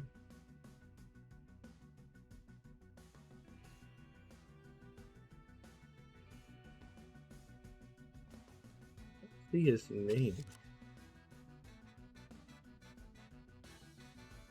Am I an idiot? I mean, I'm probably an idiot. Don't answer that.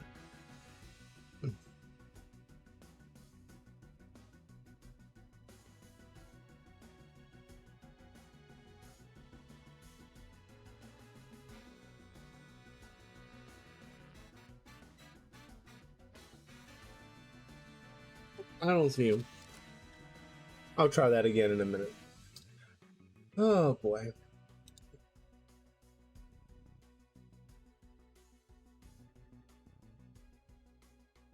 Alright, let me at least get this part going. Zedra Zoom.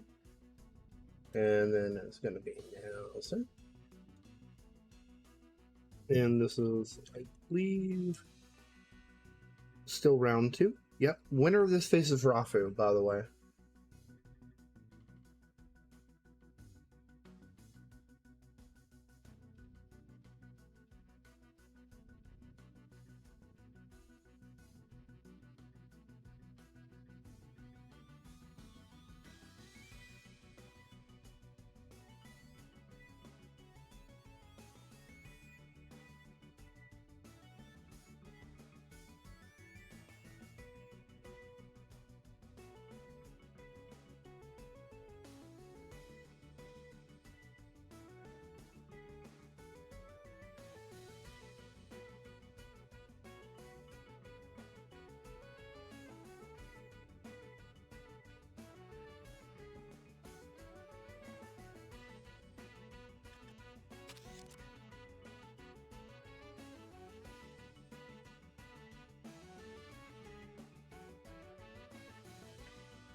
Alright, folks, we are back. Trying to find his name is Rogue.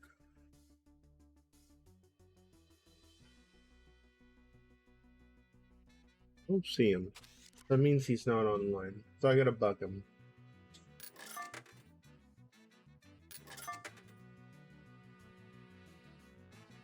Give him a second. They're probably grabbing a drink. All right, I'm back. Yeah. What's the match again? Sorry. That's alright. It's gonna be Nelson versus Zedra. Zedra. Okay, yeah.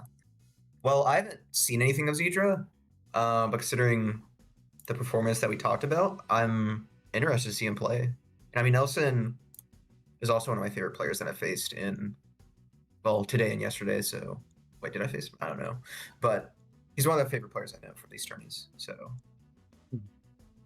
Mido, yes. Super.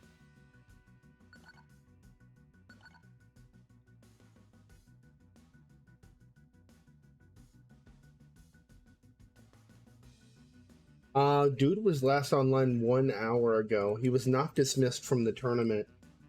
So, big oof.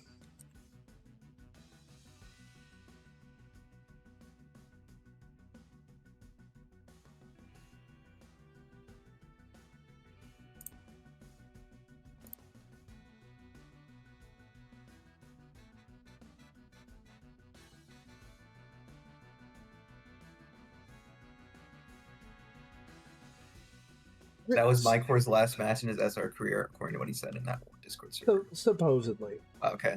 Supposedly. Was Mycor.exe or that player with.exe at the end? Yes. Oh wow, yeah, he looks good. And Advanced League again. Insane. Yeah, Not he was just any pretty good. advanced league. Well, yeah, I should put The more respect on his Advanced League. name. Yeah. I reached expert in Yeah. Elo season. He's not trying to like brag and like flex on you too much, but yeah, he did actually reach expert league last year. I only got to provisional.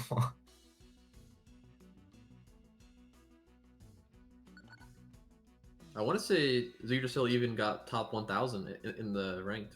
Oh, he That's did. pretty crazy. Fucking.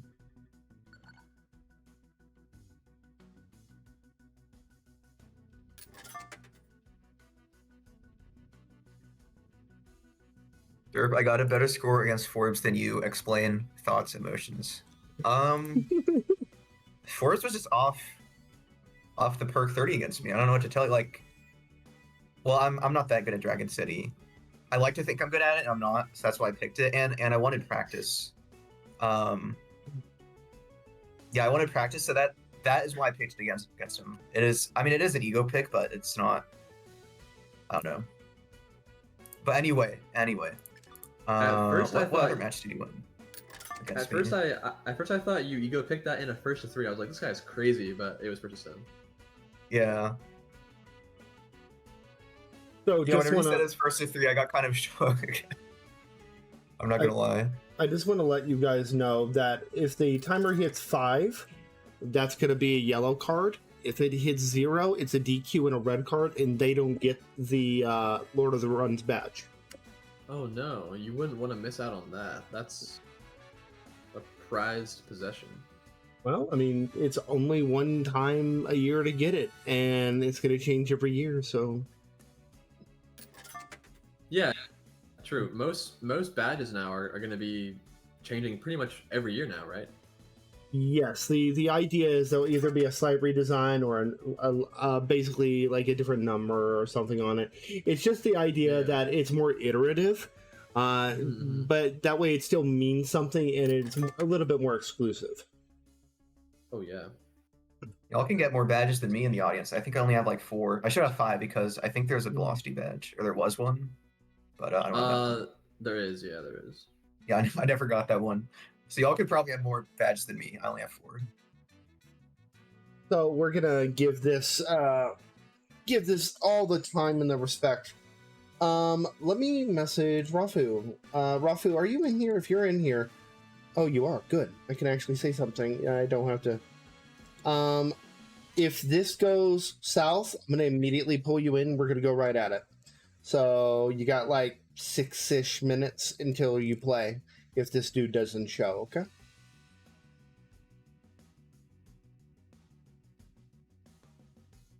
And I just want to say thank you to everybody. Yeah, Mido, I feel like my main problem with Dragon City is just the starting grapples, because whenever I played, like, I like to think I've been privy to some of the new strats, or at least the routes, maybe not the boost, or the exact amount of boost used and whatnot. One of the things that I never really practiced was, I don't know what people call them, I think back then it was reach grapples, just instantly grappling, and not like reverse grapples, but you know, same direction that you grapple in. I never really got like proficient with those, so that is something that I will practice in the coming weeks. Wink, wink. Zedrus was like, I didn't prepare to go into deep water. Oh shit. Yeah, that's pretty much me on Dragon City because I just go slur at the start, and then people get that one item, and then I just get starting handed, and it's over.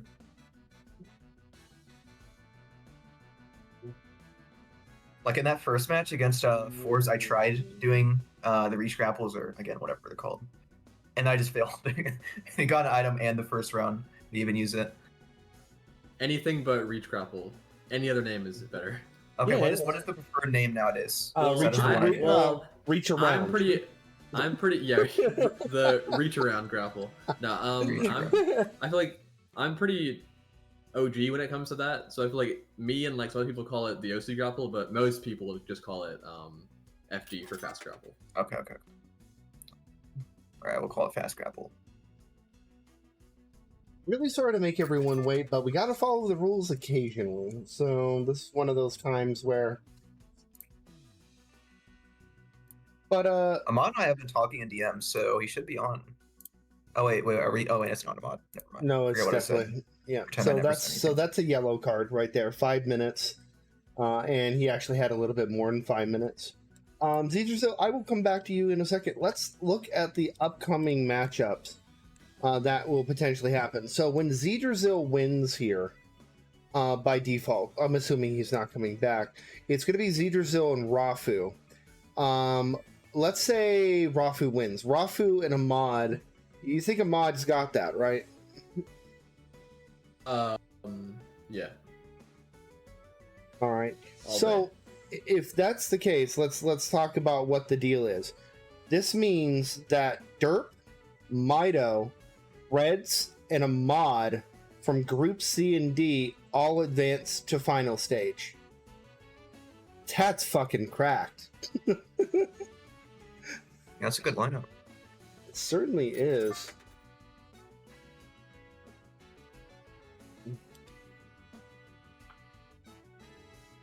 Well, we would love to see Ahmad make it to the final stage. I after would what I we would saw love to earlier. see it too, but anything is possible. We'll see. Yeah. Yeah. Rafu, I would get ready to play if I were you, good sir. Just for community's sake. I'm gonna do this. Shame we didn't get to see Harto this tournament, but I'm sure we'll see Oh. him one day. There is a chance that Harto will join us in A or B. It just depends. He is the second alternate currently. Who's first? Zedrazil. Zedrazil actually made it into that. Oh, so now he's the first alternative then. The first has just priority over the others. Yeah, exactly. Okay, Thanks, Mido. Sorry about that. it's a pretty good chance. Yeah, it actually is. I mean, if somebody no-shows, like, Harto's going to be in there. Yeah, like there'll be Arto's one gonna- person out of like the 32 needs to no show. Arto should be able to lock this in. Someone's gonna think that they're playing like a Learners League player, and then Harto's gonna sub in last second, and they'll be like, "Oh shit."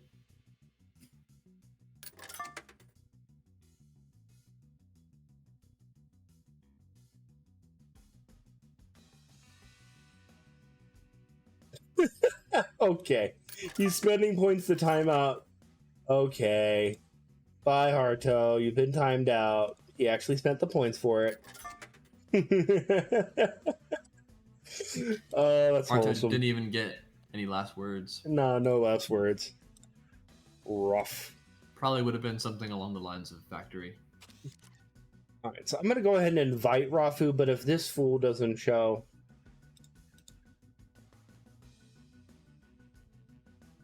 And Harto's Rafu's launching the game. Oh, good. Zedrazil's a pretty scary player. It wouldn't surprise me if all his opponents are just too scared to join. I mean, I mean, I can definitely imagine myself no showing if I knew I was playing Zedrazil.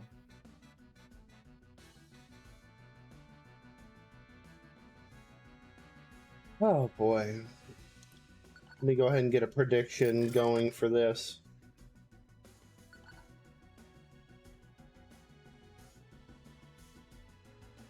Okay, Harto told me once that Harto's entire family sleeps at a factory. That's why he plays it a lot. Is this true, Mido? Or not Mido, Harto? Well, he can't tell God. you if it's true because he's muted, but afterwards. He can DM me. These are pretty strong allegations. Y'all Well, some for now, we just have to take it as fact. He's Y'all- not able to Yeah. defend himself. All right, guys, 2 minutes for this prediction. Y'all some silly shits. I love y'all. Harto, say nothing if it's true. You. He's saying nothing because his internet ran out at the factory. Like it was needed for another thing. I don't know. You dirty for that. Oh boy. Zedrazil just flexing on us, telling us that he's the one who beat Benson and David on Lab. Perhaps he's a scientist of sorts? Oh, I did call him Cooking a up bookworm. secret spells. Mad scientist, lab rat, bookworm. 9, 8, 7, 6, 5, 4, 3, 2, 1. Nelson is gone. He is gone. All right. Got to do this officially, folks. Just so you see what I'm doing. Right here. Nelson had every opportunity. Right here. Forfeit. And just to go back and refresh on this page. Right here. Nelson forfeits his match. So it's going to be Rafu and Caesarzil. Winner of this faces a mod. A mod. Let's go. Let's go. Mod probably asleep right now.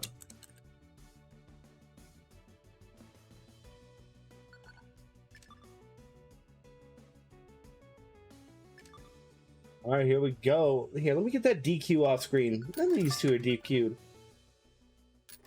Oh, he knows. He knows. He private messaged me. I could go for some DQ right now.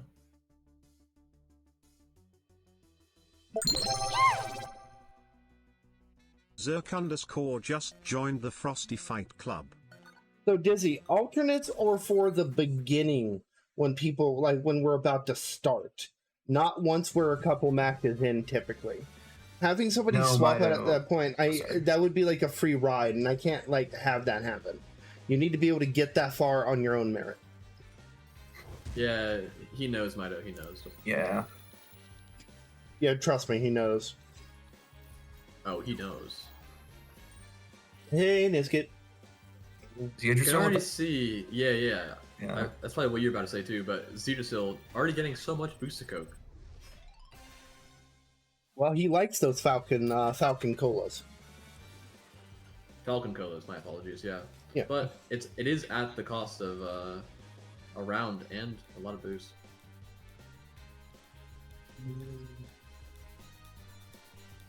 No ice. But we have to remember that Zedrasil is the one who beat David and Benson here, so let's not count him out yet.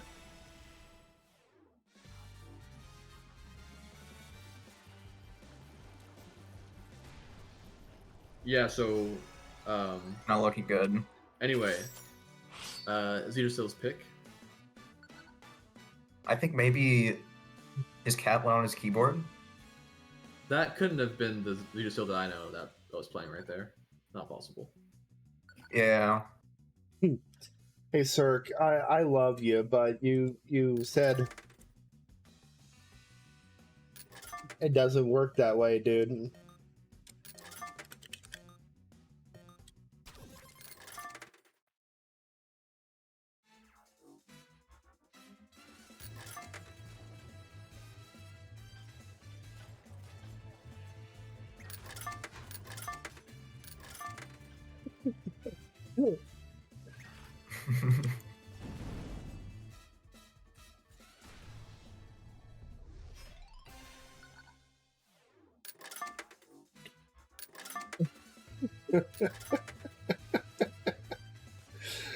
Oh, my day.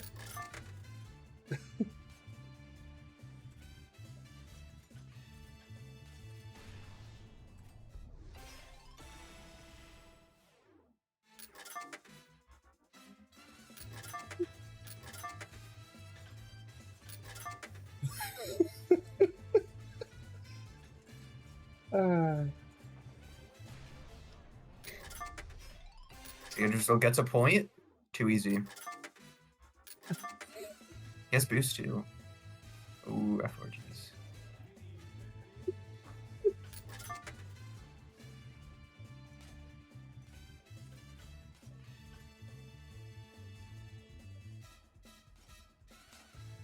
Half the chat just vanished as soon as Mido got timed out. Oh, Raptor guys. Caesar's still making comeback. Yeah, he's killing it. No, not like this. Please. No. See, the average So viewer cooked. would think that Zutasil is dead right here, but Zutasil is actually known to come back in this situation, never having lost on Casino in his whole career. He has no boost here, but he should live pretty easily here since he is Zutasil. He Yeah, he is is the the GOAT. Lord of the Learners.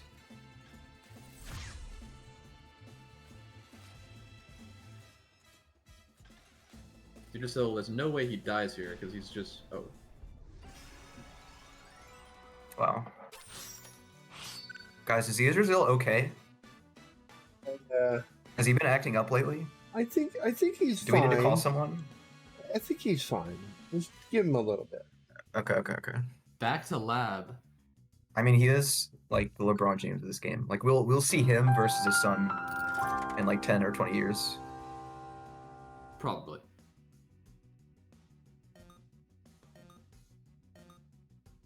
Dizzy said Caesar's only lost because his opponent is cheating. You forgot the let Z win tradition.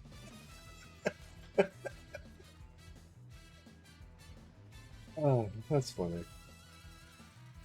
This is a first to 3, right? First to 5. Okay. All right, guys. Yggdrasil's listening to this while he's playing. He hasn't even started trying yet. That's the thing. Well, see, he's gonna get 4 down, and then he's gonna do a reverse sweep. Zdrasil just so talented as a player. Just look at him. Carving up the laboratory. Zdrasil gonna easily win this. Damn, that's a pretty good hook there. There's no way that Zdrasil will die here. He's just too talented. Yeah. Yeah, no one ever dies on that part of the map, so yeah. He brings it back. He might get pulsed here by Rafu though.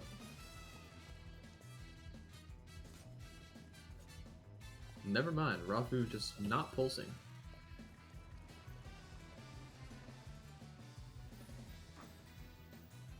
Box slope.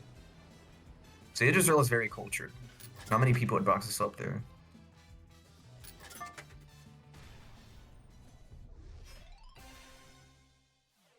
Rafu kind of, honestly, disrespecting Zutasil right now by not using items, in my opinion. Oh, does he make it? No. Only Yggdrasil can make that. Oh, there's so much coke. I mean, so much Falcon coke. Falcon cola on the ground right there. That was crazy.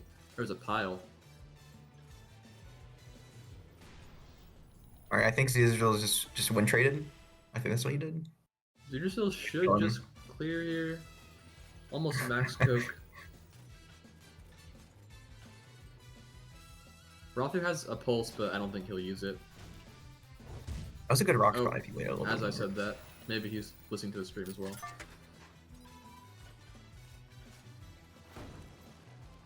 Both players doing the zigzag section.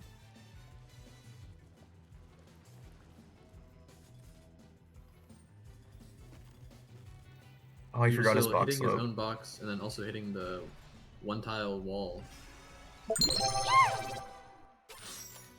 Zerk_ just joined the Frosty Fight Club. Yes, sir. Welcome back, sir. Rafu said GG's. I don't think he knows it's first to 5. He quits and then he's DQ'd and the Yggdrasil wins. What if we just let Calling it. What if we just let Rafu quit and then he gets DQ'd? Yes. Aw.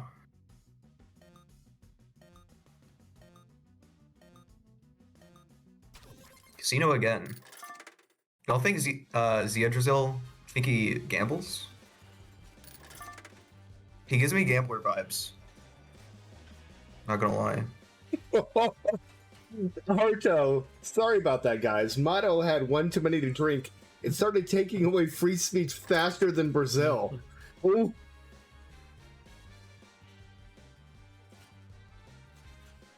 W Brazil, by the way. Oh my god. Yes, we hate free speech here.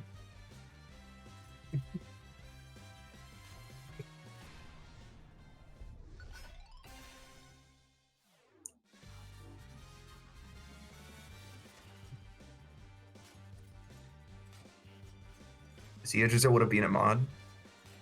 without even like blindfolded. Of course.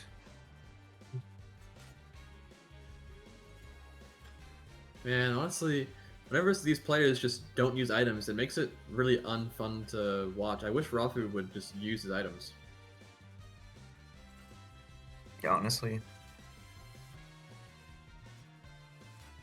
Zedrasil is just pure content, though. Using all his items, maximizing his grapples. What but record lines? Rafu kind of just there.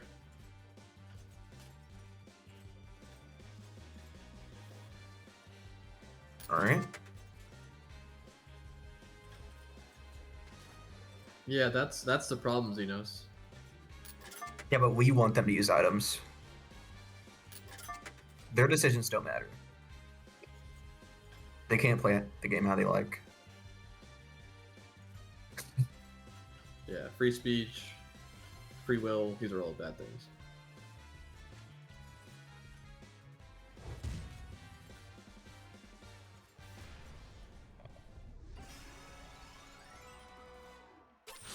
Alrighty then. Rafu kinda... Oh, wait, it's over. Like, Rafu oh, it is. sweeps. GG. Rafu showing why he's the pride of Brazil.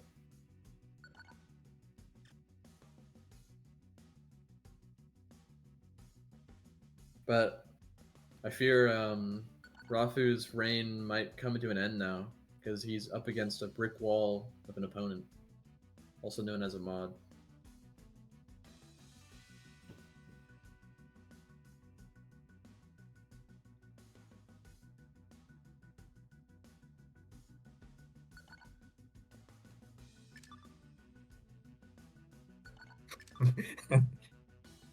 You even tried to debate that it's like 5? It's just like, all right, just another game. Was it 5? I don't even know. No, it wasn't 5. Oh, okay. Because I knew there was 2 labs and 2 casinos. Yeah, I was trying to decrease the amount of pain he was going through subtly. So like subconsciously I was trying to help him, but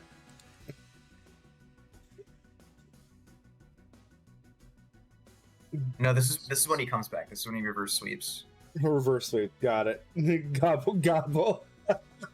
Yes. All of these other matches, they were just warm-ups. They were Yeah. practice. This is the real match. Yeah, warm up. That's it. Warm up. Got it. This is the actual game time.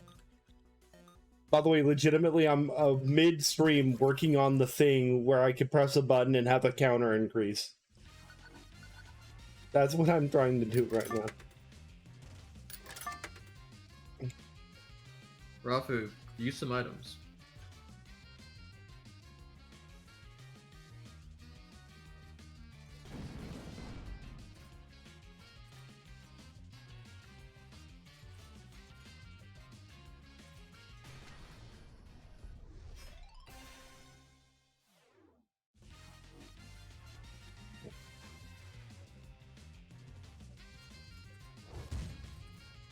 He just cycles the shot, gets another one. Oh, I didn't do much. Dude, unfortunate. Pain. He says oops as if this isn't his plan. Yeah, look, Raph just messed up. He's in the lead now. Let's go.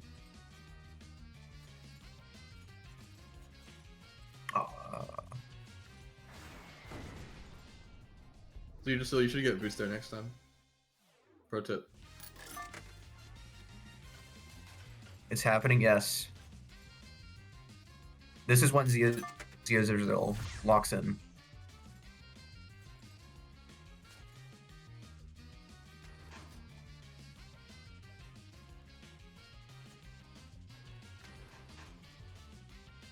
Using the bottom lane here? I never see that utilized. Rafu chokes. All right. Yeah, I think his hands are cramping, honestly, at this point.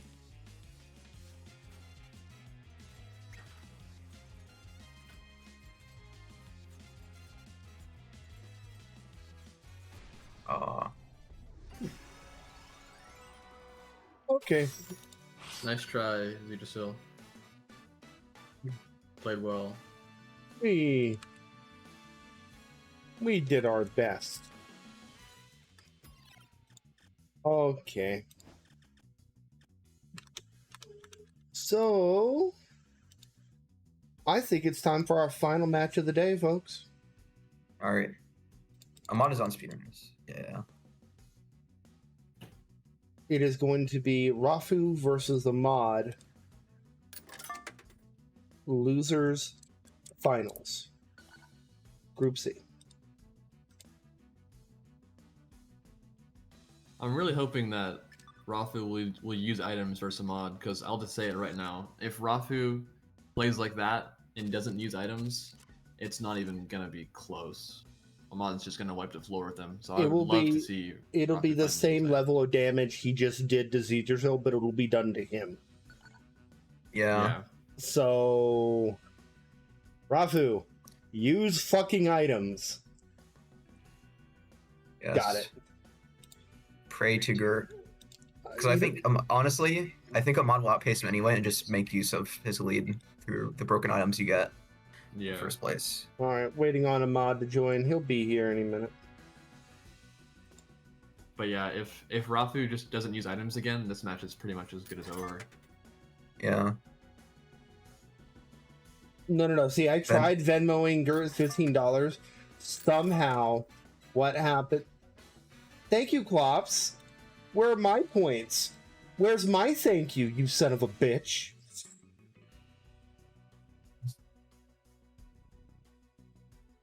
Zero Okay. points were on Zedrzil. They even win anything? How does this work? They get stuff occasionally. I don't know. I just Alright. work here. All right. Guys, everyone bet on Rafu so I get points. Same. Actually, yeah, I think Rafu's gonna win. I think Ahmad is yeah. cooked. Rafu's got this. I've been donating some points. I like that. Okay, there's 10 points on Rafu. All right, Cool. that's there all I we go. have, guys. That's all I have, guys. But if y'all can do the Nice. same, 1.3k. Someone Alright. just went big on Rafu. I mean, Oh, that was me. I mean, that Oh, would that's you. I mean, That I know would- the outcome. So that would be a heckin' upset.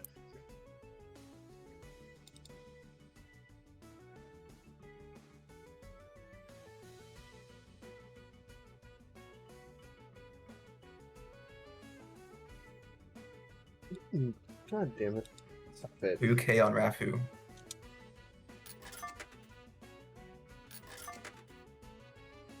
Yay! It loaded my Python version. Yay!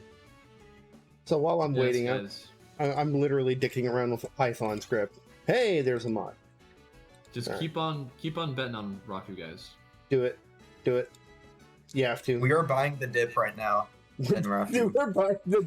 We will be billionaires by the end of this, guys. Shit, you're buying. This is pretty much Stop yeah. it! This is pretty much the same as Bitcoin Stop it! in like 2011, dude. Stop it! That's us right now.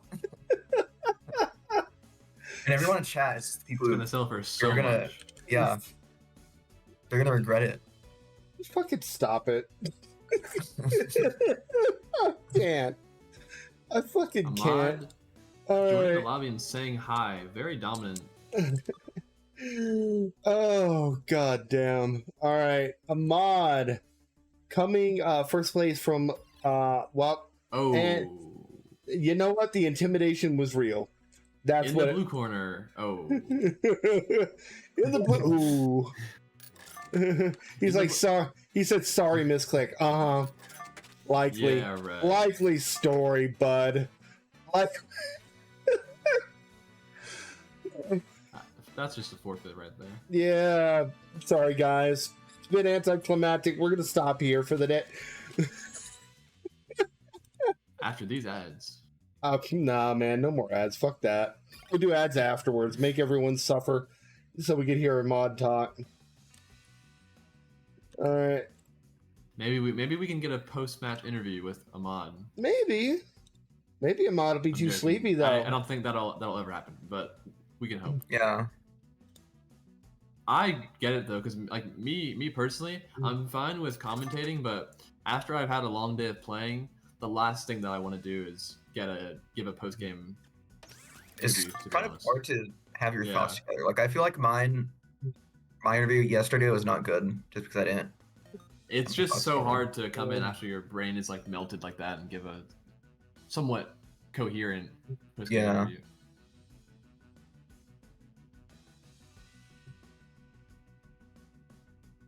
Not only that, but with some sets, my heart rate is pretty high, so I'd probably like slur my words and shit. Oh, there we go. I got it working. We got an oof counter. Yeah, the Ahmad interview would be crazy, Mido. Let's see here. Let me make it look nice. You think Maybe Ahmad would interview if he won Lord of the Rings or Lord of the Realms? Probably. Of the rings, yeah. No, Sorry. no, but we can hope. Slip of the tongue. Maybe we can I try think to he would give, honestly. Maybe we can try to give Ahmad a post-match interview after every single map. See where his head's at. True. Or after every round, maybe.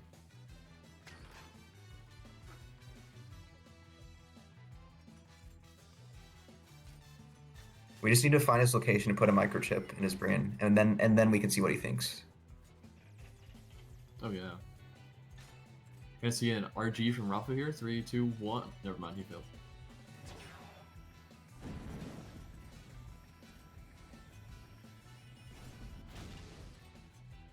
There you go, guys. You guys tell me that was an oof, and I will hit the button. You look, it works. I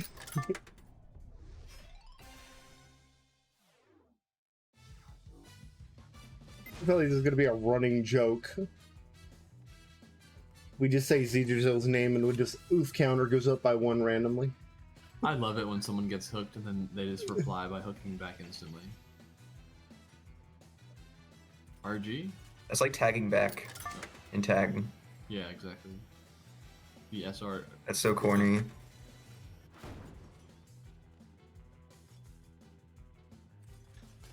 It's Arc. It's probably because Rathu like never uses items, so he's just completely lost on like what to do when he uses items. It's like a new feature in the game he's never tried. It's a bit like, ooh, what does this button do?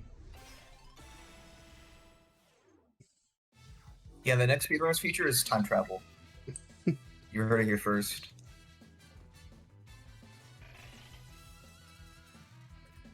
Can I ask you a question real quick? I know we had a bunch of maps that were previously in the curated workshop. If we were to get all the maps that were previously in the curated workshop back in the curated workshop, or something to that effect, would that be something you guys would be interested in? No, personally. I don't want to take away from this match, but I do have strong thoughts about workshop right now. I feel like it's becoming like CTGP in Mario Kart, where it's just a bunch of maps that are not exactly great. Agreed. And they're just there just because they're okay. I'm actually shocked that you mentioned that, but yeah, that's. No, I like Mario Kart, but yeah, they used to be like really sacred, to me anyway. Like how Casino is actually just made by GraphicNet. Like you never think that, but it is. Yeah. Like it's just that good of a map. And although I don't think there's enough maps of that caliber, but I do want to preserve the quality of Random Workshop. And I do think some of the maps back then are good. Namely, I don't know, like Winds Peak comes to mind first. There's really not many though. I have to be honest. Yeah. Like, most of those maps actually don't hold up well nowadays. I think it's mostly Yeah, just I agree. nostalgia for most people. But they're So- like Park, for example. It's a fine map, but it's kind of like Gift Store, where there's just such a low skill cap. So let me ask you guys, and this is going to be controversial as fuck. What if we were to do a purge of initially all of the curated workshop? And then what would happen is the community as a whole could vote maps back in and curate the stuff they want against the stuff they don't. But there's a cap of how many maps can be in the curated workshop at any given moment. How would you guys feel that? If giving my negative thoughts first, because that is an interesting idea, but I do want to give negativity out before I share the love. So, as a map maker, I'm not saying I'm good or anything, but I feel like the community wrongly rates maps, specifically grapple span maps. Like, always get 4 stars on the workshop. Genetics is, I think, one of the highest rates. I think it goes like City Run and then Speed City, which I think are both actually good maps. Then next we have like Genetics Void, like all of that, which are top rated. So I don't think, of course, I don't think I, as like one of the pro players who have like probably like 4,000 hours in this game, should speak for everyone, or even like decide everyone's like interest in that way. But also comes down to my taste of wanting workshop to be really quality. So I guess it's up to people whether they want it to be that way or not. Yeah. As far as your first idea goes, Chaos, I really don't think we should bring back like almost probably not any old maps, because without taking some out, because workshop is already so overblown right now. There's so many workshop maps. And that's where the second idea came in. That's why I wanted to ask, where do you guys fall in this? So imagine just this massive purge, and then like Gert picks X amount of maps, and these are sacred, they're not going anywhere, they are Gert approved, they're basically officials, but without the title. And then you guys would pick the rest. Very interesting idea. I'm just worried that maybe, because usually the difference between like top players and like lower level players, they have very different tastes in maps. So I'd be a little bit worried that we'd get a bunch of genetics, and a bunch of maps that we don't really want. But I think there can be some compromise in the voting system there. But I guess I am willing to reset the workshop. I mean, it depends on how active this game will be going forward, how much maps are being made. I do like there being a lot of maps just because it's more content for the game. Yeah. But yeah. I think where I'm at right now, I'm more on the side of just do literally just a purge. Like I would say 3 maps removed would be the sweet spot right now, in my opinion. I agree. Maybe there should be 2 RWSs. One that's really, really good maps, and then others just what's hot right now. Like popular this week, but better. Basically. Yeah. So, no, I think the best thing for the game in terms of the map pool would just be having a poll where literally it's 3 maps that get removed, because there's so many workshop maps in the game right now. Yeah, I agree. Not all of them are up to standard item.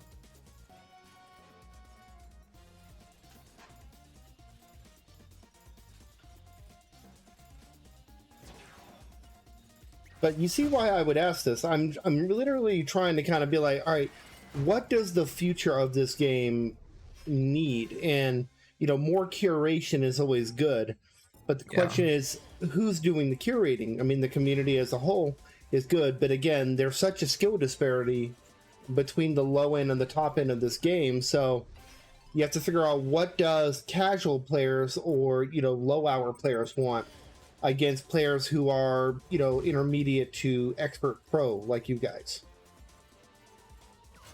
Yeah, now that I think about it, I'm starting to really like my two versions of RWS idea, because people could just practice the more official version and just have fun with the other selection of maps. I mean, Arch, also, the reason... Go ahead. Quick thing, not related to maps, but a feature that I've wanted for ages. I think the ranked mode should not have triple crates. I think tournament settings, where it only has 1 crate, I think that should also be in ranked as well. I've been running that for years now. I know a Oh, lot of hey, players Rafu got a want that. game here, guys. Good shit. Oh. Come on, Rafu. Keep that momentum, dude. You got this. Because the way that it is right now, triple crates is the most OP item you can get in ranked. So I think if that was gone, ranked would be much more enjoyable. I think they should also rebalance the item RNG. Like I'm okay with the top player having the advantage with items. But I don't know. Like golden hooks are just so useless sometimes. I'm not saying they're entirely useless. I have found some uses of them in this tournament. But it's like I think it's like 50% a chance of getting it in second in a 1v1. Like that's insane. Yeah. Correct me if I'm wrong, but I think it's like 50% or something crazy. Okay. And that's So- just not going to do anything, especially on workshop. So this is really good feedback because this will allow us to make changes to, like, here's the thing. And I want to make this clear when it comes to any kind of changes to the game. And this is coming from Gert, not even me. Principal development on this is done. If it is something that could be changed in a setting or a small tweak that we could do that would improve, that is something that can be done regularly. But things that require new development, like your idea regarding the multiple, ranked or multiple curated, that's new development. We can't really do that because that involves a significant time sink. Mm-hmm. So small, structured, focused changes that would make this game and make the community better are what we're looking for right now. Okay, well, in response to that, I'd probably just make a poll to remove some of the RWS maps and see where that goes. And most importantly, Personally, actually, I would say most importantly, but single crates ranked. Please. yeah. Okay. So I don't even play ranked enough. I think they could redo that too. At this So point. the good thing is I am going to be sending out a survey soon for people. Okay?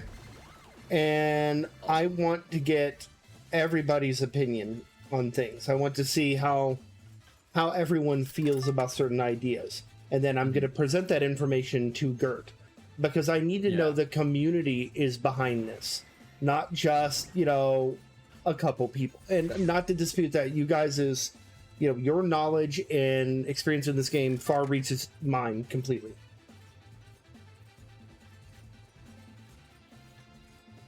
I would be excited to see how the poll would end up. For triple crates versus single and ranked. I think he would be overwhelmingly in the favor of single crates, but I could be wrong. I never even thought about that, so I don't know. Maybe some people make dummy plays, but I actually agree with it now that I think about it. But yeah. Because the way that it is now, if you're in first place and you get triple crates, the round is over almost every time. It's so powerful. I think that's one of the reasons why people don't use items on ranked, because it just doesn't feel competitive. Yeah. Well, I will speak with Gert, and I will go from there and see what is possible. Sounds Yeah, good. the top things I would do is redo item RNG, and of course the rank thing, and also fix random workshop, but that's pretty complicated. So Yeah. Well, that's so why I small asked. term, it would just be making a poll to remove the map. Well, that's why. Here's the thing: removing maps, unless it's all of them, and then adding a bunch back, is probably harder. Like I've spoke with Really? Gert ad nauseum about that because somebody's gonna go, "Oh, that was my favorite map," and Yeah. damn, really mean, close game here between these two. I mean, if there's a poll and most people agree to remove a certain map, I mean, that one person's opinion, I mean, they just got outvoted simply. I mean, I agree.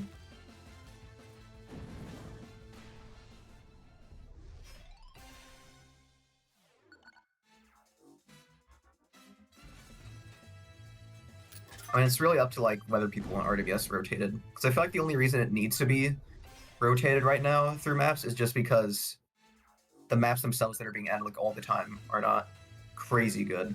Like I could say some are good, but not like, let's just say like casino level good, because that's always been in the game. People don't have a problem with it. That's At true. least not to my knowledge. Like if all random workshops maps went through as, I don't know, like as rigorous a process as Casino did, because I think the map tournament for it was pretty huge. Maybe people would like every map, and well, not every map, but you know. Yeah, I think map tournaments are really good for the game, but yeah, you just never want it to get too overblown. It's like with every map tournament, you're gonna have to also remove maps for sure. Maybe in map tournaments, people should just post maps, and then the question, instead of like picking one, would just be, do you want this in RWS, yes or no? Yeah. Well, the good thing is that Gert said there was going to be a survey or surveys going out soon, and me probably helping form what that looks like. And I'm also going to be talking with, you Nick and everybody else, trying to get an idea of what questions should be presented to the community, because it needs to be for the community as a whole, not just, you guys. However, getting your opinion on the stuff for the top end, and then also talking to the people from the Learners League would probably give me a really well-balanced idea of, hey, this needs to be, And Lunar Base has a moonwalk spot? Oh, sorry. I was gonna yap. Nah, you're fine. Okay, Lunar Base has a moonwalk spot S tier map. A lot of people don't like it, and me included, by the way. I made that, I think, in like, I don't know, like Silver League or something. I made a lot of maps since then. And after I became an actually good player in like 2019, 2020, that was my main thing. So I'm a lot better now, but I've tried to remake it without changing the gameplay too much, and I just can't. People just don't like it. So I'm probably gonna try to remake it again, to be honest. And I'll see how that turns out. But well, I think you could do it.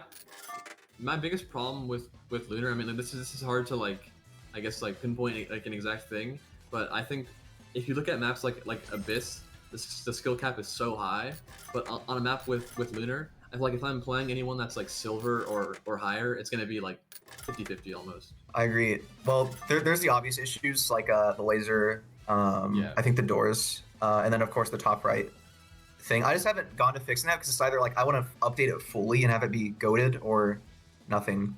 But anyway, about that, yeah, I like Abyss. Like I think grapple spam maps can be actually skilled. I don't subscribe to the to what a lot of map makers think of, like, oh, the best map is this like indescribable fusion between workshop and official. While I do think like Citadel, for example, like embodies that really well. It's one of the best maps in my opinion. It's grown me a lot all time. Yeah, same. I do think there are grapple spam maps that are genuinely good, and why I think Abyss is one is just because of how much you have to control the grapples, how much you have to hold them, like when to like boost while grappling.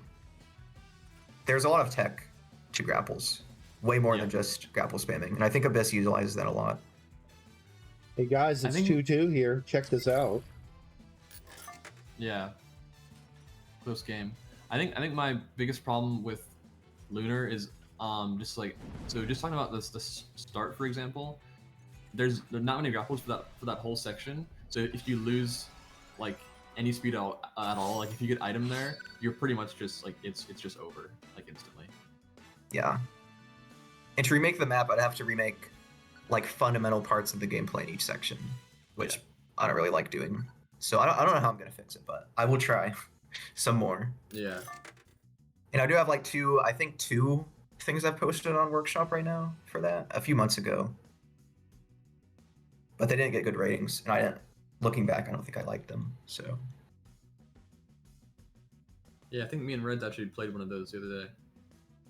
It was like Lunar Colony update or something.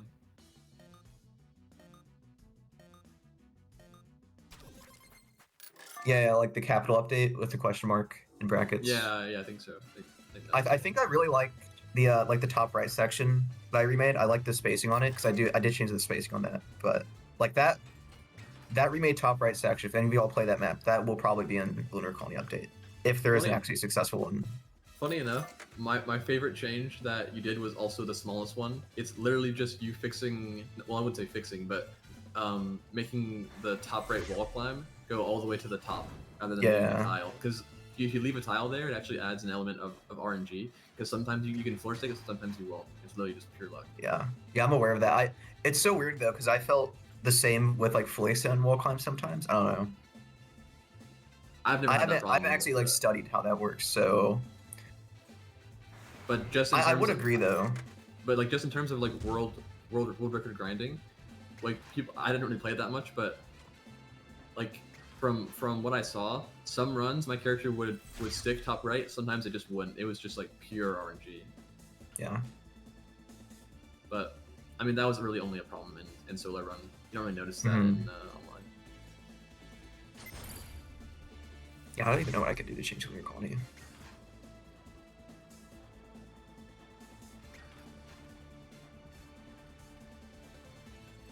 I guess I would just try to say like add more. I mean, there is opportunity, but I would add more opportunity for crazy stuff.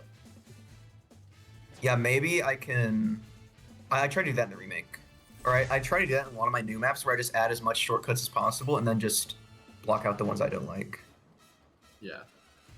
But I don't know if Lunar Colony can have that. It's just a rectangular map. There's not really much going on. Yeah.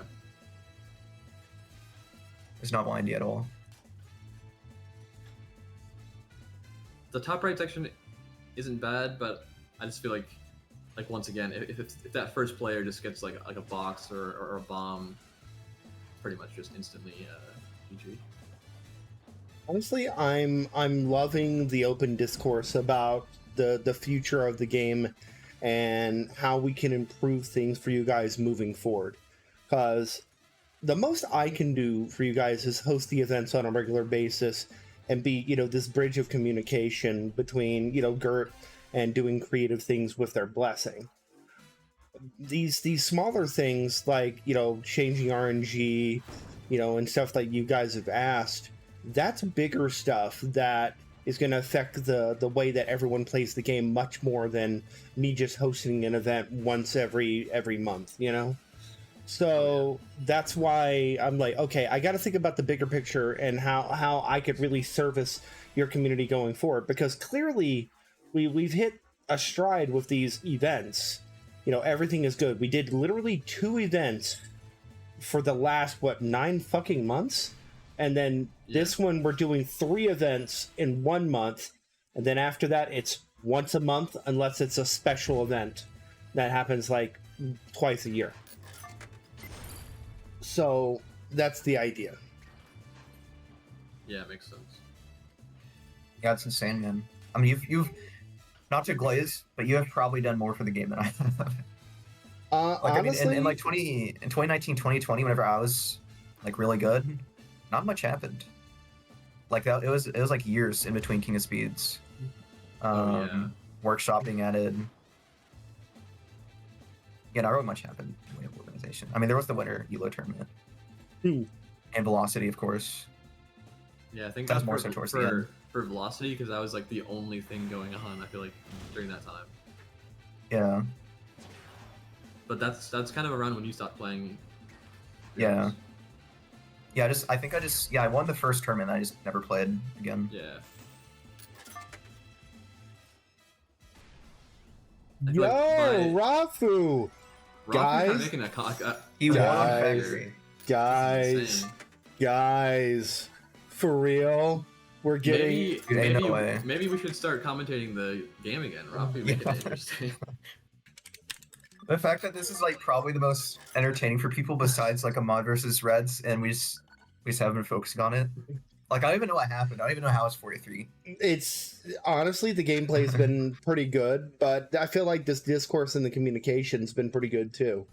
So sorry for those in chat who would have just preferred pure commentary, but yeah. Well, sometimes talking about the game as a whole is important. And, you know, Yeah. we should probably make time for that. And I feel like coming up during the finale will be a great opportunity for that as well. SS Royale, though.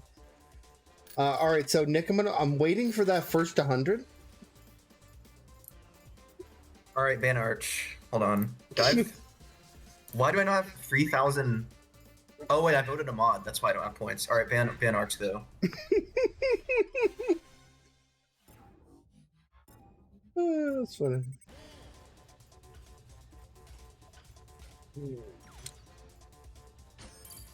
Oh, I was just about to say, yeah. So Rafu, he put his bomb there to block the. Oh, okay. Well, he just got rid of it, but he had a bomb there to block off the gate junction for the next lap.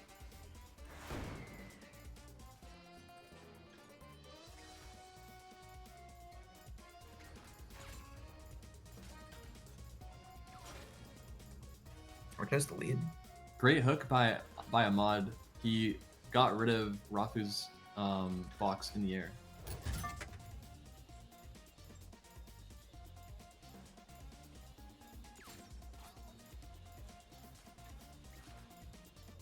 Ooh, not looking good for Mod. Actually, no, he has Rafu boost. is really just playing out of his mind right now.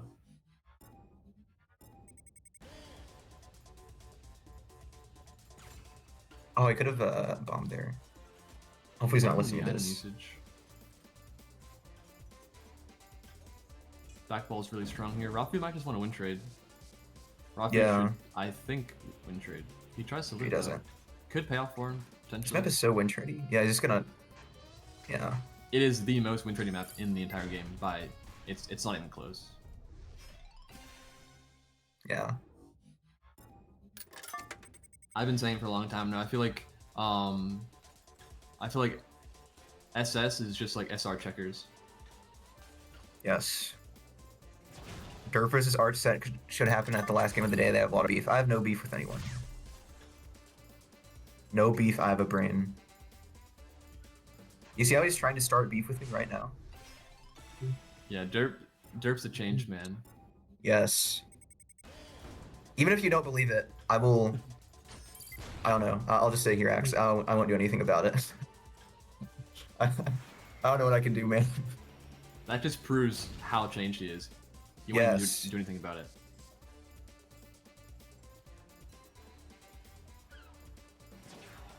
Ahmad with a rocket here. He might rocket himself. Oh, barely avoids it, but misses the slope. 4-4 tied up. Wow. Rafu, crazy comeback.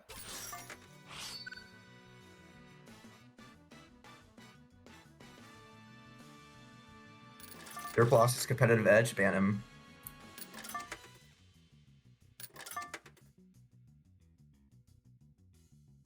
Sub 17 SS when tomorrow? I already got it. The video's coming up. Don't worry. It'd be crazy if we both got a 16999. Imagine that. Yeah. Because I just keep grinding it, or I only had time to grind it before I went to college. But I was getting like Yeah. 5 world record pace tops like a day or like an hour in doing it. So I got really close. Whenever I did get the 17.5 or 0.5, Yeah. like I did not know how to do top that well. Or I didn't. yeah. I wasn't that consistent at it, but now I am, and I just can't do. Like, yeah. I just can't get the drop grab. The hardest thing about SS is getting a full run together. Yeah. Like I'll either get a really good start or a really good ending, but it's hard to. Yeah.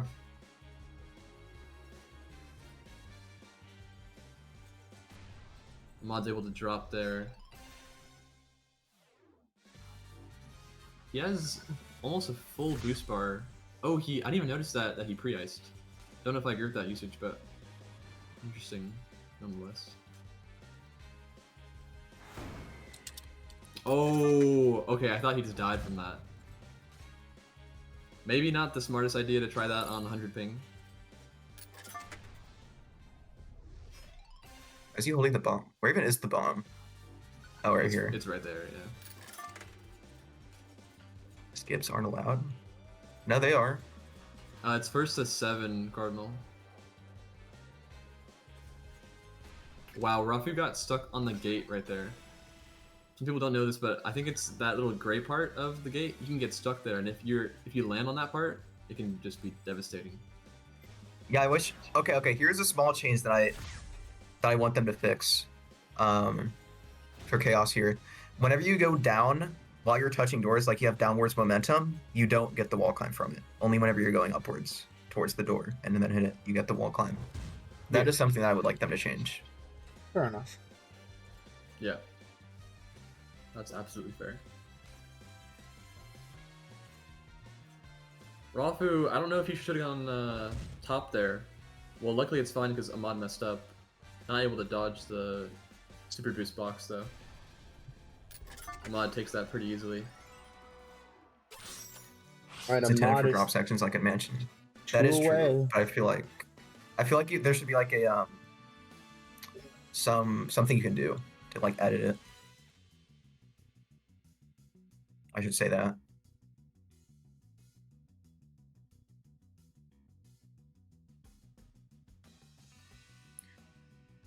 I wonder where Rafu's gonna take dirt. I mean, Ahmad. Another small change, Chaos. There's so much stuff in like maps that I would like you to be able to edit more.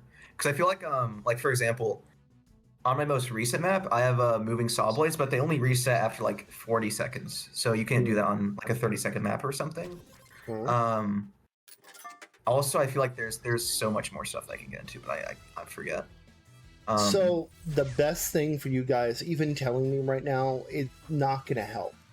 It's going to be put it in text, put it in pictures, give even GIFs, demonstratable things that could be shown to Gert.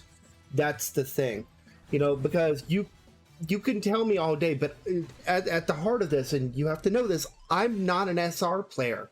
I play this game casually at the very best. But yeah, I mean, I'll make a list. I care about the game, and I care about what you guys want. I want this community to continue to thrive and grow. And for that to happen, changes sometimes have to be made, even if they're small.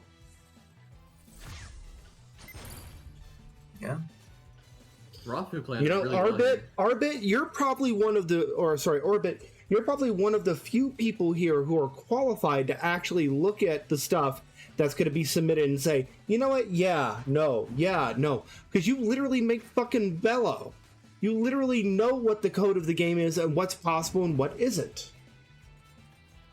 This. Orbis is too correct. Oh my god, what a good dodge by Rafu. He swung to the ceiling. Ahmad crazy grapples right now. We could potentially see Rafu doing the drill laser strat to get through. Yeah. That would be very cool. No, I was 5-4 right now. Rafu might actually make the upset, despite the doubting. Let's see if he does the drill strat. I do need to warn you guys, there is an unskippable ad in 4 minutes, okay? So if you want to use your Prime sub or something, now's a great time. Otherwise, I don't want you to miss this match, so do what you gotta do, okay?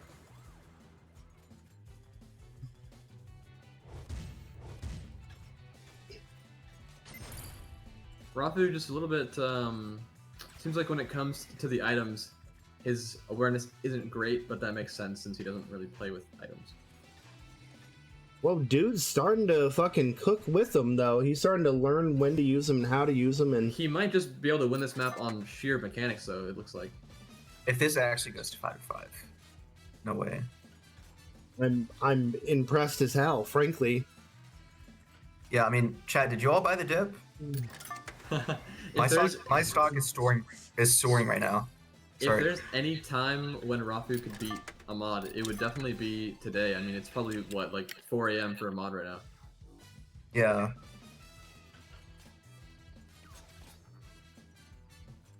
No. Oh. Okay, no. Ahmad probably just trying to get this over with at this point. Oh, man.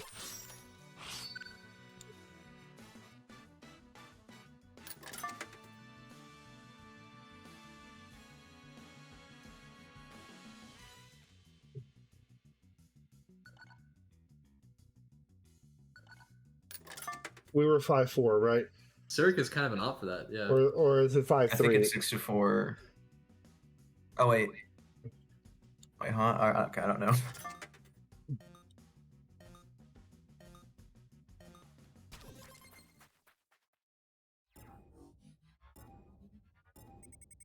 Minery definitely being a favorite among the players today. His kid says 6-4. Okay.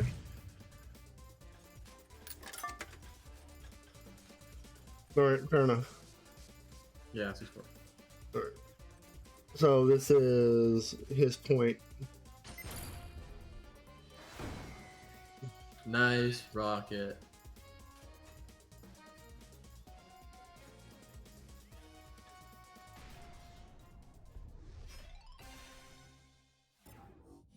We might see an early tackle here. Nope. Encourager would be proud to see this gameplay right now. Yes, correct. Oh, This is a must-win game for Rafu. If he loses this, it's all over. It'll be 7-4, I think, to Ahmad. Yeah, but this has been a pretty cracked set, if you ask me. Wow, what a rocket. oh my god, just sniped. Just so precise. The precision of a surgeon, dude.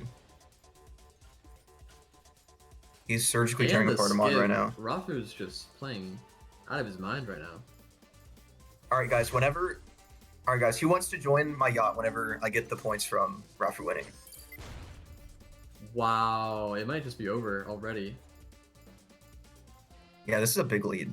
It'll be hard for Ahmad to somehow make a comeback on Minery of all maps too, especially with these upcoming drops.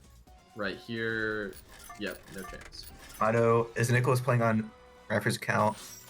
This guy may know too much. I think I'm gonna time him out. Hold 30 on. seconds, guys. 30 seconds to add. I'm sorry. I cannot skip it. There's nothing I can do. That would be very impressive, Mido, if I had the mental capacity to be commentating the entire time while also playing. Radar's on 5, right? Yes.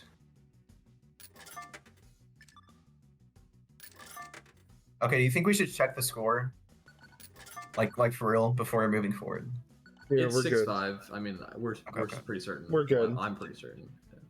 I mean, I guess it doesn't matter until someone hits 7. We're good. So, yeah. We're good. I'm sorry. I had to fix something in the scoreboard because it glitched out. We're so good. Thank you, Star. I could always count on you to be watching in the background.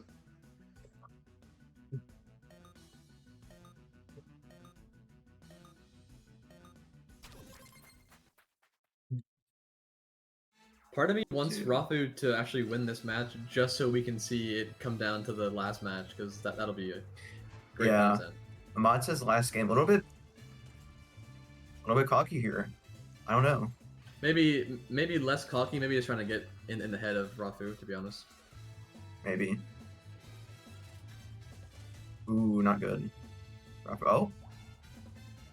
Interesting. Neck and neck. Here's the Bonkers. bomb. Oh, wow. Could have bombed. He's alive? How? Somehow. No way. I was kind of on the side of just win trading there because he would have full boost and a bomb on that bottom right, which would be amazing. But seemingly, maybe a good choice that he didn't. Ahmad fails to, or goes into the wall before hitting that slope again. Okay. We might see Dude, Rafu. dude, he's choking. Wow, great Guys. bomb. Guys. Another great bomb. Rafu just guys, gonna hold on to this shockwave. Alright guys, which island are the Rafu holders, including myself, gonna buy with their money?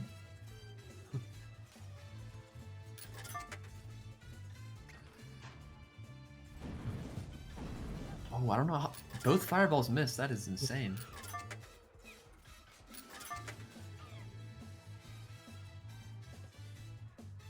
I was gonna say an outrageous island. I think I know. I may know. You buying Bora Bora? I'm down. Temptation Island. You could say that. One filled with pens, I believe. Oh. Oh. Okay, well, I'm not into that, man. This is the same win trade that Rafu could have got earlier, but now we see a mod with it. It's full boost on this downward ceiling slope. It's so hard to come back from this.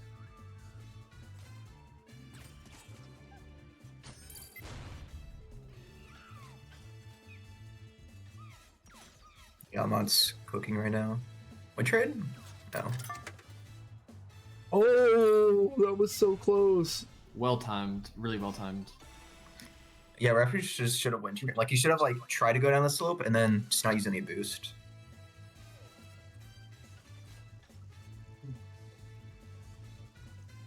Tackle.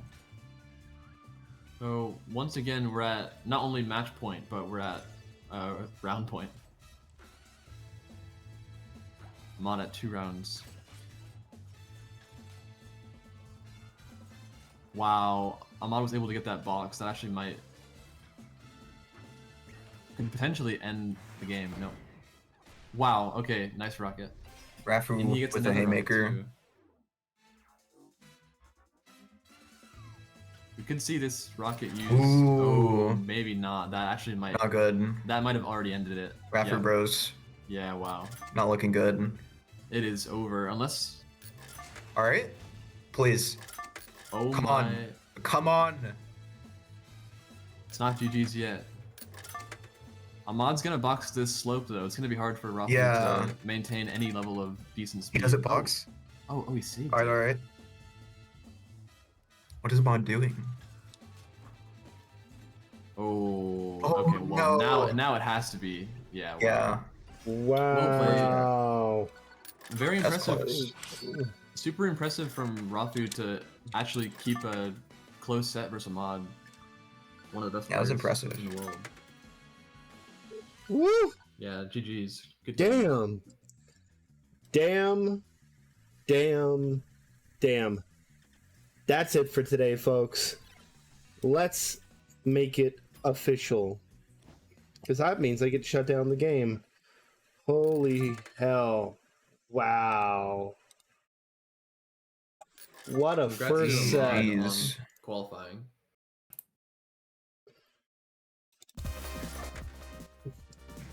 All right, folks. A final match here.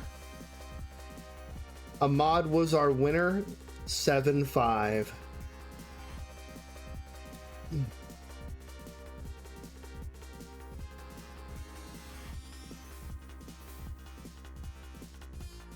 All right, let's see what we can do. Let's see here if I can summon Ahmad to come in here. I'm gonna try and see if I could summon more than one person. So, Mito. I can't promise any of these people will come, but we'll try. Ahmad. We already have Derp, and let's see here. Reds. Let me see if we can get them. I'm willing to talk about my games and what I plan to do to prepare, but I don't want to give out too much. That's fine. But I can say That some is stuff. fine. Don't want to leak your strategy. Yep. All right, if you guys want to come in voice, come on down. That's even better, Mito. Oh my freaking.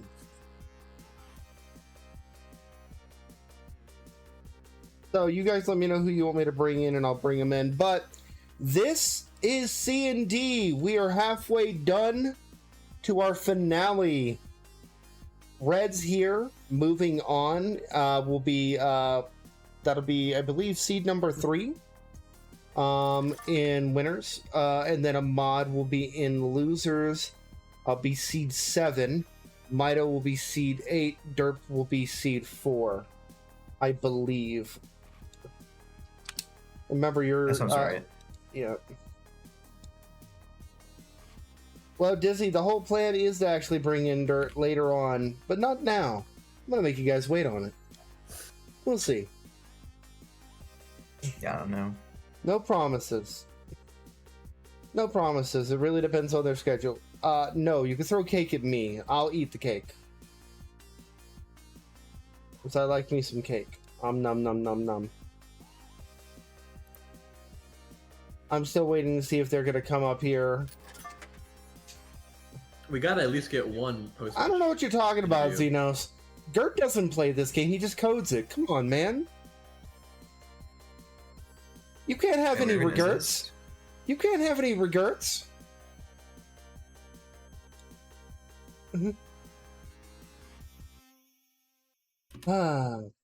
So, let me give you guys an idea, at least what the final stage looks like from this end, okay? So, remember, C and D.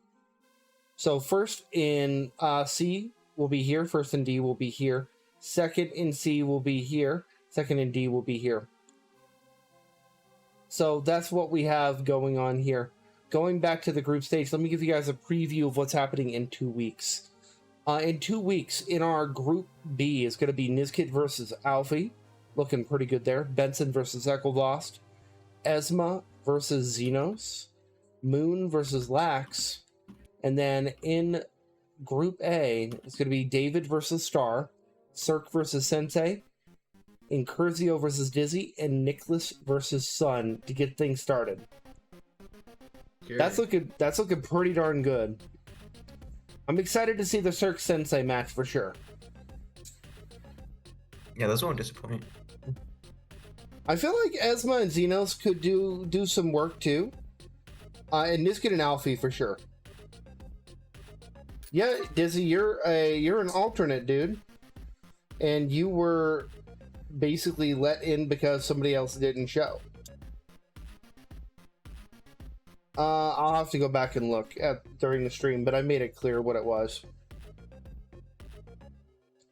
No, Freya, it was Chrono, if I recall correctly. Chrono actually left. Alright, I don't see any of those people coming in to check in. So, I guess we'll just go ahead and go around the room really quick. Derp, what do you think so far about the upcoming matches, and what's your plan for the finale? Okay, well, I just want to start from yesterday. I didn't really have any expectations going into yesterday. I did know going into yesterday that I was. I don't even know where to start. I should just say that I've been privy to a lot of the new strats, but not a lot of the small things you can do to get ahead, such as like a mod boost signing all the time on PC. I think I did know that. Maybe I just forgot. But anyway, I feel like my main problem was item strategy, and win trading and whatnot, because that became way more prevalent after I left in like 2020, 21 about.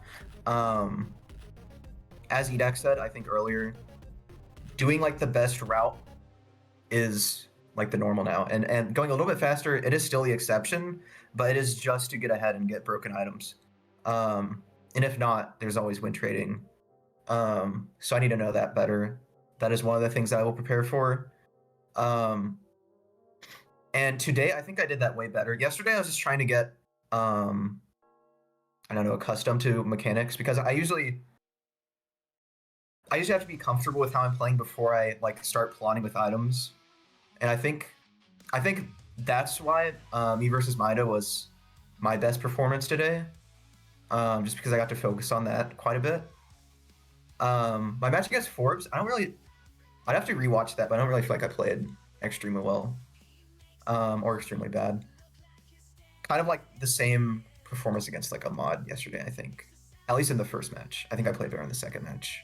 But yeah, I will try and improve on item play, win trading, whatnot. Like the factory match with a mod, I think in grand finals, it literally says everything. And another thing I plan on doing, because I'm going to say this because people are going to see either way in Velo, I will acquire, or I will try to practice new maps, and not just the 3 new workshop maps, but new maps. I want new best maps, because a mod literally has every one of my best maps, or every one of my past best maps, and he plays them arguably better. I mean, I got cooked on I think every single one of them yesterday. Not like I think I'm at my best with gameplay and whatnot, but I would like to be more unpredictable going into that. But do I have anything else I want to say? I am glad because Ahmad, me and him were DMing today, and he gave a lot of glazing to Reds, basically. No, I'm kidding. Reds is probably a really good player. But that match was closer than I think it was. So I think I'm glad to see how that happened, and I do think I have a possible chance against Reds, because I did see a lot of mess-ups in that match, mainly with win trading and just knowing when to quit, which I don't. That is one of my problems. That is why I'm bad at win trading, because back when I played, it was just do the best you can, listen, put on, like, I don't know, rock music or something, go crazy. It's not really the same. Maybe I was just Maybe some Nightcore. faster. Yeah, maybe I was just faster than other people enough to where I could not really worry about I don't know, or it just had like all the opportunities, and it was just easy for me. I don't even remember, but yeah. Anyway, enough yapping. I'm done. Nick, what No, about that was you? good. Oh, I mean, as far as the 15th goes, I'm really just trying to get enough sleep and eat well, and I should be set. All right. Well, guys, I hope y'all will have enjoyed session 1 of Lord of the Runs. 2 weeks from now, we do this one more time. And then 2 weeks after that is the grand finale. Grand finale, man. That's going to be one long ass day. Now, I want to ask y'all a question really quick, and I need to know, how would you guys feel about me running the first few rounds, like round 1, losers round 1, and losers round 2, along with the 7 and 5th place matches on, like, basically secondary stream or run 2 streams, but then starting with winners finals, losers semis, losers finals, the final 4 or 5 matches, we do all of that on the main stream. I just don't, because I know these set lengths are going to take a long time.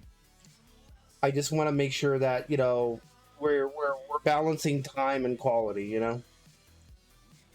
Mm-hmm. So if you guys are cool with that, I would greatly appreciate that. Oh, I kind of zoned out, but sounds good. Sounds good. Okay, well, we could do it on the matchup.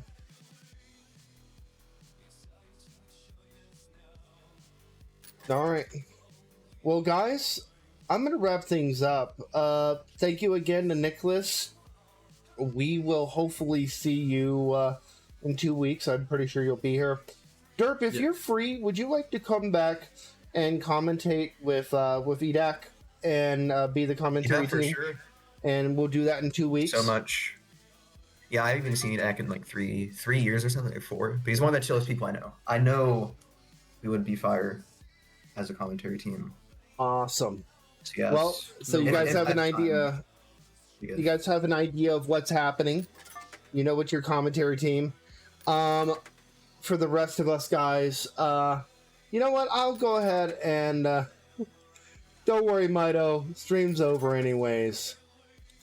For the rest of us here at the Frosty Fight Club, I hope that you guys check out our Discord and all the upcoming events.